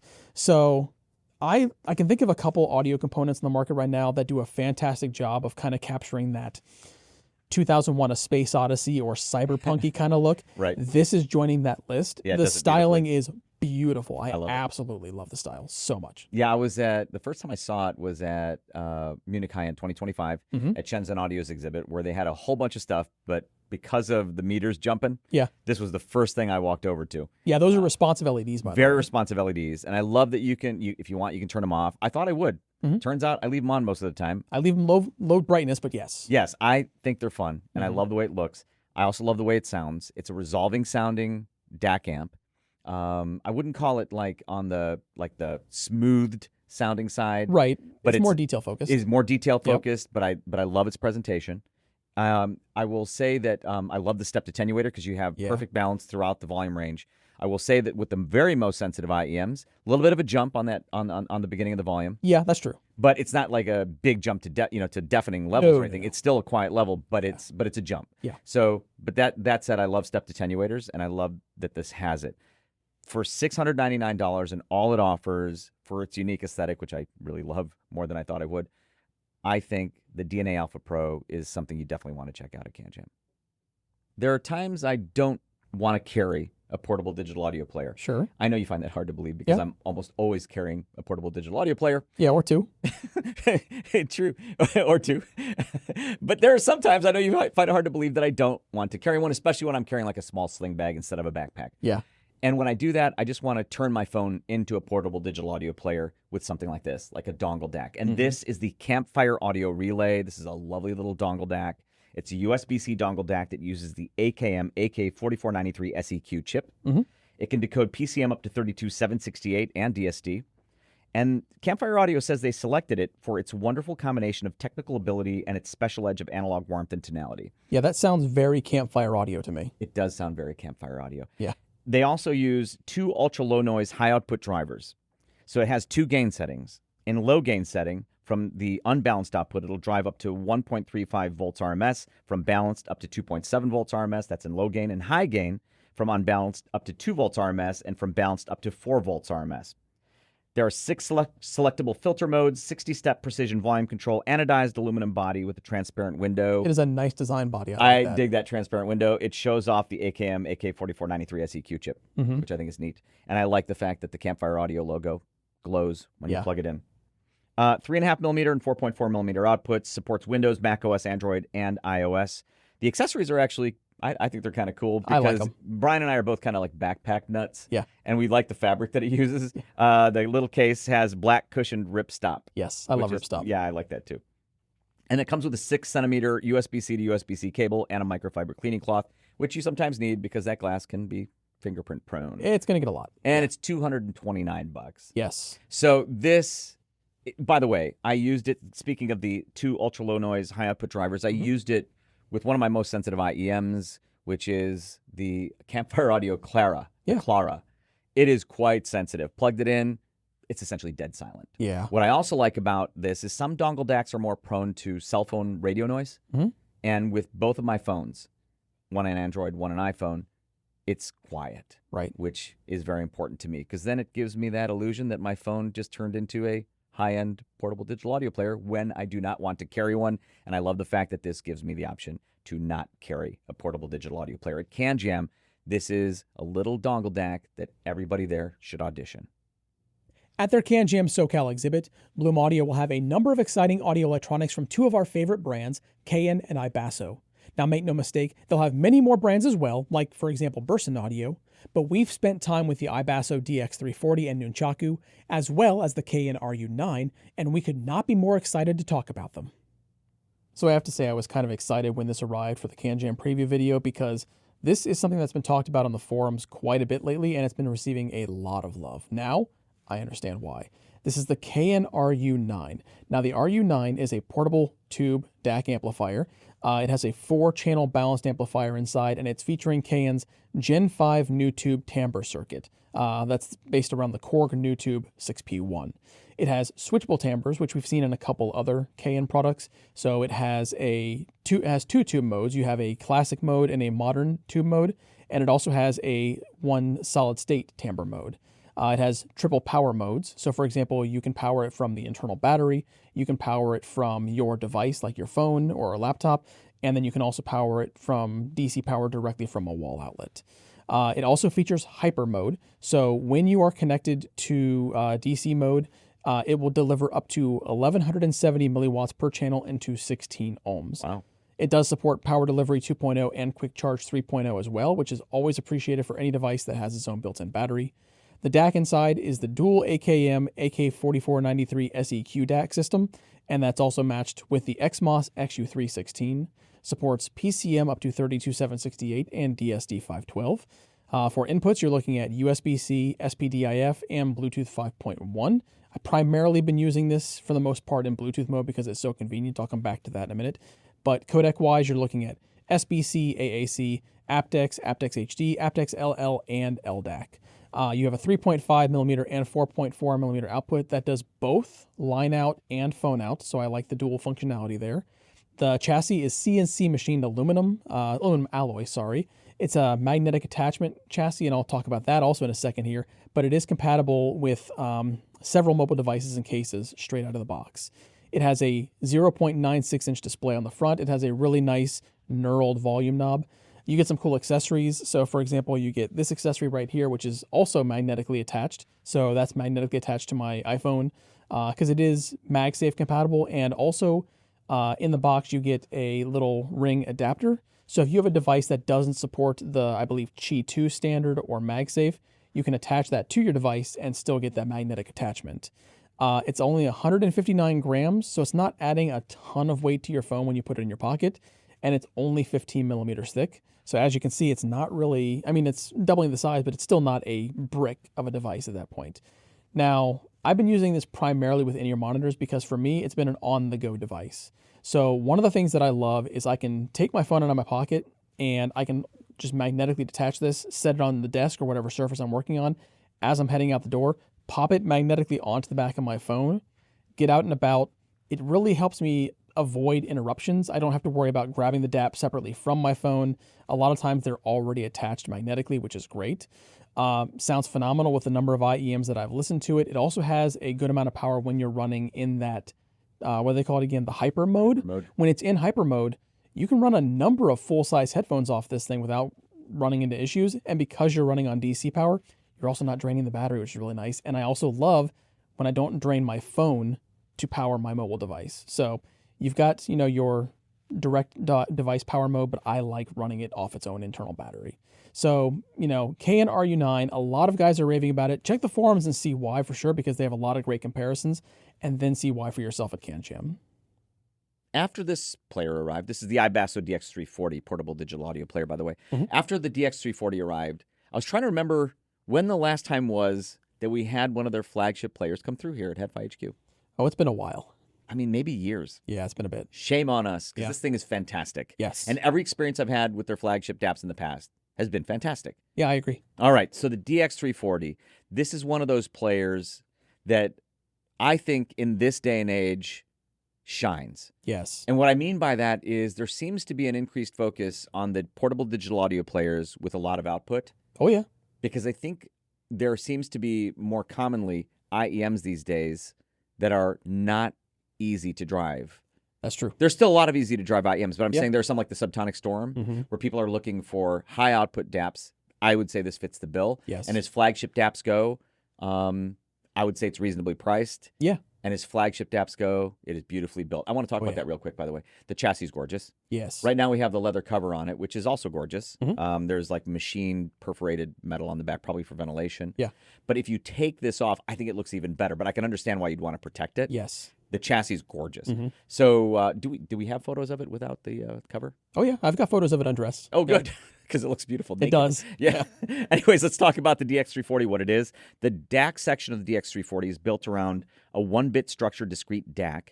And that consists of 16 sets of cascaded 8E PWM DACs. That's pulse width modulation DACs. Yeah, that sounds complex. It does. So if you go to their website, iBasso's website, I was trying to look at the description of the DAC architecture to see if I could summarize it easily for this segment. No such luck. So make sure to go to their website because it's actually interesting reading on the DX340. Yes. The amp section outputs up to 2150 milliwatts into 32 ohms. Like I said, a lot of output. Now that's using the super gain mode that requires the DC power supply. So even without the DC power supply, though, still a lot of output. Oh, yeah. And again, everything I've wanted to drive with it, I've been able to drive with it. So I'll get back to that. It runs Android 13 or Mango OS. A Qualcomm Snapdragon 665 SoC. Nice and snappy. Very snappy. That matters a lot to us. Oh, yes. We've complained. I mean, one of our chief complaints about older DAPs, which is, these faster ones are becoming more common. But the older DAPs, some of them had a lot of lag. Yeah. This one does not. Let's be clear. That's snappy. 8 gigs of RAM, 256 gigs of memory, micro SD expansion up to 2 terabytes. And that's kind of how I roll. I'll usually run a 1 terabyte or 2 terabyte micro SD card. 6-inch 1080p AMOLED display. Yeah. Which is gorgeous. It is a beautiful display. It's so bright, you actually asked me to turn it down a little bit. I did. For the shoot. Yeah. I hope it shows up on camera. That is an absolutely beautiful screen. What album is that, by the way? Cat Power, In Your Face. Good album. 6-inch 1080p AMOLED display. Dual battery structure. Yes. So the dual battery structure, it basically just means that you have a single battery for the analog, single battery for the digital, and I love separation like that in any device. I do too. I should have known what that meant. You saw the look and confusion on my face and answered, but I should have known what that meant. And again, beautiful chassis, 316 stainless steel chassis with user removable back cover because it has swappable amp modules. Yes. It comes default with the amp 15 module, and there are other swappable modules available as well. Oh, that's good to know. So again, with this with the DX340, there just hasn't been anything that I would ever think to plug into a DAP that I haven't been able to drive beautifully with it. Exactly. It is a very articulate, detailed sounding DAP to my ears. Yeah. But not in any way harsh. It's a beautiful sounding DAP with a lot of drive. And I think it is this on the flagship side of things, again, is reasonably priced. But it's built as beautifully as any of them. And it performs, in my opinion. So no matter what you're shopping for, no matter what price point you're shopping for, the iBasso DX340 at CanJam, you definitely want to try. I was just looking in the monitor, and even in my small hands, the iBasso Nunchaku looks quite tiny. Oh, yeah, it does. I love this thing. So this is the iBasso Nunchaku. It's a portable dongle DAC with dual tubes, and each Nunchaku is a pair of Raytheon JN6418 tubes. I am a tube audio enthusiast. I've said this a zillion times, and so I therefore Love this thing because the implementation is beautiful. It's so hardcore. Oh yeah, I want to mention real quick how hardcore that is. So for each pair of tubes, they're using an Audio Precision APX 555, measuring each individual tube and using those measurements to pair and match the tubes together. So when you think about how involved that process is, it's probably not much of a surprise that they're only doing about 50 pairs a day into the nunchakus. And I love that level of detail, that attention to detail. I'm 100% here for it because that is so meticulous. Love to see it. Yeah, that's important, especially with tubes, but that's a level of attention to detail I don't think is typical at all. It's not. For those of you who don't know, the Audio Precision APX 555 is the best audio analyzer in the world. Right now, we have one here at HeadFi HQ. I'm trying to imagine the process of matching tubes with it. I can see why they only do 50 pairings a day. That even seems like a lot. Yeah. But okay, so the DAC section of the nunchaku is built around dual CS 43198 DACs. It uses dual op amp x4, buff 634A x4, and has up to 525 milliwatts output into 32 ohms. Which is a lot of juice out of something that size. That is correct. It sure is. It has, for outputs, 4.4 millimeter and 3.5 millimeter. And there's also switchable output modes. Tube, so it's not tube all the time unless you want it to be. It is for you. For almost. Or Class AB. Yeah. So solid state Class AB. I do use that. But I am mostly in tube mode, admittedly. So for those tubes, it has a pour-on suspension. Yeah. So when you're plugging in, for example, sensitive in-ears, you're probably going to hear a little bit of tube ring. Yeah, but it's nicely damped. It's nicely damped. Goes away quickly. Right. So that's something to be expected. That's if you're a tube audio enthusiast, you know that. It has a 0.96-inch OLED display, a lovely display, by the way, and a multi-function volume knob, so it turns and clicks so that you can select things on the menu. Beautiful chassis, by the way. Oh, yeah. I love the attention to detail, the construction quality, absolutely gorgeous. And I love the color. Yeah, I do love the color. It does come with a lovely protective case. I hate covering this chassis, but I do want to protect it, and it's a very nice case. The nunchaku is the type of dongle DAC that I think will convert a lot of headfires from being DAP enthusiasts to dongle DAC enthusiasts. Yeah, especially at the price point. Because when you think about what the cost of a DAP with tubes built in is cost, this is only $300 US. Yeah, that's very affordable. Very affordable, very small. Yep. You can use it with your phone. I use it with my Android phone and my iPhone and my computer. Right. And for that price, again, I think a lot of people will become dongle DAC enthusiasts over time as these dongle DACs get so good. And this one is so good. So at CanJam, this is definitely one you'll want to check out. Now, this might be the single smallest product in this whole CanJam preview video. Yeah, it might. I'm not talking about my phone. Obviously, that's not the smallest thing. But the thing that's attached to it, which I'm actually a lot more excited about than I thought I'd be. It's the Sennheiser BTD 700, which will be at CanJam. Yeah. So let's explain what it is. The Sennheiser BTD 700 is a tiny Bluetooth USB dongle. It's USB-C, but it comes with a stackable USB-A adapter. Here's what they say about it. Sennheiser says the BTD 700 Bluetooth USB dongle is a next-generation adapter designed to deliver high-definition, low-latency wireless audio featuring aptX lossless and Auracast technology. It transforms how you experience music, gaming, and calls. It uses Bluetooth 5.4, and it supports SBC, aptX, aptX adaptive, aptX lossless, and LC3.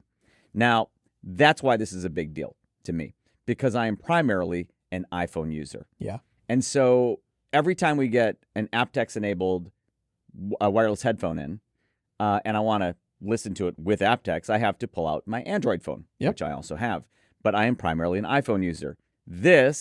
Okay, for those who don't know, if you're an Android user, iPhones don't have aptX. Right. And so now I do with the BTD 700, which I'm quite excited about. I want to talk really quickly about Auracast, because I mentioned that. So Auracast multi-streaming, that allows you to connect multiple headphones or speakers to a single source for shared listening. And this has it. There's also a game mode with the BTD 700 that gets you latency as low as 30 milliseconds. So you're a gamer. I am. That's low latency, correct? Yeah. Okay. Plug and play. Just plugged it in. It works. Driver-free operation, customization and updates available via the Sennheiser Dongle Control app. And it's $59.95. Yeah. So that's pretty darn cool. So it works with, of course, Sennheiser wireless headphones, like the Sennheiser Momentum 4 wireless. This cool one is the 80th anniversary this edition. Is the 80th anniversary edition, which I think is very cool. Yeah. It makes me happy. I love the way it looks. And it works with that. But I wanted to try it with other headphones as well. So I got the SoCal Batiste MG and was able to pair it with that easily. happened very quickly with my iPhone, Right. which was nice. Now I'm using aptX on my iPhone with the Baptiste, which was nice. And what was also nice was I verified it using the app, the FoCal app. Once I switched over, I could see that it was in aptX mode, which I thought was also very cool. So this is a simple product. Yeah. And it's going to be at CanJam. If you're an iPhone user especially, it's quite exciting. But you can also plug it into your computer. It's not just for phones. You can plug it into your computer, your tablet. It's very, very cool. BTD 700 by Sennheiser. Make sure to check it out. This is a very specialized, highly specialized piece of equipment, but I feel like it's one that's going to fit into a lot of Headfire systems. So this is the XDuo DP10, and the DP10 is a streaming lossless music player transport. Now, I want to emphasize that last word. There is no DAC inside of this. This is designed to connect multiple audio sources to your own DAC. So you have to use an external DAC with this. But it can output up to PCM 32768 and DSD 512, depending on which connection you're using. It features an ultra-low phase noise jitter clock, and it has Bluetooth inputs and outputs, which is nice to see. So outputs, it supports SBC, aptX, aptX HD, and aptX Adaptive. And on the input side, it also adds support for AAC and LDAC. For digital outputs, you have pretty much everyone you're going to be looking for in a standard setup. So it has USB, optical, coax, AES, HDMI, and I2S. It can even be connected to an external display if you have, say, like an external touchscreen monitor. We don't have one here, but you can hook those up together and control it from that touchscreen interface as well. There's also an additional USB-C output for sending power. So if you wanted to charge a connected device, you can do that as well. It's running on Android 14. The processor is a quad-core 64-bit ARM Cortex-A55. It has 8 gigabytes of RAM, 64 gigabytes of built-in memory, and then you can expand that. So you have two options. It's expandable via an M2 SSD on the inside, and it also has support for microSD. And then on top of that, if you wanted to connect a USB drive or external hard drive, you can also do that as well. It supports network cloud disks and local area NAS drives. So you have gigabit Ethernet to connect hardwired. It also supports Wi-Fi 6 with 2.4 gigahertz and 5.8 gigahertz. You have a 5.5-inch 1080p or 1080 by 1920 touchscreen display on the front. It's a very nice screen. I find it very responsive. It has a very high pixel density to my eye. It looks really, really good. And it even supports controlling via the XDuo Music app. Now, why do I say this is going to fit into a lot of Headfire systems? Well, first of all, a lot of us have DACs that may only have 1 or 2 inputs. A lot of us may want to use classic equipment that maybe might not even have modern USB, like, somebody that wants to have a classic Toslink input DAC, but it doesn't have USB input. This will give you connectability to run whatever you want to run, network storage, streaming services, and because it's running on Android, you can also run Android apps as well. It's highly flexible as far as getting any kind of source you want into your DAC. It also works great for, say, like a 2-channel system. So Headfires, some of us have a dedicated Headfire listening rig for personal audio and then a dedicated 2-channel rig. Some people are, just all in one, but I like to have mine separated at home. I can still hook this up to my 2-channel system and control it with the app, control it with, my computer if I'm running Bluetooth. It's just a lot of functionality all in one package. So if you don't need a transport, it's not going to be for you. However, if you haven't tried using a transport before and seeing what it can add to your system, it's absolutely worth checking out. I've found that a good dedicated transport can absolutely improve the performance and sound of my system. Yeah. And so I've been playing with them more lately because, Ethan has been encouraging me to use streamers and things like these. Yeah. And I love the form factor of the DP10. I love that you can use it with external displays. I love that it has its own display for the space challenged like me. And so I dig this product. And I love that when I turned on Rune, immediately saw it. It was showing as Rune tested, and I love that because I'm a big Rune user. Yeah, so at CanJam, you have to check out the DP10. So that's the XDuo DM01, also known as the XBot. Yeah, I love that name. I love that name too. And that's what we're going to call it. This is the XDuo XBot. And before we even knew what it was, we saw the picture of it. Yeah. I knew I had to have one. Yeah, me too. Yeah. And then we found out what it is, and let's talk about what it is. So the XDuo XBot is a desktop DAC and tube amplifier. It's like a hybrid tube amplifier, actually. And on the DAC side, it uses the CS43131 DAC and the XMOS XU316. It'll decode PCM up to 32384, DSD 256, and MQA 8X. So pretty capable DAC. Yep. And on the amps side, it will output up to 1.5 watts and 32 ohms. So not like maximum power, Right. but it's still pretty solid power. Oh, yeah. It'll drive most anything you'd want to drive with a headphone amp. And that's nice. I'll get into that in just a minute. Now, this kind of surprised us both for something so, kitschy looking. Yeah. Something so playful. Mm-hmm. It has Bluetooth 5.4. That's a higher spec than I anticipated. Same here. And that includes SBC, AAC, aptX, aptX HD, aptX Adaptive, LDAC, and Thieaudio. Yep. Also very surprising. That's pretty much everything you'd want Yes. on the Bluetooth side. Now, the casing, its body, is CNC machined from a single piece of aluminum. So X-Duo actually took its construction seriously. They did. Now, you might be looking at it and looking that it looks top-heavy, like big body, tiny legs. Exactly. But they actually took that into consideration. It's heavier on the bottom, so the center of gravity is quite low. Yeah, and they also put this really good rubber stabilization on the bottom side underneath the feet, kind of like soles. So it's grippy, too. On its cute shoes. Yeah. Anyway, it's adorable. But yeah, so it's actually very stable. Yes. All right. USB-C input, 6.35 millimeter headphone output. Mm-hmm. So that's the only headphone output. So Right. if you're running 4.4, you're going to have to adapt it out, which is what I've been doing because a lot of the stuff I'm using these days is 4.4. It has aux out or auxiliary out, and the controls. Yeah. So we love the controls. Yep. You're going to get why I'm giggling. So the controls are the arms. Yes. So when you're looking at it, like you're facing each other, the arm on your left, or his right arm, controls power on, power off. Mm-hmm. And then the arm on your right, so his left arm, chooses the input. Yeah. Yeah, so when you're using them, it's so cute. Like, I giggle every time I have to power them up. Yeah, it's giggly, but it's also kind of nice because you can just kind of tell by a look, what input you're in.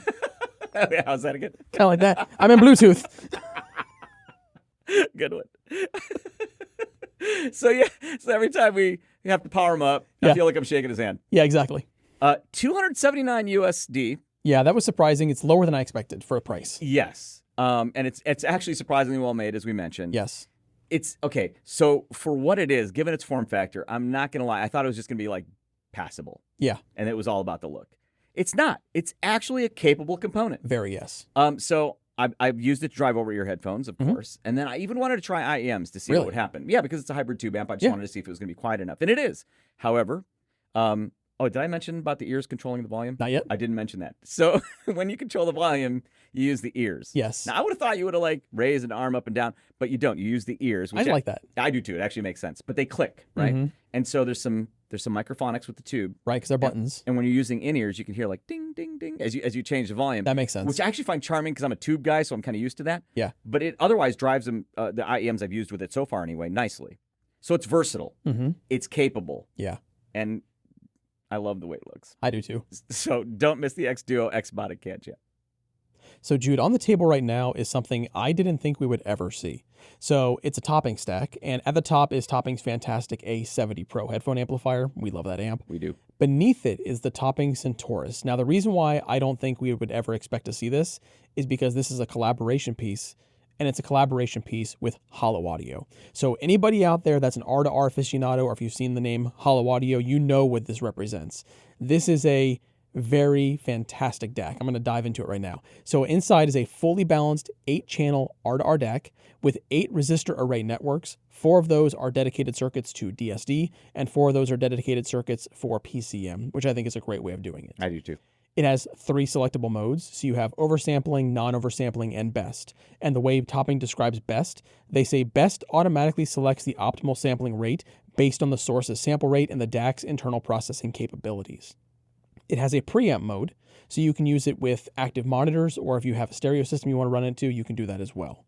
Has a beautiful 2-inch full-color touchscreen on the front with 3 capacitive buttons, and it does feature their Aurora UI. So it has 9 selectable background colors. You can swap between an FFT display, VU meters, or playback information, and I like that flexibility. I do love VU meters so much. I noticed that you chose it for the amp. I did. Yeah. And it looks real. It really does. It actually looks like a physical view. It has nice depth to it, even though it's a display. It has a 10-band parametric EQ and Bluetooth 5.1 support. As far as codecs, you're going to get SBC, AAC, aptX, aptX HD, aptX Adaptive, and LDAC. So you get pretty much the full gamut for the most part. That. Inputs and outputs, it has pretty much everything you could possibly want in a DAC, especially a compact one like this. Including I2S. Including I2S. And when you pair it with the topping A70 Pro, I think this might be the recommended pairing for this. It is? Okay. Yeah. I love this combination. I do too. Like, I need to spend a lot more time with this because here at the office, we've been listening to it with a number of headphones, a number of different test tracks, and my gosh, it just kind of takes your breath away at times. It's a fantastic system. It is. So, like you already mentioned and emphasized, the hollow audio thing Yeah. is a significant thing. Yeah. And there are a lot of DAC enthusiasts in our community, and this will give them a taste of why hollow audio is hollow audio and why they have such a reputation. Yeah. I think this is a fantastic sounding system. For those of you not familiar with topping, I think most of you are familiar with topping. Right. But in case you're not, they're known for making reasonably priced gear that just objectively performs like incredibly well. That is, their measured performance is usually impeccable. Yeah, and speaking of price, hollow audio gear is never cheap because you get what you pay for with hollow. This is just about $1,000 for the DAC. Right. Very affordable as far as R2R high-end DACs go. Yeah, this is hollow audio I can afford. Yeah, it's fantastic. So you did the product notes for the video. Brian did the product notes for the video for the topping DX5 II. Yeah. How many times before we started shooting this did I ask you to verify the price? Oh, several. Because I didn't believe him. I didn't believe what he had down. $299. Yep. Honestly, the topping DX5 II is going to be the best value just about anything that you're going to find at CanJam. Yeah. I feel like I'm selling my soul to be able to get that for $299. Anyway, let's talk about what it is. The topping DX5 II is a balanced desktop DAC and headphone amplifier. On the DAC side, it has dual ESS 9039 Q2M DAC chips that supports PCM up to 32768 and native DSD 512. Supports MQA decoding, so it's a nice DAC. Right. But that amp. Yes. The amp section, balanced headphone amplifier, outputs up to 7,600 milliwatts per channel at 16 ohms. And even into a high impedance of like 300 ohms, I think it's still outputting up to almost a watt. Right. It's a beast of a headphone amp. And it's also refined. Yes. I'll talk more about that in a second. 2-inch full-color screen with Topping's Aurora user interface with 9 selectable themes. I'm very partial to VU meters when available, and I love the physical-looking VU meter. Yeah. Bluetooth 5.1 supports SBC, AAC, aptX HD, aptX Adaptive, and LDAC. This is very important to me and to you, so I'm glad it has all that. I like the antenna in the back, too. 10-band high-precision parametric equalizer via Topping's desktop software available on all inputs. Inputs include USB, coax, optical, and Bluetooth. Outputs, single-ended RCA, balanced 3-pin XLR, 6.35mm, 4.4mm, and 4-pin XLR. Super versatile. Oh, very. Like crazy versatile. Yeah, when this was first announced, I believe it was at HIEM Munich 2025, the impressions that were coming out of that show, there was a real buzz about this, and having been able to spend time with it, it's very easy to see Oh my gosh, why. so easy to understand. Yeah. So the headphone amp is so versatile. I was driving, I tried the Susvara Unveiled. Yep. The Hi-Fi Man Susvara Unveiled. Drove it easily, Yeah. as you can imagine. Not surprised. Given the specs I just rattled off. But the refinement is wonderful. So I tried a reasonably sensitive IEM, and I went with the 64-audio velour to start. Still one of my favorite IEMs. Plugged it in, low gain mode, not high gain mode, and ran a digital track with all bits set to 0 because I didn't want it to mute. I wanted to make sure that I'm hearing the amp, that it wasn't muting. And it was dead quiet. And what I also love about that, even with a sensitive IEM, there's so much volume control at the bottom even, where you can get a lot of range and precise control even with a sensitive IEM. Yeah. Then, of course, you can crank it up and get the drive and high gain for harder to drive headphones. What a value. Yeah. And it sounds great. It's, frankly, at $299, it's a masterpiece at that price. So at CanJam, I don't care what headphone or IEM you have, plug it in to the topping, DX5 II, and just tell them I'll take one. New firmware for the popular Ferrum Wanla DAC recently launched here in the US, and at CanJam SoCal, you'll be able to try it for yourself at Vanna's exhibit. But what does this update bring to the Wanla? That's a question we can answer for you right now. Let's chat about the Ferrum Wanla's 2.0 firmware update.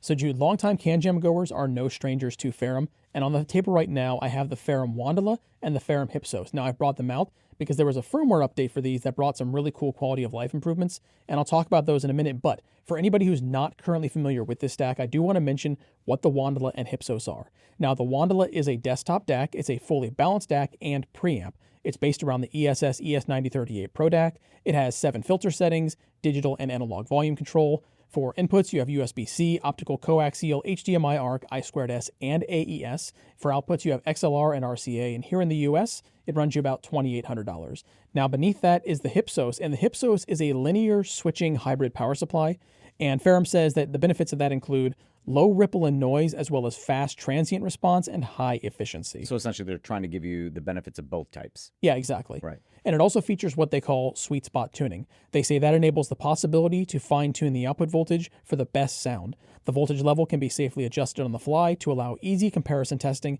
and here in the US, that'll run you about $1,200. Now again, a number of headfires have already experienced this system in the past, paired with a number of different amplifiers, but because of that firmware improvement, I think a lot of headfires want to check this out because, again, it's bringing quality of life improvements to the table. So firmware 2.0 was first shown at High-End Munich 2025, and it brings a number of things, including what they call Ferrum streaming control technology. I'll come back to that in a second. Improved volume control, improved user experience, support for more devices when connected via that I2S input, and you can also set input favorites. And best of all, it's free for any current Ferrum Wandala owners. Now, I want to talk about that Ferrum streaming control technology because to me, that's where the biggest quality of life that I experienced using this system comes into play.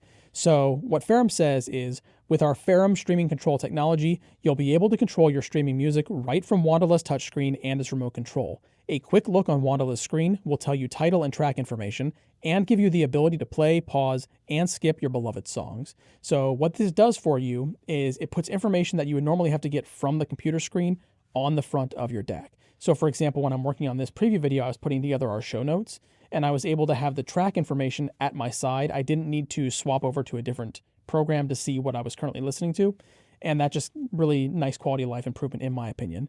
It also receives currently playing data, so you get a track bar across the screen that'll show you how far through the track you are. You get current track name, you get track artist, you get streaming information about the file that you're playing back. It's really, really nice. And then Ferrum also says, Ferrum streaming control technology puts the control over your music right where it belongs on Wandala and its remote control. So I know a number of headfires have already seen this system before. If you haven't, or if it's been a while, definitely check it out. And if you have seen it recently, check out that new firmware because that's going to be bringing stuff to the table they've never seen. So Jude, I don't even think you've seen the Thieaudio K7. No, quite literally. I think this is my first time seeing it. Yeah, I'm pretty sure I stole that right away. So it's a gaming DAC amp, and it will be at CanJam. Now, I do like what's going on with this. There's a lot of really cool stuff inside and some really cool features. So let's dive in real fast. The Thieaudio K7 has AKM's AK4493 SEQ DAC inside, and that is paired with a custom-designed balanced headphone circuit, which delivers 2100 milliwatts at 32 ohms via the balanced 4.4 millimeter output on the front, or 600 milliwatts at 32 ohms via the 3.5 millimeter output. It supports headphones with an impedance range from 16 to 300 ohms, so a wide range of headphones are compatible with it. Generous amounts of digital inputs. It's got USB, optical, coax, and Bluetooth 5.0, and that supports SBC, AAC aptX, aptX HD, and aptX LL. You'll also notice that because it's a gaming DAC amp, it does have a microphone input, and this is compatible for the mic system with PC, PS5, PS5 Pro, Nintendo Switch, and it has a noise reduction muting circuit built into it as well. It has stereo RCA outputs on the rear, so if you wanted to pair this to a dedicated amplifier for, say, like an electrostatic system, or if you wanted to run to like active monitors or whatever, you have that option as well, which is very nice. I do like the chassis quite a bit. It's a CNC aluminum alloy chassis, and it has a lovely sandblasted finish. I love matte finishes, and it looks very nice to my eyes. Size-wise, too, this fits perfectly on my little tiny postage stamp of a desk at home. It's just the right size for me.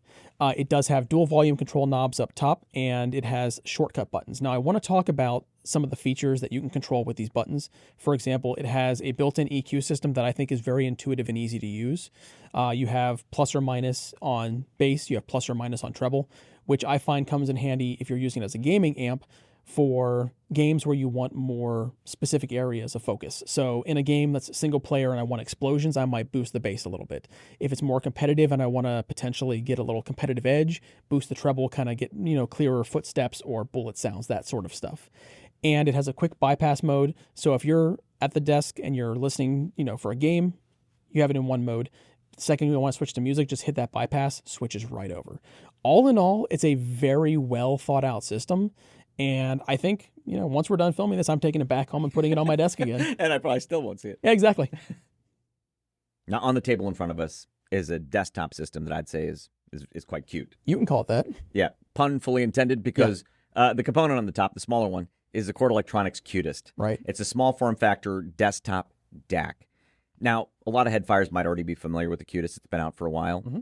And it is essentially, as I see it anyway, the desktop version of the Chord Electronics Hugo 2. I see it the same way, but it's a lot less expensive than the Hugo 2. It is, in fact, a lot less expensive. The Hugo 2, to this day, Mm-hmm. all these years later, remains my reference portable DAC amp. Right. Love it. So I love the Cutest too. So let's talk about it. Like the Hugo 2, the Cutest has 49,152 taps, a 10-element pulse array design. It decodes PCM up to 32768 and DSD 512, selectable output levels, 1 volt, 2 volt, and 3 volt, and 4 selectable filters. If you love Chord Electronics DACs, you're going to love the Cutest. And if you have a Hugo 2, or if you've heard it and you love it, but you don't need the portability, get the Chord Electronics DAC sound with the Cutest and save some money, because it's $1,625, which is a lot less expensive than a Hugo 2. Right.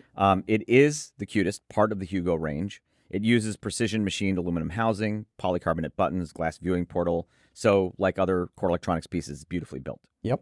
But it's a lot less expensive than that Hugo 2. So if you don't need that, again, the Cutest. Now, that's not really what I want to talk most about today, though. Right.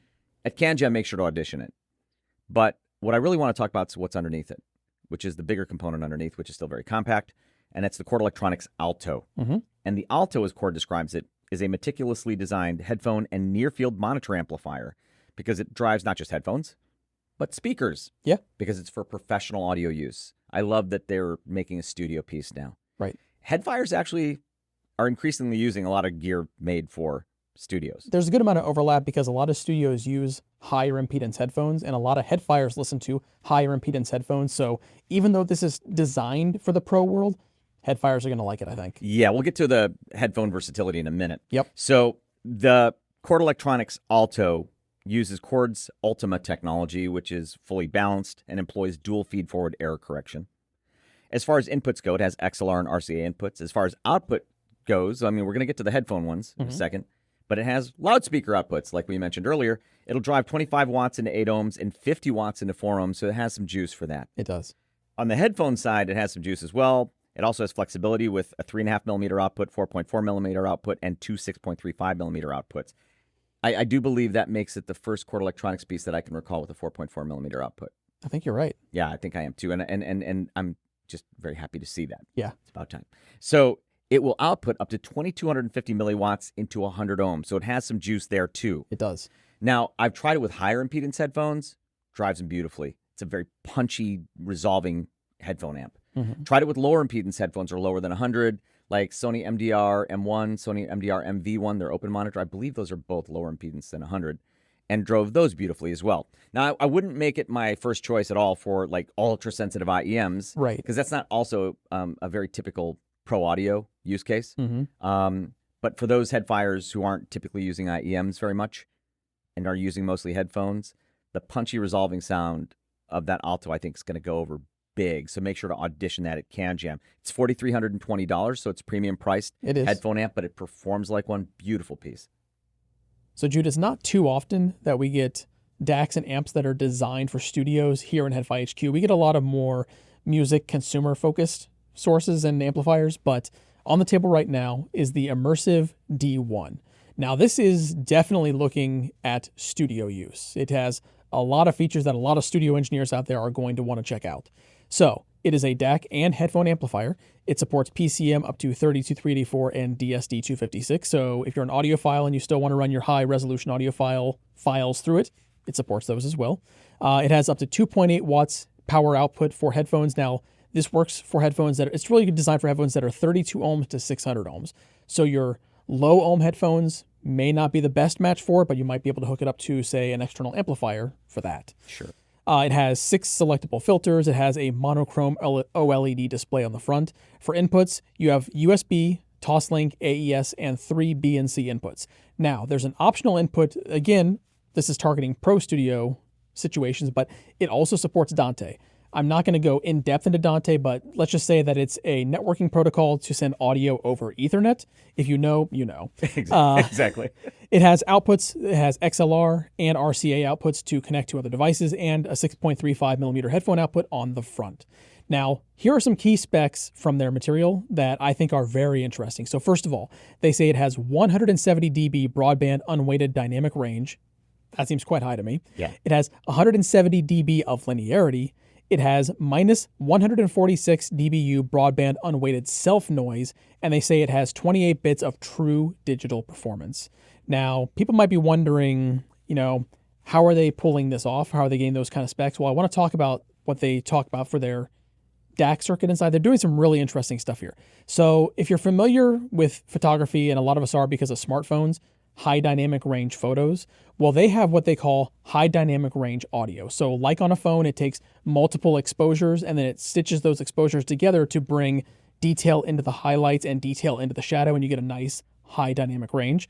They're doing something similar on the audio spectrum. So HDRA, high dynamic range audio, they say path 1 is an audio signal with 90 dB of dynamic range from 0 dB to 90 dB. Path 2 is an audio signal with 100 dB of dynamic range from 80 dB to 180 dB. When paths 1 and 2 are combined, the resulting dynamic range is 180 dB from 0 dB to 180 dB. That's multipath high dynamic range audio. Now they also go on to say the D1 is around 40 dB lower, 100 times quieter than today's best DAC designs. In fact, the D1 self-noise is 25 dB below the measurement capability of today's leading test equipment, such as the APX 555B. Now, we're very familiar with the APX 555. We have one here in our studio. That is an impressive spec. It is. Now, unfortunately, we did not have time in preparing for this preview video to actually bench test it. Yes. But that's something I would love to do at some point. Yeah, absolutely. Now, I did mention that this is targeting and designed for studios. It's also priced like studio hardware is. So if you're looking to pick one up here in the US, without Dante, the stock version that we have here, that's going to set you back $12,000 US. I will say, though, if you're looking for something for a studio environment, this is something that has to be checked out at CanJam. It's doing some really cool stuff. I don't know too many standalone devices like this that have Dante implementation as an option. Typically, that's more like control boards and mixers and things like that. It's nice to see it in just, an endpoint DAC. Yeah, the specifications they're stating are insane. Yeah. So again, I'd love to bench test this at some point with our 555. Yep. Now, we did have a chance to listen to it. We tried it both as a headphone amp, DAC, and driving headphones directly. I would say I would describe it as this is not, and I guess it's not intended to be, it's a studio piece, but it's not a romantic sounding amp. No. It's extremely revealing. Yeah, I would say it's also unforgiving at times. It is. There you go. That's kind of where I was going. It is on the unforgiving side. However, we also paired it with a couple of amps, external amps, like the Schiit Midgard, which is obviously way less expensive. Yes. And then a quite expensive Woo Audio amp, tube amp, and used as a DAC, very revealing. Absolutely. And sounded lovely. And the amps on those, especially the Woo, were not quite as unforgiving as what I was hearing out of the direct headphone output of the D1. Right. But obviously a pro piece. I mean, looking at the back, it looks like there's a bump bar back there. There is, yep. To keep you from smashing your cable plugs that are plugged into it. So yeah, this is a pro audio piece, and it will be at CanJam, and you should definitely audition it. Don't go on just yet, because there are still more audio electronics that will be at CanJam SoCal we didn't have time to highlight in this preview video. For example, I've owned Electrek gear in the past, and I'm very curious about their new HPA V324, which we can all find at the American Music and Sound exhibit. If you're searching for tube amplifiers this CanJam season, don't miss the Amps and Sound Red October at their exhibit, or the legendary Headamp Blue Hawaii Special Edition at Headamp's exhibit. Those of you searching for new interconnects, check out the Magic Link 3 and Harmony Link 3 from Harmonic Technology. FIIO will have their IDSD Valkyrie on hand, something I've been aching to try since it was announced, and Linear Tube Audio will be showing their microzodal preamplifier level 3. You'll be able to find the iconic Model 465 and 475 amplifiers from MASS-Kobo at their exhibit, and Shanling will be bringing a slew of new gear, including the M7T and the UA7. And if you're someone who values aesthetics equally with sound, don't miss the Felix Audio Envy at Upscale Audio.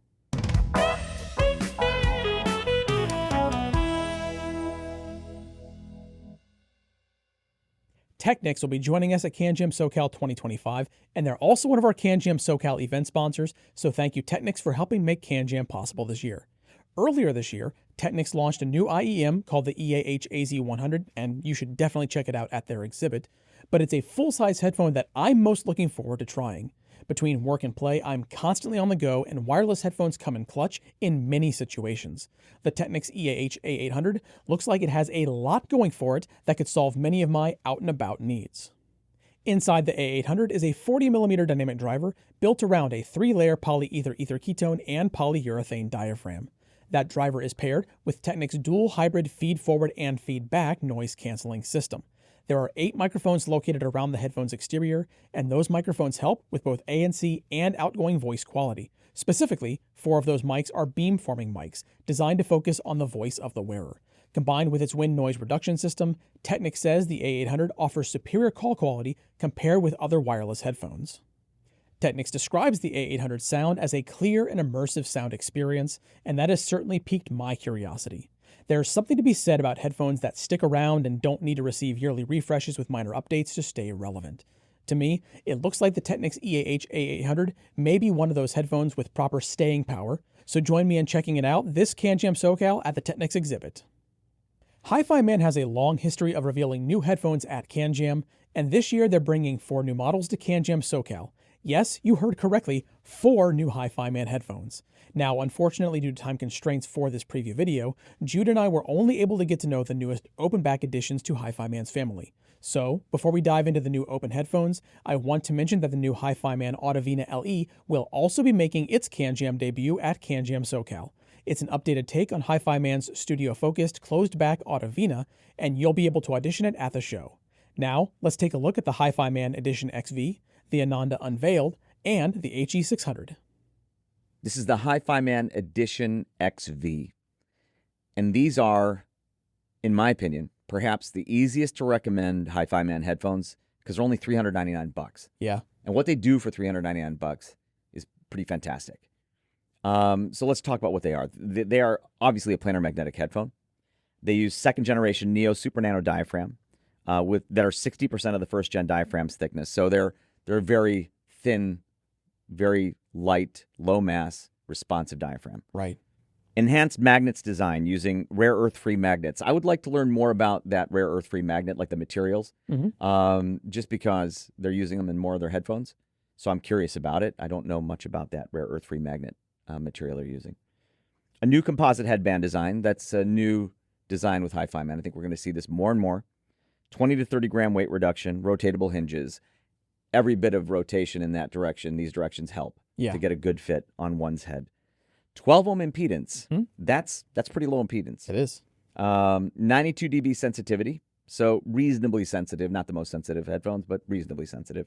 And 452 grams reasonable weight. I find them very, very comfortable. Right. Frankly, all of Hi-Fi Man's headphones that have those ginormous egg-shaped ear cups, I find quite comfortable. They distribute the weight so beautifully over a large area. $399 again. It's not even just one of the easy to recommend Hi-Fi Man headphones. It's one of the easiest to recommend headphones, period. Right.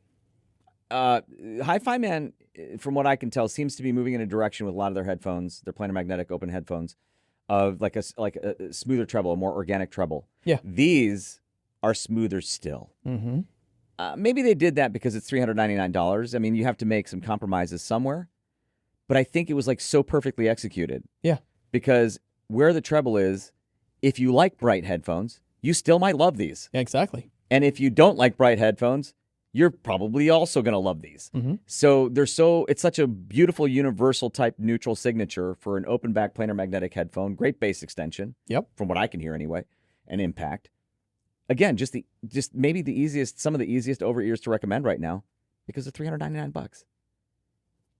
So the Hi-Fi Man Edition XV, at CanJam, at that price, whether you're shopping at that price or higher, you have to give these a listen. They're just a darn good headphone with a beautiful signature that I think everybody is pretty much going to love. This is the Hi-Fi Man Ananda Unveiled. What makes this one so exciting to me is the fact that you get the unveiled concept from Hi-Fi Man in their most affordable unveiled model. Right. So this is $549. We're going to talk about what that unveiled concept means sound-wise shortly, but form factor-wise, what it means is the back of the drivers are completely exposed. Yes. And when you're not listening to them, you put these magnetic veils on to cover them, to protect the back of the drivers. When you're listening to them, you take them off to just free those drivers up. They're buck naked in the back. Yeah, they are. All right. So they use second-generation Neo Super Nano diaphragms. They're 60% of the first-gen diaphragm's thickness. Enhanced magnets design using the rare earth-free magnets that they're using in several of the other models now. Mm-hmm. New composite headband for a 20 to 30 gram weight reduction and rotatable hinges. I like the rotatable hinges.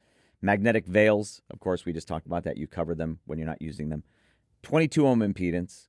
93 dB sensitivity. These are not the most sensitive headphones, but they're reasonably sensitive. Right. 449 grams without the veils. So reasonable weight, too. And they're $549. Yeah. So, again, the most affordable of the unveiled Hi-Fi Mans. And this is a big deal. Yeah, because there's a lot of headfires that couldn't necessarily make the reach for the Susvara unveiled or the HE1000 unveiled. This brings the unveiled technology into a price point that's far more easy on a lot of wallets. Yes, yes. And the sonic benefits, Mm-hmm. which is that free breathing imaging. That just the detail that comes with that, I think, is unique to the line. Yeah. And you get that with these. Now, the other thing you get with the Ananda Unveiled is this. I almost feel like it's deliberate, like a new direction for Hi-Fi Man. With a lot of their headphones, they're going for like a smoother treble, Mm-hmm. but not like a smoothed over treble, a smoother treble, a more Right. organic treble. And for me, that's very much a positive. And these have that. And no one would listen to these, I don't think, and call them like, I don't think you'd characterize their signature, if you had to choose a word, as smooth, No. but they are. Right. Do you get what I'm saying? Yeah.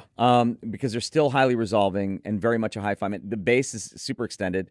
I don't know how extended, but they sound to me like most Hi-Fi Man open back planars, like they're extended out to practically DC. Yeah. I mean, they're so extended and impactful. And there's just something about, again, the unveiled headphones that's special. And to be able to get one at $549 is a big deal. And at CanJam, you must audition these. This is the Hi-Fi Man HE600. I was very, very excited about the HE600 because they said it's inspired by the iconic Hi-Fi Man HE6, Right. which for you OG Hi-Fi Man fans, you know what it is. And so that was a big deal. Does it sound like the HE6? We'll get to that shortly. But it certainly looks the part, Yeah, it does. form factor-wise. All right. So let's talk about what the HE600 is. It's obviously a planar magnetic headphone. They say it uses second-gen Neo Super Nano diaphragms that are 60% of the first-gen diaphragm's thickness, so thin diaphragms. Enhanced magnets design using rare earth-free magnets. Hi-Fi Man's focus pad ear pads are used with this headphone with memory foam interior and pleather and soft velour exterior. And it has a new composite headband. It is a new style headband for Hi-Fi Man, and I quite like it. Yeah. It's 20 to 30 grams weight reduction versus the originals and rotatable hinges. And speaking of weight, it's 389 grams versus the HE6's 502 grams with 28 ohm impedance and the sensitivity, which is important to mention, though not, I wouldn't call these an efficient headphone. They're certainly easier to drive than the HE6s with 94 dB sensitivity is their listing here. Yeah. Definitely way easier to drive. Now, they're $799, and that moves them into one of my favorite Hi-Fi Man headphones for the money. And I'll explain why now. So here's how they describe them. They say, it successfully replicates the sound signature of the HE6 driven by a high-power amplifier. And that's an important qualifier because most of us using the HE6 back in the day were using headphone amplifiers. Yeah. And that means most of us using the HE6 were hearing a brighter, as I recall, it was a brighter headphone. Now, you have to understand, when we're working on these preview videos, it's not unusual that we go for weeks, like into the middle of the night every day. Mm-hmm. And so I didn't have time to do a direct comparison, but I have a lot of experience with the HE6. And it's true. Like, you'd go to Head-Fi meets, and you OG Hi-Fi Man fans will remember this. At Head-Fi meets, the best you'd usually hear the HE6 sound was out of somebody that had a rig driving it with speaker amps. and they could sound more organic that way. But out of headphone amps, they were usually brighter. Yeah. This, then, I understand why they're making that qualified comparison. Because this is easier to drive, and out of headphone amps, it sounds smoother than the HE6 did. It's still extremely detailed. Frankly, that treble is extremely clean. Extremely clean. And it's just a more organic sounding headphone than the HE6 was out of headphone amps. And for that, I love it. It's also just easier to drive. Yeah. And for that, I love it. And again, for $799, it moves into certainly one of my favorite Hi-Fi Man headphones for the price that they've released in some time. So, am I excited about the HE600? Enough to tell you that at CanJam, you better hear them. This is the Aiyun AR9000. It's a flagship open-back headphone from Aiyun that they spent 5 years developing, and it sounds like it. Yeah. All right. This is one of those funny situations where we, at the time of shooting, well, we clearly have the product. Yeah. We can listen to the product. But then there are some key pieces of information that we don't have yet. Right. One of those key pieces of information is the price. We don't know the price. Yeah. We almost don't care. Yeah, because exactly. we know that regardless of whatever the price is, we love these things. Yeah. Now, we do know this. Aiyun does have a headphone, an open-back headphone. I think it's an open-back headphone because neither of us has heard it. The AR5000? Yeah, that's a few $100. A few $100. Yeah. We know these are almost certainly going to be more expensive. Mm-hmm. I mean, it's, again, a flagship open-back headphone. Right. All right, let's talk about it. 5 years in development. The AR9000 uses custom 50mm dynamic drivers that use something called OSCD for that driver, and that stands for OmniStack Carbon Diaphragm. They say it's a precision-formed carbon fiber dome with optimized stiffness to damping characteristics, capable of reproducing high-resolution audio free from distortion and unwanted resonances.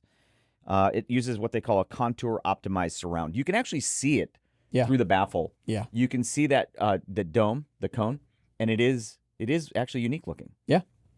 All right. Optimized rear venting and airflow management. It's very open. Very open. So this is a very open back design. And it does have like angled drivers. Yeah. So it images very well. Like I have a feeling it has to do with that, or at least in part has to do with that. Right. Probably its openness too. All right. They say across the entire frequency range and at any listening level, the AR9000 maintains exceptionally low distortion, allowing the music to emerge in its purest form. All right. They mentioned distortion at least a couple times. They have. So, of course, I had to put it on the bench. They're making the claims. Yeah. I wanted to see. So, because it's a dynamic headphone, we put it on the bench. We have a Care 5128 hooked up to an Audio Precision APX 555. I measured the distortion. Set level, 1 kilohertz, 90 dB SPL. And the THD from across the entire spectrum, essentially, is less than 0.05%. Right. So, good job, Aiyun. I mean, that is very low distortion. Yeah, it is. Yeah, excellent. They sound very clean. Let's talk about the signature. I describe these as open back, dynamic headphones go on the neutral side. Excellent bass. Oh, yeah. Hello with the bass. Yeah. I mean, it's an open back dynamic, but the bass is actually nice and robust. And the imaging is beautiful. Actually, throughout, very resolving as dynamic headphones go, unquestionably. This is going to be a very popular headphone. Again, we don't know the price. It will be at CanJam SoCal. There will be a line to hear it. I guarantee it. Yep. But regardless of whatever the price is, I know I love them. I'm so excited by these. Aiyun AR9000. Do not miss them. The team at the Source AV always brings one of those show-within-a-show type exhibits to CanJam SoCal, and this year they're going even bigger than ever. You'll be able to experience a vast selection of headphones, amps, DACs, players, and more at their CanJam exhibit, but there are a few specific headphones we want to focus on in this preview video. This year, TSAV has partnered up with Focal, a headphone brand loved by many headfires, us included. Let's take a look at some of the best headphones Focal has to offer, which you can discover at the Source AV's CanJam SoCal exhibit. Now, we've said before that since the release of the Focal Baptiste, which is their Bluetooth noise-canceling on-the-go headphone, that for that type of headphone, it's been our standard here at Head-Fi HQ. Right. And I'm happy and thrilled to report that there is a new standard for me, probably for you too, also by Focal, also a Baptiste, but it's the Baptiste MG. Yes. And as the name might suggest, it uses a solid magnesium dome driver versus aluminum magnesium dome drivers in the original Baptiste. it's just a better headphone Yeah. to me, and I'm so excited about these. They're also more expensive. They're $1,299 US versus $699 US. So this is their shot over the bow of that class of kind of, I guess you'd say, ultra high-end Bluetooth headphones. Yeah. And hello, they've done a beautiful job with these. All right, let's talk about them. Focal says that this is the top of the range version of Batiste headphones, and it is. Yeah. They're just better. And then the noise canceling is better. Yes. So I want to talk about that very quickly. Here's what they say about the noise canceling. They say new digital microphones to optimize ANC, ensuring effective control over ambient noise and improved soundproofing of voices. So I haven't flown with it yet, but I will be flying with it very soon. Doing some testing, early testing here with just different noise stimuli here at HeadFi HQ. This does cancel noise better than the original Batiste. Yeah, and I want to say in my testing, I actually find that the Batiste MG has lower self-noise than the original Batiste does. Yeah, so in ANC mode with some headphones that have ANC, you'll hear self-noise in the circuit, usually very low level. Yeah, exactly. But this is even quieter still Yep. than the original Batiste, which is always welcome as well. Did I talk about the tonal balance? Not yet, no. Okay. So the tonal balance for me versus like in its pre-equalized, so its default sound signature. Yeah. Versus the original Batiste is richer in tone but more resolving throughout. Yeah. Frankly, for me, it's just better. Yeah. Period. Yeah, it's phenomenal. And Yeah. because of that resolution, if I make a small tweak in the EQ, it's phenomenal for me too. I know where you're doing the EQ. You're You probably do. taking a little bass down. Yep. Because it does have a richer tone than the original Batiste, but it is more resolving. I've been leaving it in its default signature, but I'll play more with the EQ, but I'll probably leave it in its default signature. I'm quite happy with that. But the resolution, Yeah. definitely better. Yes. So that's a big deal. All right. It's also more comfortable, as I might have mentioned earlier. It's more comfortable for me. Me too. Because they redesigned the headband. There's now memory foam, ear pads, and pads. Yeah, that's what does it for me, those pads. Yes, but what does it for me more, this is more of a problem with me because my head's so huge. I have a big noggin. The original Batiste in its largest size setting was simply comfortable. Okay. But yeah. I could have used a half click out of each side. I get you. But I could still wear it for hours. This, on its largest setting, is actually, sometimes I need to click it in one. So I can get a perfect fit with these, like perfect. So they're even more comfortable for me. And I do find, I'm not sure if it's new ear pads, but they're more comfortable just on my ears. Yeah, they are. So there's a new backlit flame logo. That's cool. Just redesigned. I think it looks cool. Magnesium yoke, aluminum bracket, and real leather for the headband. Elegant chestnut finish following the design of the Clear MG. And, okay, I should mention, it also has Bluetooth 5.2 multipoint versus Bluetooth 5.1 multipoint. But all the things that the original, other than the things I've mentioned as differences, it has all of the things that the original Batiste has, including USB DAC mode, 3.5mm analog, wired mode, and that USB DAC mode is nice, 24/192 support. Yeah, but it's just a better headphone. Yes. And it's just more resolving. And it is, I think, going to be both of our new standards for Bluetooth on-the-go ANC headphone, and I can't wait to fly with this. Yeah, we'll be fighting over that on the next flight. Now, since Focal released the Focal Batiste, which is their ANC wireless Bluetooth headphone, it has been, here at HeadFi HQ, and I know you agree with me, our standard for wireless ANC Bluetooth headphones in terms of audiophile sound quality. Right. Now, they originally released it in a colorway, what do they call it? They call that black silver. Black silver. And then later on, they released the DUNU colorway, which is the sand-colored colorway, which I love. Yeah. It's the model I pretty much carry with me everywhere whenever I'm carrying a backpack or a sling.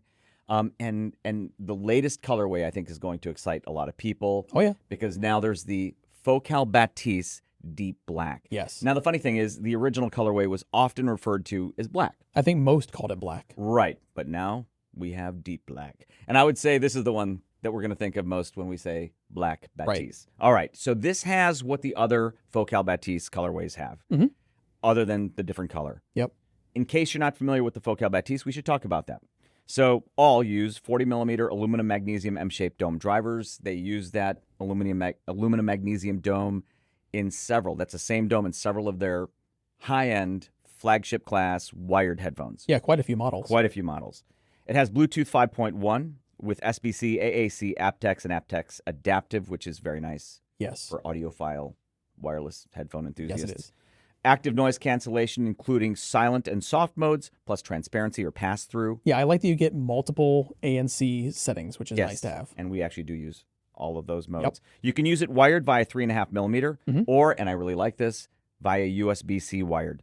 And when you do that, you're essentially turning it into a high-res DAC amp combo in a headphone. Yeah, that's what brings out the absolute best. Yeah, in absolute terms, that should be the best performing mode. I mostly use it in wireless, I mean. Yes, same here. And I'm sorry, but even comparing the two, it's kind of splitting hairs. They're pretty close. Yeah, all right. So now, over 30 hours of battery life with Bluetooth and active noise canceling enabled. So if you're using the most battery-eating features, you can still expect over 30 hours of battery life. Yeah.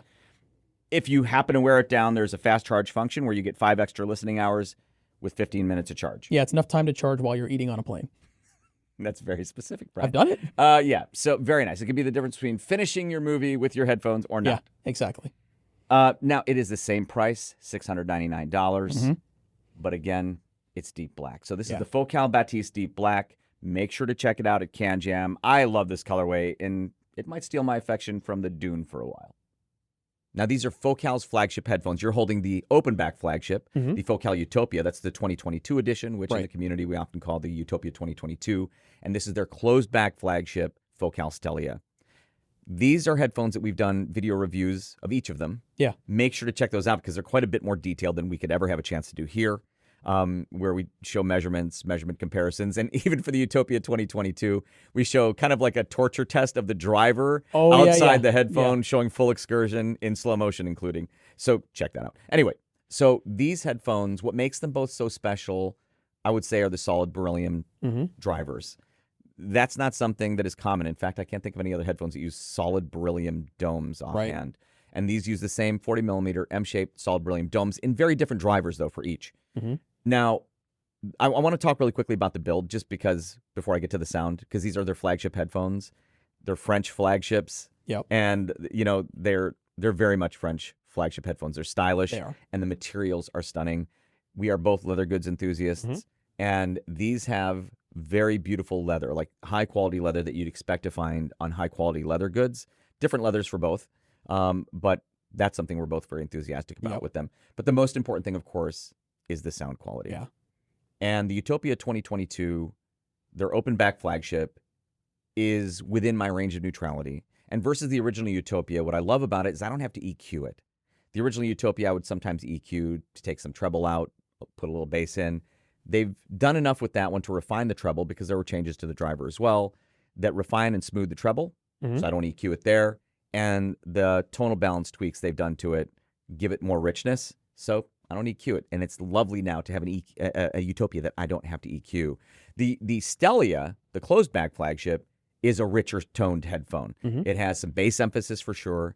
But because of, I think, the solid beryllium dome driver, there's so much resolution for a closed back with that kind of tonality especially.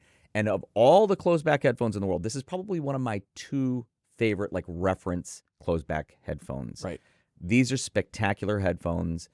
These are Focal's flagships, and they're not to be missed, especially if you haven't heard them. Make sure to watch our video as well. But anytime you have a chance to hear these, you should. Okay, before we dive into this, I do have to ask very quickly, do you think this is going to be a big hit at CanJam SoCal? Because I do. Okay, so I don't know the final price, Yeah. but I know the price range. And given that, unequivocally, yes, it'll be a huge hit. Yeah, I think it will too. So this is the FIIO and Thieaudio JT3. A lot of headfires already know Thieaudio is one of FIIO's sub-brands. It's a very affordable, focused brand, and this is not going to break the bank. We don't know the final pricing, like you said, but we have a guess. Yeah. So it is an open back designed headphone featuring a 50 millimeter high performance dynamic driver. That is a PEK and PU composite diaphragm. Now, what's interesting about this driver is they say that it has a side mounted driver layout. I don't know a ton of details. I know some, but not a ton of details because this is still a pre-production version. They are showing it at CanJam SoCal. I think that might be the very first time or second time publicly. Yeah, I'm not sure what that means, the side-mounted driver layout. I guess we'll find out, though, soon. I'm definitely going to ask more. Yeah. The chassis is a stainless steel chassis with a zinc alloy yoke, and then it has an aerospace-grade aluminum magnesium alloy grille. The grille has kind of a nice classic look to it. It just reminds me of classic headphones. I like it quite a bit. It has a ball-bearing sliding headband, which is a headband style I don't think I've seen really anywhere. You know, on off the any top other of my headphones. head, I can't think of anything else, but yeah. Yeah. It also has removable ear pads. They're made with velour and memory foam. They are very comfortable ear pads. Final weight is 330 grams. And again, we don't know the final price, but it's Jade Audio, so we know it's going to be affordable, and we have an idea where it may fall because it's going to be more expensive than the JT1. I mean, I have a feeling it's going to be very affordable for a lot of headfires. Yeah, okay, I'm not going to lie. I was surprised when I heard them. Yeah. That they were dynamic headphones. Oh, that's true. I thought they were planar magnetic. Yeah. Because the bass is so deep and extended. Mm-hmm. Like I'm not hearing any roll off whatsoever. Yeah. Like even in my bass reference tracks, I thought it was a planar magnetic headphone. Mm-hmm. So I hear the signature as smoother up top, very well balanced, within my range of neutrality overall. On the smoother up top side, but still detailed. But that bass, I still can't believe they're dynamics. Yeah, I also heard it as a smooth dynamic sound, but for me, those dynamics go throughout the entire audio range. Yeah. And the bass is one of those areas where it's very well controlled. They did a fantastic job maintaining that even bass level. Yeah, but it's an open back dynamic. That's the thing. Yeah, exactly. So anyway, yeah, I think these are going to be at CanJam SoCal a huge hit. When I think of what the price is likely to be, yeah they'll be huge. This is the ZMF headphones Ori 3.0. Mm-hmm. The 3.0 suggests there are Oris before it. I have never heard a ZMF Ori before this one. Right. So as I understand it, you have a little bit of background on it that I actually don't have. So please, Brian, tell us a story. There's actually a lot of history, but Zach was gracious enough to give me a condensed version so I can relay it here quickly in the video. So Zach says, the very first Ori began life in 2015 as the ZMF Omni, a modded Fostex T50RP Mark II. A trademark cease and desist forced a rename, so Head-Fi's Hive Mind voted and the name Ori won the poll. Fast forward 10 years, and in true ZMF fashion, we're dubbing this second revision Ori 3.0. And he goes on to say, because maths are hard and nostalgia is fun, and I love that line. That's just so classic Zach right there. Yeah, that is Zach, right? Yeah. And I love that because this is the second Ori. It is, but they're having a little bit of fun with the name, yeah. How do I not remember any of that history that you just described? But anyway, I don't. And so this is the second one. Yes. But they're being smart, Alex. Yeah. And they're calling it 3.0. All right, let's talk about what it is. I want to clarify something, though, because the reference to going back to this original Ori, they say it's a Fostex T50RP derived headphone. Right. This is not. No, there's no hardware that's come from the original Ori. This is a spiritual successor. Gotcha. Yeah. So this is an independently developed, fully modern planar magnetic driver developed by ZMF. Yes. Let's talk about what is inside. So it is a closed back planar magnetic headphone. On each side, there's an 80 millimeter planar magnetic driver with a 6 micron Kapton film. And ZMF says Ori 3.0's 6 micron diaphragm is around 3x thicker, so 3 times thicker than the 2 micron film in the Caldera, giving bigger macrodynamic slam while staying nimble. Mm-hmm. We'll talk about that sound in a minute. They say it has a fiberglass substrate driver baffle that's independent of the aluminum magnesium chassis. I should mention then that this is the aluminum chassis, but there is a magnesium upgrade option. Right. There's an optimized internal air. There are optimized internal airflow slots. And then I'm looking at a word that I do not recognize at all. Torrefied black Limba hardwood cups. I don't think I've ever heard that word. Torrefied? Yeah. Yeah. We uneducated, Brian. Yeah. So I'm going to read on. They say heat treating the wood at around 220 degrees Celsius in low oxygen torrefaction drives out moisture and volatiles, boosting stiffness to weight and imparting that caramel hue. Oh, I will say, speaking of caramel, there's like a nice caramel texture to it too. Oh, this thing is beautiful. Yeah. Their headphones are always, this is gorgeous. It is. Yeah. We like torrefaction. Yes, we do. All right. So it also has tunable bass. Yes. This is very important. We're going to talk about that shortly. 2 pad options, Caldera lambskin and Caldera suede. Mm-hmm. It has the Caldera asymmetrical magnet structure, atrium damping system, 60 ohm impedance, detachable dual mini XLR cable, and it's $1,999, which I think is a big deal. Right. For a ZMF headphones, planar magnetic headphone. Mm-hmm. Big deal. All right, let's talk about the tunable bass because it involves port plugs. Yeah, and I want to talk about a conversation I had with Zach. So when these first arrived, we were kind of going back and forth, and I was just getting a feel for what the plug does. Right. And in summary, the impression that I got from Zach was that with the plug removed, you're going to get more mid-bass along the lines of the original Ori, and with the plug in, the low end is more refined. I'm going to say based on the conversation and my listening impressions, that's accurate. It is accurate. It's not just mid bass though to my ears. It's like bass. It's more bass. Yeah, it's just bass. Period. Mm-hmm. And it's noticeable. This Yes. is not like to me. It's not a subtle difference. Right. I think for most things I would prefer it with the plug in. So the more refined bass. I am 100% plug in. Yeah, you're 100% plug in. And for me, though, I can see myself taking them out for like leaner recordings. Yeah. Because I have some like 80s new wave pop stuff that is lean. And I can see myself taking the plugs out for that. But I love having the option. Another description they give is macrodynamic slam with maximum mid-range liquidity and airy treble. The classic Omni Ori modernized for 2025. And given that I haven't heard that original Ori, I want to take their word for it, but the rest of it sounds very fair. Yes, it is. In terms of how to describe this. I do like what they were saying earlier about macrodynamic slam while staying nimble. Because especially when you take the plugs out. Right. Yeah, it's definitely more impactful. Oh, yeah. But here's what I'm going to say. Port plugs in or port plugs out. It is a more romantic sounding headphone to my ears. Yes. So, for example, the Atrium, which is one of my favorite headphones of all time, is more reference romantic. This is more romantic. Right. But I love a rich tonality. I love the Ori 3.0. So, to me, at CanJam, this is going to be another headphone that probably will have long lines to listen to. Yeah. Probably helped a little bit to be long by the fact that people are going to be playing with the plugs in, plugs out. Yep. So longer auditions. Hopefully they have a lot of them at CanJam. So make sure to stop and listen to the ZMF headphones Ori 3.0. Beautiful sounding headphone. And I'm going to be curious to know which you prefer. You know, port plugs in or port plugs out. So, Jude, it's no surprise to you, and I'm sure pretty much everybody watching here, that around our office, I'm the one that tends to gravitate more towards the studio reference sound signatures, whether that be in a headphone, in a speaker, in a home theater system, the whole gamut. This is the Audeze LCDS20, and I have a sneaking suspicion it's going to be joining my stable very soon. Now, before I dive into it, I do want to mention something I wrote down when I was doing my listening impressions, because it kind of came to me in the moment and it just felt right. So I said that the LCD-S20 has the heart of the LCD series, because it is an LCD series headphone, but it has the soul of the MM series. I like that, Brian. It's pretty poetic, but I actually agree with you. Yeah, it's fantastic, and it's a studio reference headphone done very well. So I want to talk about a couple of similarities here with the MM100, which I feel is kind of a sibling, even though they're in different families. So when you compare it with the MM100, you're going to see that it has the same headband suspension system, the same dual-sided single entry cable, so you can choose left or right.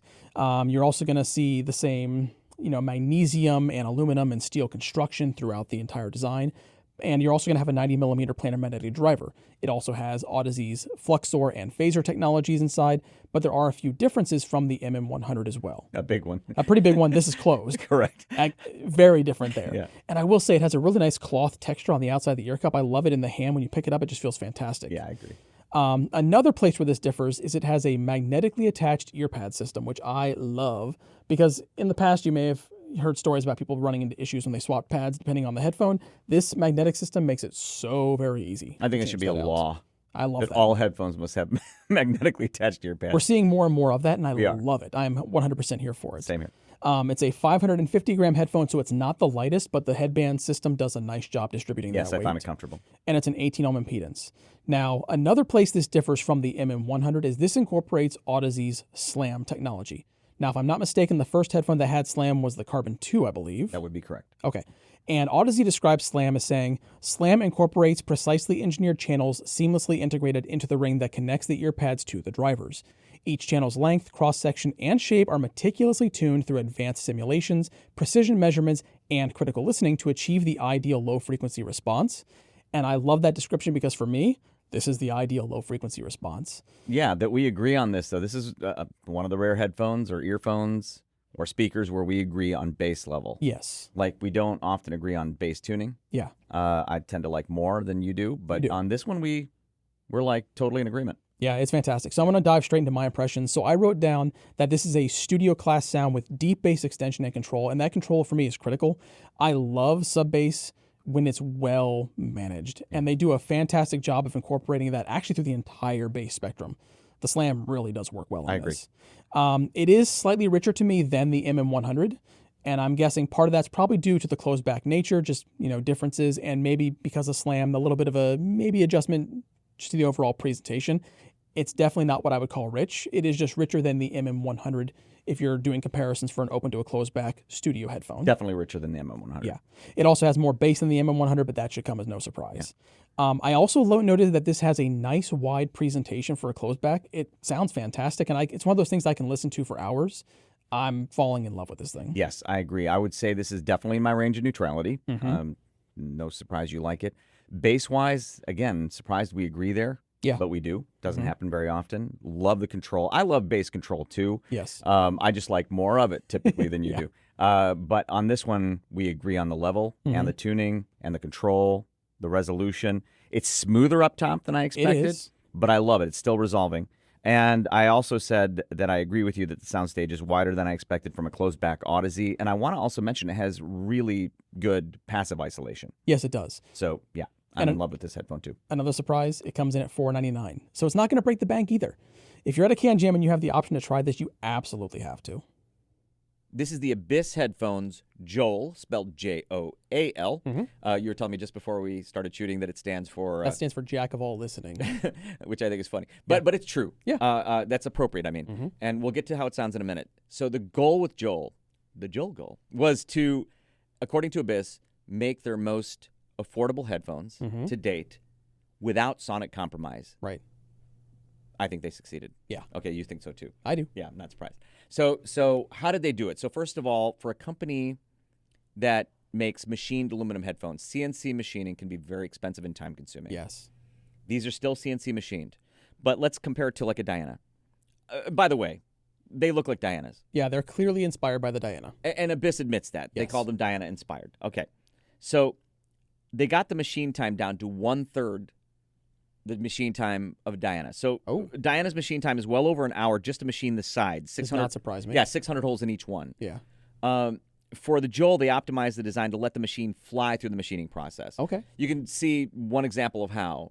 Instead of 600 holes, they've got these long single rows that make up a very open back grill design. Yeah, and they look super open. They are very open back. So I believe if you consider this a Diana or a Diana platform type headphone, compared to any of the Dianas, this should be the most open back, which I think might contribute to the sound signature that I love so much about these. I bet it does. Another way they minimize cost is to not offer all the trimmings. Right. So this is a less intricately designed headphone. They don't have to, worry about putting any other trim pieces like carbon fiber trim pieces on it. So it's a simpler design.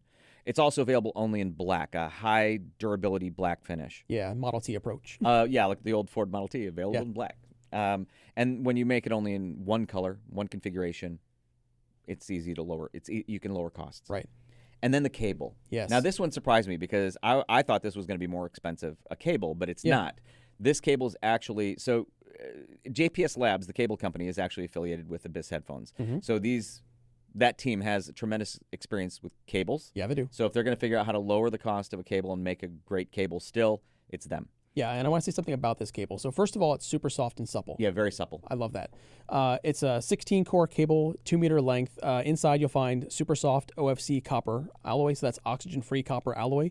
It's terminated in 4.4 millimeter. Now, this does something that I think all headphone cables should do going forward. It's terminated in 4.4, but they have optional adapters. So 4.4 millimeter to 6.35 millimeter to 3.5 millimeter or to 4-pin XLR. Right, here's the 4-pin XLR one. Yeah, I think that's the method. Give me the cable in 4.4 and then give me the option of an adapter. Right. So now we've covered all the ways I'm aware of that they reduced costs. Yeah. So now we know how they did that, but did they do it without sonic compromise? Yes. Yeah. We both said the same thing. So these sound, you love them because they sound like studio monitors. Yeah, they do. And I love them because they sound like studio monitors. They are also, in saying that, they're the most neutral Abyss headphone to date. They are. The most conventionally tuned headphone to date. Something with the last couple of Diana models I feel like they've been working toward, and they've done it with these. I think that more open back design gives it beautiful imaging. Right. They're also the most forgiving Abyss headphones to date. They are. To my ears anyway. And I prefer them with the stock pads that come with them. I tried rolling other pads, the Diana pads. I just like the stock vegan pads that come with them. That's the tuning that I'm talking about. And it's forgiving, but still very resolving. Right. And it is, by the way, easier to drive than most of the other headphones they've ever done, except for the Dyna MR. They're as sensitive as Dyna MR, 30 ohms. And with that forgiving nature, I can drive them with anything. Right. So they also couple very easily on my head. So there's no finickiness with fit. Just put them on. They fit like a conventional headphone as well. I think at CanJam, of all the Abyss headphones, this is the one that's going to most immediately, not just because of price, but that's going to be a big part of it. Yep. This will most immediately resonate with people, I think, at a CanJam. Oh, yeah. In our community. And I think this is going to be a massive seller for them. It's fantastic.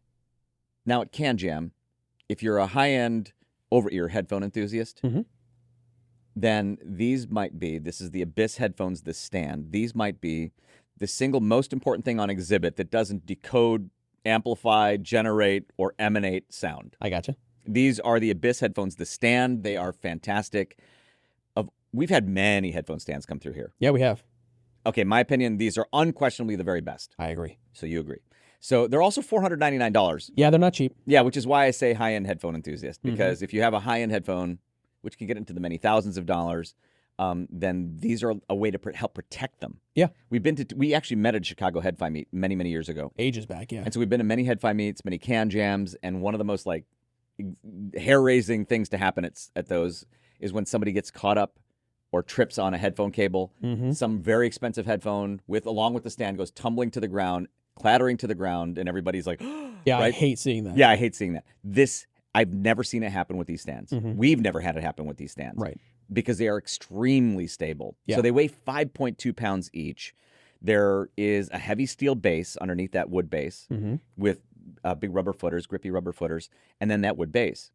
So all the weight's pretty much at the bottom. Then they have an aluminum riser, a beautiful design, simple design, that's lighter with the smaller pad on the top. That's textured wood, and that's grippy. Yeah. So that also holds onto your headphones.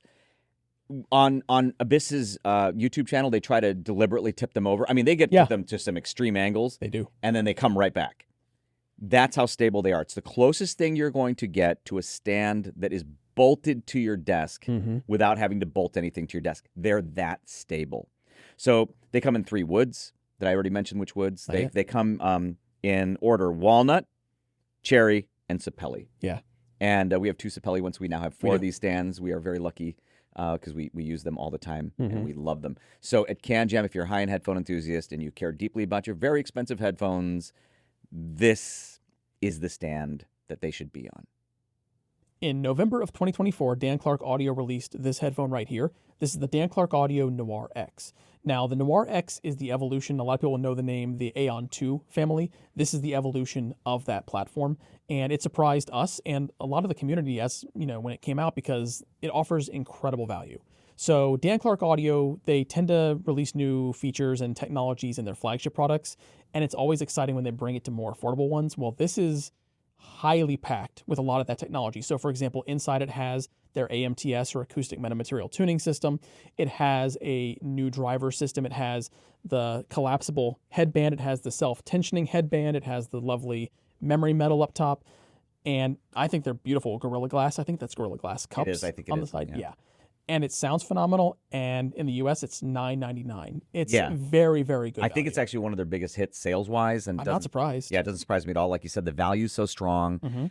You mentioned the driver improvement. I'm going to get to that when I talk about this one. Yeah. But I do want to say about the Noir X, which I think some people will find very interesting. It tracks the Harman target very closely. Yes, it does. And a lot of people want Harman voicing these days. Yeah, and or just curious, what does a Harman targeted headphone sound like? Yep. Well, listen to the Noir X, and you will hear what a Harman targeted headphone sounds like. It matches it very tight. Yes. Also, as a closed back headphone goes, it's extremely resolving. And as Dan Clark Audio does with just about every closed back headphone I think they've ever done, it sounds almost open back in terms of its imaging for a closed back. Right. So wonderful headphone. Not surprised it's been the hit that it's been, but now I want to talk about its actual open back sibling. Yeah. So this is the Dan Clark Audio Noir XO. I want to say, first of all, we did a whole video about these, including an interview with Dan Clark, a review, measurements, the whole bit. So make sure to check that out on our channel. But I still want to talk about them briefly here for the CanJam preview. The Dan Clark Audio Noir XO, again, is the open back counterpart to the Noir X. I believe they use the same driver platform. I believe so. It's improved, like you said earlier, over the Aeon 2. Yeah. platform with it's the drivers are more rigid, lower distortion with tighter unit-to-unit consistency. Also, both have improved ear pads. There's an Alcantara synthetic suede, super comfortable on the face side. Very. So I find these to be exceedingly comfortable. Yeah. Now, I want to also say now regarding the sound, like the Noir X, the Noir XO, which is open back, matches the Harman target very tight as well. In fact, both of these headphones measure almost identically. Yeah. But they don't sound exactly the same. Right. That's a whole nother topic, which I won't get into now, but they don't sound exactly the same, even though they measure within just like dBs of each other. And the Noir XO is what I prefer if I had to pick between one or the other, just in terms of sound signature. Right. I find these to be just a hair richer sounding, even though they measure almost identically. And being that they are actually open back, they do actually image even wider than the Noir X's. Right. And that's actually saying something, by the way, going back to that Harman target, to achieve that bass lift that they get from the really clean mids with an open back isn't easy. As they say, it's bass response similar to a closed back headphone. Yeah. Not easy to do with an open back. So wonderful headphones. This is $1,299, so it's a little more expensive than that one, which is $999. So the XO is a little more expensive, but still at their prices.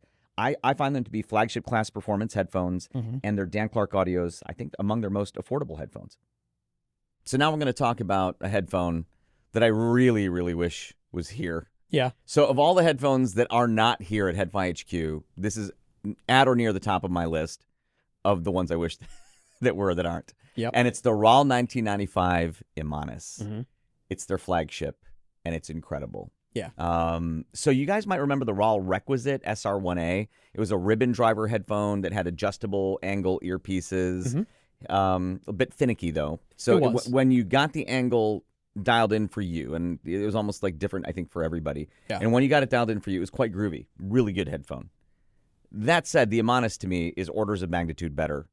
So the RAL Requisite SR1A, I should clear this up, and the RAL 1995 Imanis, these are essentially the same teams, the same company making it. Okay, there's a name change somewhere in there to RAL 1995. So the Imanis is the flagship. It's a cost no object flagship. It is quite expensive. Very. All right. So it has 3 ribbons per side. Now, the thing you need to know about ribbon drivers, they're insanely fast. Yeah. I think they have excellent bass as well, is implemented in the RAL headphones. So versus the SR1A, the Imanis has, according to them, under the hood, everything is new. This is the next generation of ribbon drivers that in certain areas parted ways with the old, but inherited the best features of the previous ones. And they say for the 3 ribbon drivers per side, each ribbon is tuned slightly differently, so they cannot repeat errors in the same way. Yeah, which I think is a brilliant design. It's a neat way to put it. Yeah. Now, they do require a transformer with most amplifiers to use because I believe the native load coming right off the headphone is, or into the headphone is too low an impedance for most headphone amplifiers. So you will require a transformer most likely. I think there's an amp or two that can drive them directly that are purpose-built for it. There's an optional transformer that has a built-in headphone stand, an optional transformer with high-low impedance inputs. And the ear pads, I should mention, are made of lamb suede with perforated leather, and they're extremely comfortable. Yeah, they are. Now I want to talk about the sound signature of the Imanis. The Imanis, to me, is an incredible headphone. It is within my range of neutrality, but there's something about them, and I think it's those ribbon drivers, the 3 ribbon drivers per side, the speed of them. I don't know what it is about those driver types, but it's like everything within the entire spectrum just jumps off those drivers. It's like physical texture. Yeah. And I love it about it. So the bass is visceral, but it's not emphasized to my ears. I've not measured it, not seen a measurement of it, but that's how I'm going to describe how it sounds to me. And that's what makes it so special. And I think the RAL Imanis is probably, the RAL 1995 Imanis is, I would say, one of the best headphones I've heard. It's certainly one of the best headphones available today. Absolutely one of the most resolving, if not the most resolving non-electrostatic headphones I've heard. And just a can't miss cost no object flagship headphone. Now, we can't talk about the RAL 1995 Imanis without talking about its much more affordable sibling, the RAL 1995 Magna. I do the quotes because they are necessary. Yeah, because it's not, I mean, by my standards anyway, it's not affordable. If it's affordable for you, can we be friends? But anyways, so it's, but here's what I'll say about it. The Imanis is absolutely the better headphone. The cost no object flagship for a reason. Yeah. But the Magna being so much less expensive, that price difference might be the difference between, staying married and being divorced. Yeah. So if that's going to be the case, the Magna for its price it got me closer to the Imanis than I would have imagined it could at the price. Right. So I should mention the Magna has a dual ribbon design. It's 2 ribbons per side versus 3 in the Imanis. And a lot of the stuff I said about the Imanis absolutely applies to the Magna, to my ears. It's just that the Imanis is more. Yeah. So there's more magic in it. But the Magna, again, to me, gets you closer than I thought it could at that price. Now, I was the first of us to hear that headphone. It's the Moondrop Horizon. Mm-hmm. And as I handed it to you, I said, I think you're really going to like this headphone. You did. Was I right or wrong? You were right. Oh, good.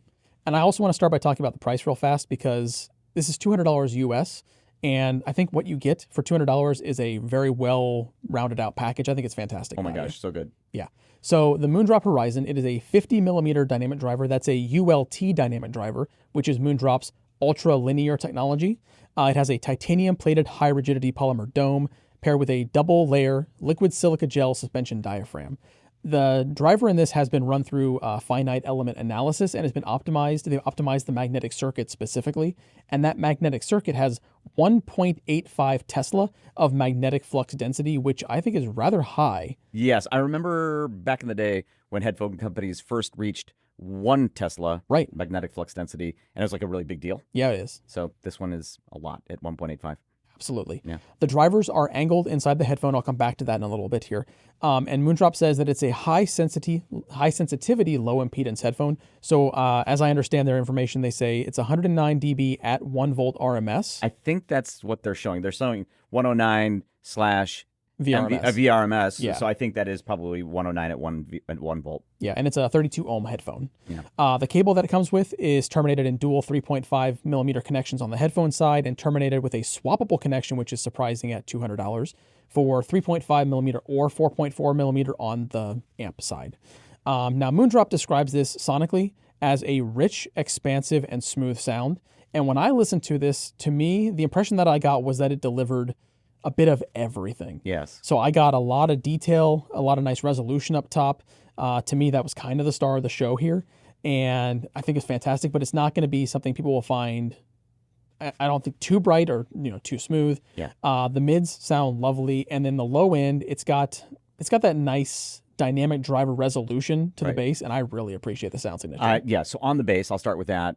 It has, I think, very good bass. Yeah. So it's an open back dynamic. Mm-hmm. So there's some roll off. So it doesn't have like that perfectly flat bass that some open back planars have, like practically flat all the way to DC. There's some roll off. Yeah. But it's still nicely present bass. Yes. The mids, so when they say rich, expansive, and smooth sound, I actually agree with that because the mids to me, I would say, are probably richer than what I'd call like dead neutral, but in a beautifully done way. Yeah. And overall, I'd say this is on the more like it's a neutral headphone. It's in my neutral range as over-ear headphones go. Right. For $200, I think this is going to be a classic. So it depends kind of on how long the model lasts. That's true. Line, but I think this will go down as a classic headphone at $200.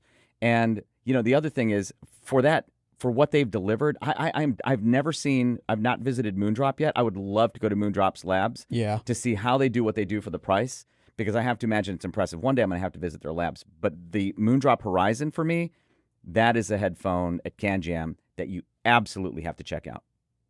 So this planar magnetic headphone, which I quite like, is the Moondrop Para 2. Mm-hmm. Now, there is a Moondrop Para, as its name might suggest. Right. Neither of us has heard it. Yeah. So if you're looking for a comparison between the Para 2 and the Para, we can't help you because we've never heard it. We'll talk more about its sound shortly, but let's talk about what it is. Again, it's a planar magnetic headphone on each side, 100 millimeter planar diaphragm that's only 1.2 microns thick, so it's quite thin, quite thin. High elastic pure silver etched circuit, N52 magnetic array that's optimized by finite element analysis. Yeah. I get the distinct impression that Moondrop's labs are exceedingly capable, by the way. I get the same. All right. Brushed stainless steel housing using a Bauhaus industrial design. It is a very cool look. Yeah. I love the way it looks. Yeah. So especially the grill. Mm-hmm. So if you were to take those ear cups off and then you handed them to me, I'd never seen this before. And you said, look what I found in my dad's or grandpa's like rec room. Oh, yeah. And they're from 1978. Yep. I would totally believe you because of that grill. Charming. Yeah. I love the way they look. Sheepskin ear pads. those sheep have very soft skin. Yeah, they do. Magnetically attached to your pads, which we both love. Yeah, I love any headphone that gives me a magnetic system because they're just so nice. Yes, easy to use. Yes. Easy to change. The cable is a 6N purity, single crystal copper. So that's 6/9 purity, single crystal copper.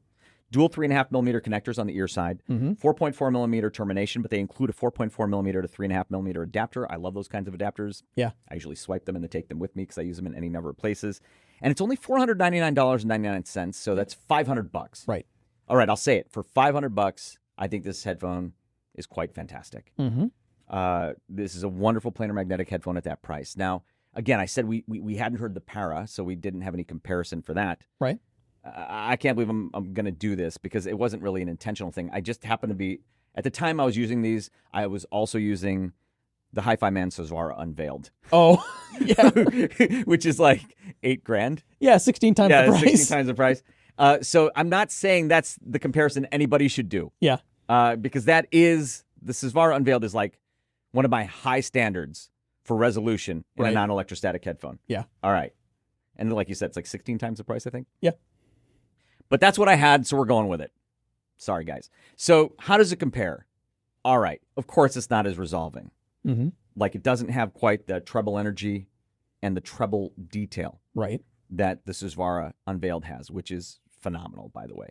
But still, if I wasn't dumb enough to be making this comparison and I was using these, like, independent of the Sesvara Unveiled, it's still very resolving. Yeah. Like, I find the treble very resolving. Now, there's not as much of it overall as like the Sesvara Unveiled, but I quite love the treble detail and presentation of it. I would almost call the treble smoother in that regard. All right.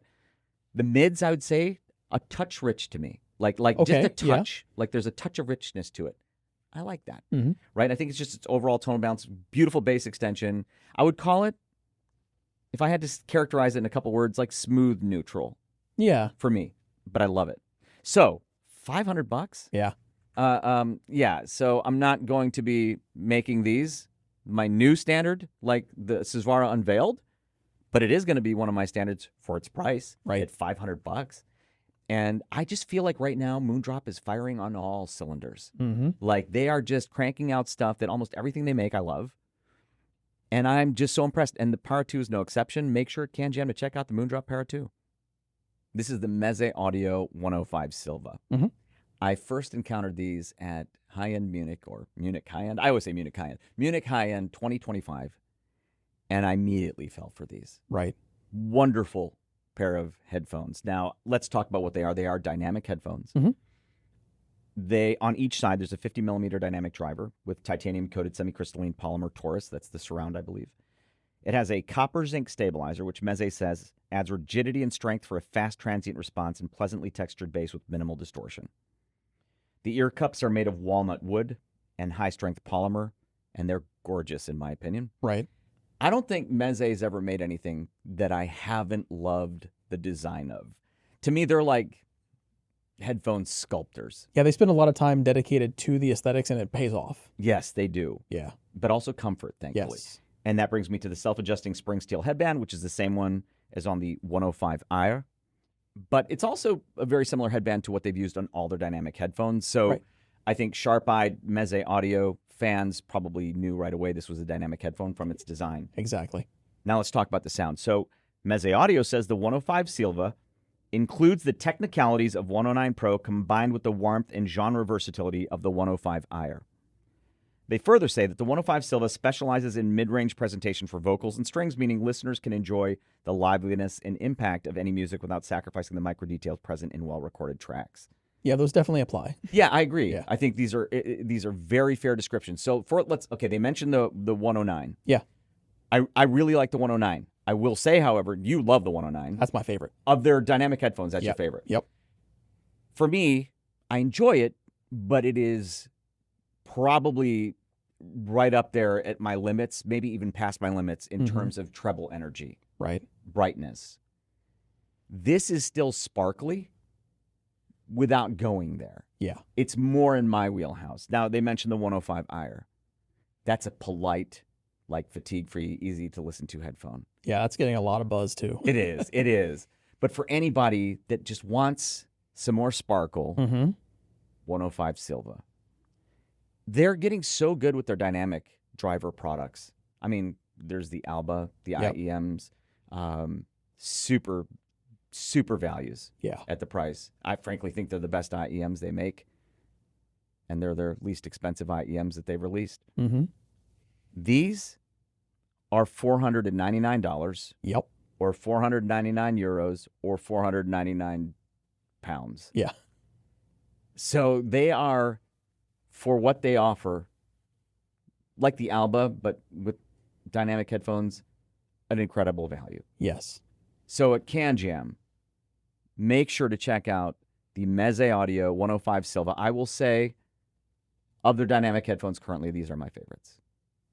Dekoni Audio is best known in our space for their line of premium aftermarket ear pads replaceable for your full-size headphones. IEM ear tips, too. They make IEM ear tips. They make full-size headphone cases, which the Savior case is fantastic. We have a number of those around We here. have like a dozen of them now. Yeah. They're fantastic cases. They are. Yeah. And Dekoni Audio is getting into a new category in the headphone space, and that excites me. They're getting into cables, and I have one right here. And you're probably wondering, wow, why is that cable so short? Well, when you think about premium replacement headphone cables with swappable terminations, every single time it's swapped at the termination side. And for Dekoni Audio, they've gone with a different direction. They're swapping it, they're doing the split at the Y splitter. So they're two separate parts. One stays connected to your headphone, one stays connected to your device, and you can just swap between them back and forth as you needed. They're keyed. They have a locking detent system, and they just snap right into place. It actually feels nice. Yeah, and then it locks. And I love that security. So they come in a couple different versions. So what I'm holding here right now is a cloth-wrapped silver in a Dekoni blue sleeving. They also have a braided silver plated copper cable, and we have that currently connected to the HD660S2 up here on the table. Now you notice we have a couple different headphone models because they have a couple different terminations for the headphone side. A few different ones. Yeah. So they have 3.5 millimeter dual mono, which we currently have connected to the Hi-Fi Man. They have the 4-pin mini XLR, which we currently have connected to the ZMF headphones. And they have HD 600 family connectors, which we currently have connected to the Sennheiser, and I have it here in my hand. Okay, I want to talk. Can I just talk about that one real quick? Sure. That one I think is particularly important because, as any longtime HD 600 650 owner knows, that's an old school connector. Very much so. So it wasn't really made, I don't think, to be removed and inserted a zillion times. Right. And so they've been known on the headphone side to wear out if you overdo that. Yes. So being able to swap cables and terminations, but leaving the earpiece sides in, the ear side cable that plugs in, I think is crucially important, in my opinion, for HD 600 650 owners. I agree. And if you pick up multiple headphone connections and then you just pick up a single one of the main line, you can just swap back and forth at the Y split. You're not going to have to worry about toggling things back and forth. It also actually ends up saving you a little bit because you're buying less cabling in the long run. Right. Now, as far as on the other end of the cable, it comes in a 4.4 millimeter connection or a 6.35 or quarter-inch connection. They've talked about looking at other connectors for future lines. We might potentially see something like a 4-pin XLR down the road. We might see other connectors for headphones, like hopefully maybe an HD 800 potentially down the road. So I'm looking forward to seeing what comes out from these. However, the nice thing is you can bring your headphones to CanJam, pop over and give the Dekoni Audio Ensemble cables a try, find out if they're going to work for your rig. Now, in that Dekoni Audio segment that we just watched, a little time has passed since we recorded that, time that has proven you a bit of a fortune teller, because in that segment you mentioned that you expected and hoped for support for more headphones. Yeah. And we then recently got this. So this is the Dekoni Audio Ensemble now supporting the SoCal Utopia's Limo connectors. Yes. The timing could not have been better. As you well know, I was just looking for Utopia cable terminated in 4.4 millimeter. So thank you, Dekoni Audio, because now I can terminate this Utopia cable in 4.4 millimeter. So thanks for that. Now, you also mentioned on the amp side you expected and hoped for more support for different plugs. Right. And you specifically mentioned 4-pin XLR, and as if on cue, 4-pin XLR Ensemble. They are also going to be supporting 2.5 millimeter on the amp side, which is great. Now, there is still another thing that has come up since we recorded that, and that's another material option. So you mentioned cloth-wrapped silver and braided silver-plated copper as two options. There's now a third. It's PCUHD copper. This is actually in PCUHD copper. I believe that stands for Pure Copper Ultra High Drawability. So still another beautiful option to choose when you're buying the ensemble cables. Yeah, there's one more exciting thing I also want to mention. So as you know, when production gets bigger, sometimes we see costs come down on the retail side because, you know, the economy is, yeah, exactly. Yeah. So I think that might be what's happening here, because the Dekoni audio ensemble system used to start around $120. Well, now it's starting around $80. That's a pretty steep discount, and that's the permanent price going forward. If you only need half of the system, that now starts at $40. So when you think about what the Dekoni audio ensemble offered in terms of value previously, it was already great, but now we have more connectors. There are more still on the way, and it's more affordable than ever. The value just shot through the roof for me. Yes. So now, obviously, they're giving you more options than we discussed in that previous segment. So make sure at CanJam to bring your headphones to Dekoni Audio's exhibit and check out the ensemble system. So these two Sennheiser headphones have taken the community by storm. Right. You're holding the Sennheiser HD505. I'm holding the Sennheiser HD550. They were released pretty close to each other, first with the 505, then shortly thereafter the 550. I can see why everybody wants to talk about these, why everybody wants to hear these, because they are, by modern standards of neutrality, probably the most neutral headphones Sennheiser's ever released. Yeah, probably. And what I mean is, like, even in the context of the Sennheiser, I think it was the 505s, the HD 505s, they even mentioned, I think, the Harman research, the Harman target. Yeah. So you see kind of where they're going. So they have a lot of similarities. Let's talk about what they have in common. So they're both obviously Sennheiser HD 500 series headphones. They're both open back designs, both have metal mesh ear cup covers, both use synthetic velour ear pads, both weigh 237 grams. Yep. So again, a lot of similarities. Come similarly packaged as well. Differences though. Price, the HD 505 copper you're holding, $280. The HD 550s I'm holding, $300. Nominal impedance, HD 505s, 120 ohms. These, 150 ohms. All right, now let's talk about the sound. The sound is more, they sound more alike than not, but I find the 550 to be more to my liking. They are both very neutral. Right. Both have very extended bass for open backs, but not emphasized bass. But the 550s have a little more bass presence and a little more mid-richness. But when you hear them with some music that doesn't necessarily draw on those differences as much, they sound so much alike. Yeah. But when the differences arise, my preference is clearly for the 550. And I think that more people will prefer the 550. Probably. Both will be used, I think, very commonly in professional settings eventually, I think. Yeah. And then it'll come down to splitting hairs between what the engineer prefers. I still think most will choose the 550. But so to look at the differences, we haven't measured them yet. And I don't like to review measurements, but since Sennheiser put out measurements from their own labs for both models, I thought it would be interesting to do a comparison, so let's put them on the screen.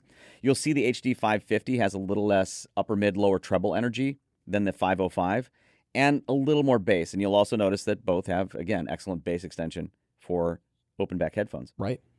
And sometimes when you reduce that upper, mid, lower treble energy, it can result in a richer sounding mid-band, and that's the case here. And I think that just that little bit of bass advantage that the 550 has, advantage in my direction anyway, combined with that lower upper mid, lower treble energy makes it meaningfully better for me. And I think a lot of people will agree. So I compared it also, the HD 550 to the HD 660S2, because that's another fairly recent Sennheiser open back headphone that I really, really love. Yeah. And I also find neutral in a different way. It's neutral in an HD 600 family way. Yes. But not necessarily in a Harman way. I'm torn between, but I think what a lot of people are looking for is this kind of neutrality. This seems to be of greatest interest to those in the community these days. And for that reason, I think people are going to be seeking these out. I think they're going to become classic models over time. Yep. You know, time loves a hero, as Little Feat says. But I think with time, these will become classics, especially the 550. And so at CanJam, check out what I think are the most neutral headphones in a modern sense that Sennheiser's ever made, maybe, and what I think are destined to be classics. Now, when you get the opportunity to audition several Sivka headphones at a CanJam, I think people are in for a treat, because when you listen to multiple headphones in their family, you get a variety of sound signatures, everything from fun and exciting to linear and reference and everything in between. It's kind of amazing. Yeah, they don't have, in my experience, like a house sound. Yeah, I agree. And that, to me, makes their exhibits in some ways more fun. Yeah, and this is joining that fun. So this is the Sivga Peng. It is a inside is a 50 millimeter LCP dynamic driver that's liquid crystal polymer, and that's housed within a lovely African zebrawood cup. I love the finish on this. The machining for the hardware is a CNC machined aviation aluminum for the housing and the bracket, and that has a nice gunmetal anodizing finish to it. I love gunmetal when I see it. It's kind of like one of those things like titanium. Right. You just see it and you go, oh, I like that. Yeah, I like gunmetal does that for me too.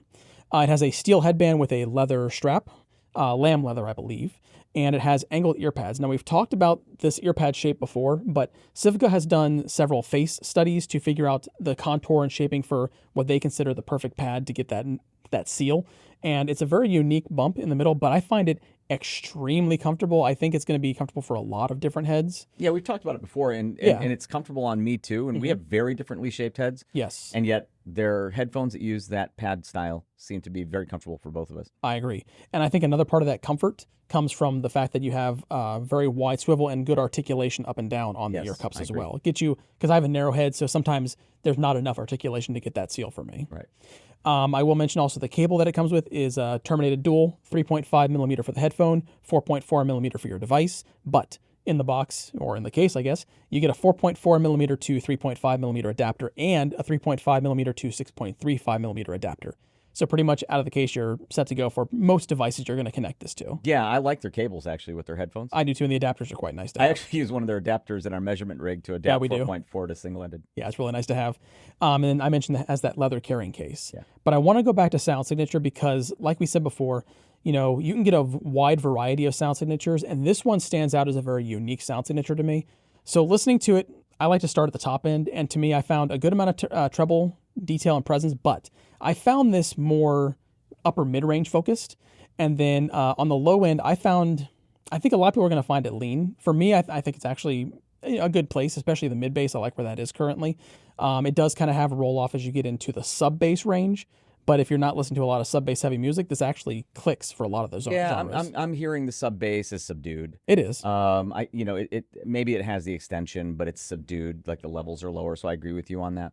And I also agree with you that it's a mid-focus sound to me and smooth. Yeah. It's like overall smooth signature to me, like fatigue-free. Yeah, so if anybody's looking for a fatigue-free sound signature and you love the mid-range, which, I mean, come on, what headfires don't? Yeah. This is definitely one to check out at CanJam.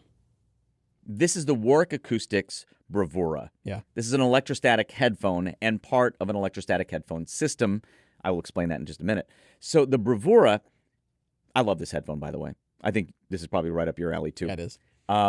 So this is the successor to a model that was released many years ago now called the Sonoma Model 1. Now, the Sonoma Model 1 was a good headphone. Yeah. It was a good first effort. And that was also, of course, an electrostatic headphone.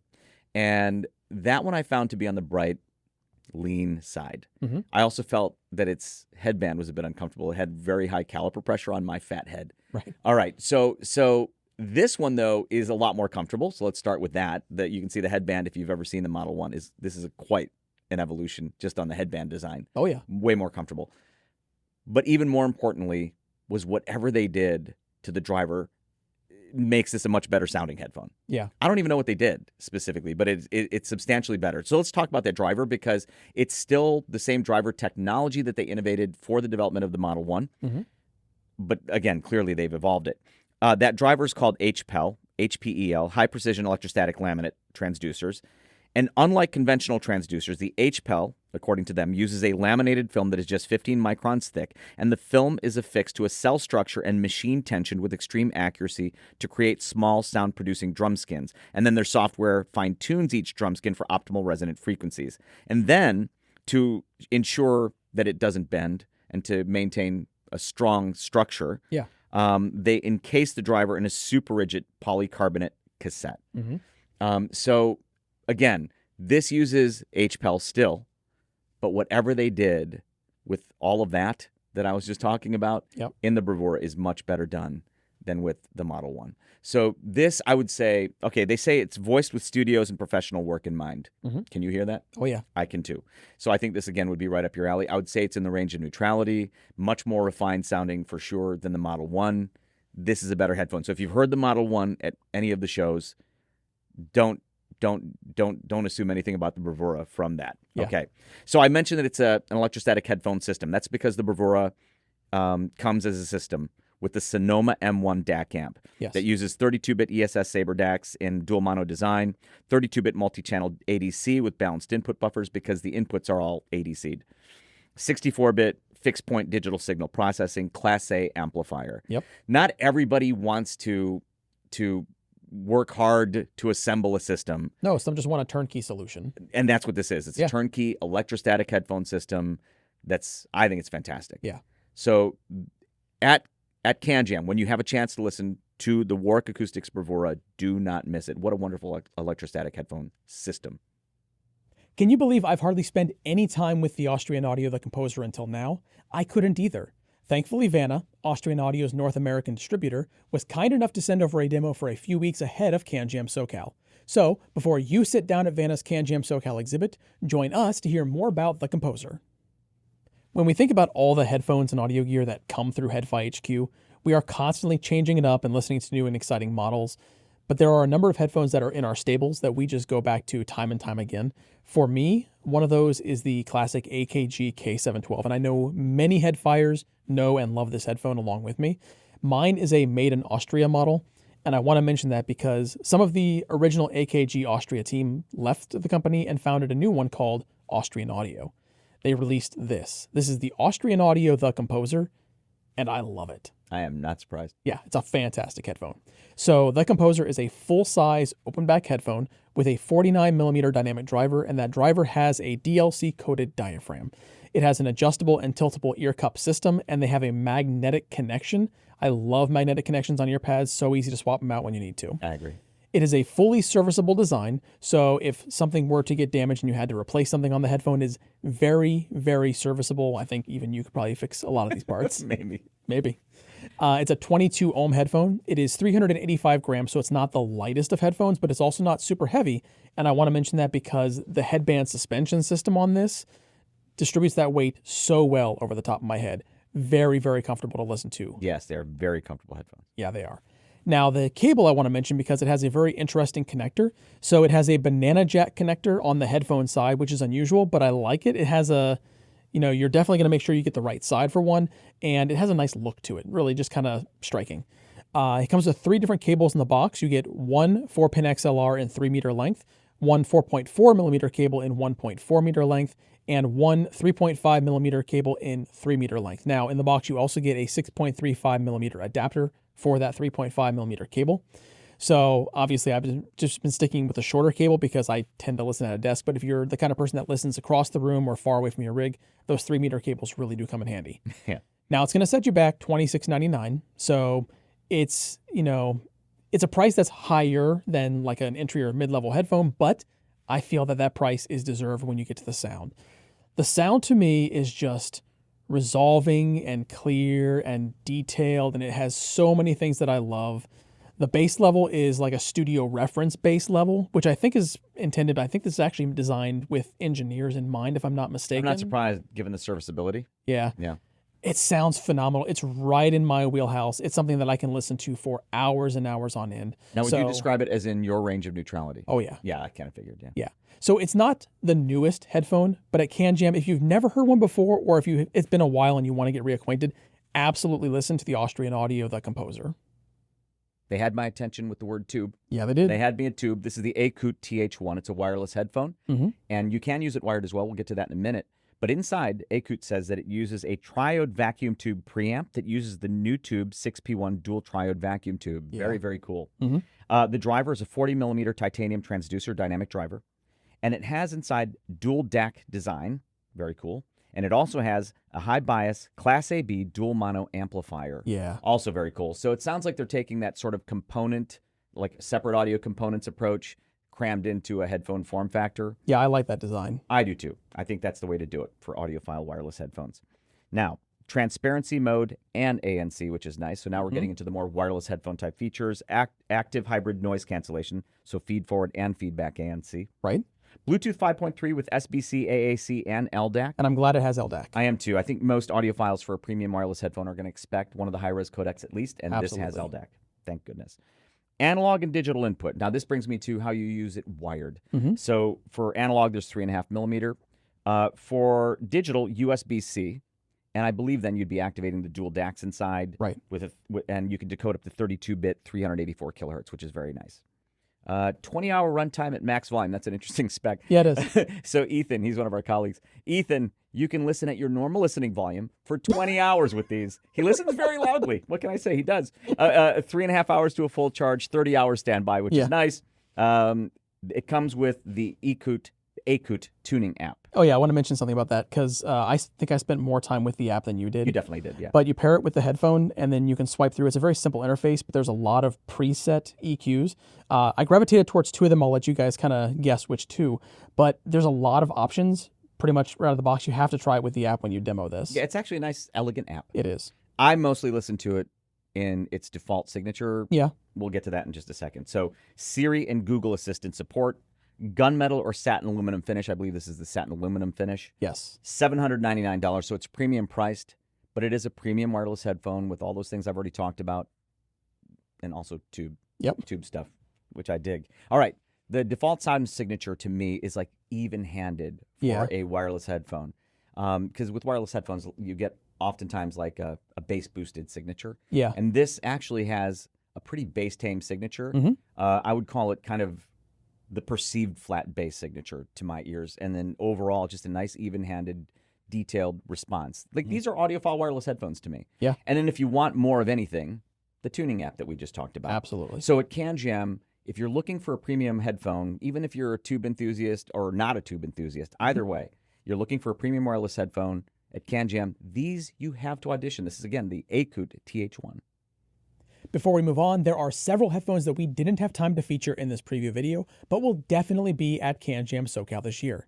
American Music and Sound will be bringing sibling headphones, the Fostex TH1000RP and TH1100RP, and Beyerdynamic will have their new DT1770 Pro Mark II and DT1990 Pro Mark II. If you're in need of new cables for your headphones or rig, Cardis Audio will have cables on display from their Clear and Iridium lines. Final will be showing a headphone that's been receiving rave impressions at recent events, the Final DX6000, and Fosi Audio will be doing the same with their new planar magnetic headphone called the i5. Grado Labs will be there with their all-new signature S950, and if you missed the HFA Dahlia at CanJam SoCal last year, do not miss it again at Hi-Fi for All's exhibit. Those of you on the hunt for electrostatic headphones will certainly want to stop by Woo Audio's exhibit to hear the latest offerings from Stax. VZR will be showing the second generation of their classic Model 1 called the Model 1 Mark II, and Yamaha will be showing a pair of upcoming releases, the Yamaha YH4000 and YH-C3000. Well, now that your birthday has come and gone, thank you so much for watching all the way to the end of this CanJam SoCal preview, which again, CanJam SoCal is happening September 13th and 14th, 2025, at the Irvine Marriott Hotel in Irvine, California. Now, we didn't have time to cover all of the gear that will be at CanJam SoCal. In fact, I think we only covered a fraction of the gear that will be there. So, scrolling on the screen now is a list of all of the exhibitors and brands you'll find at CanJam SoCal this year. Again, thank you so much for sticking with us all the way to the end. Don't forget to like and subscribe for future CanJam and HeadFi content. We'll see you in SoCal and on the forums at headfi.org.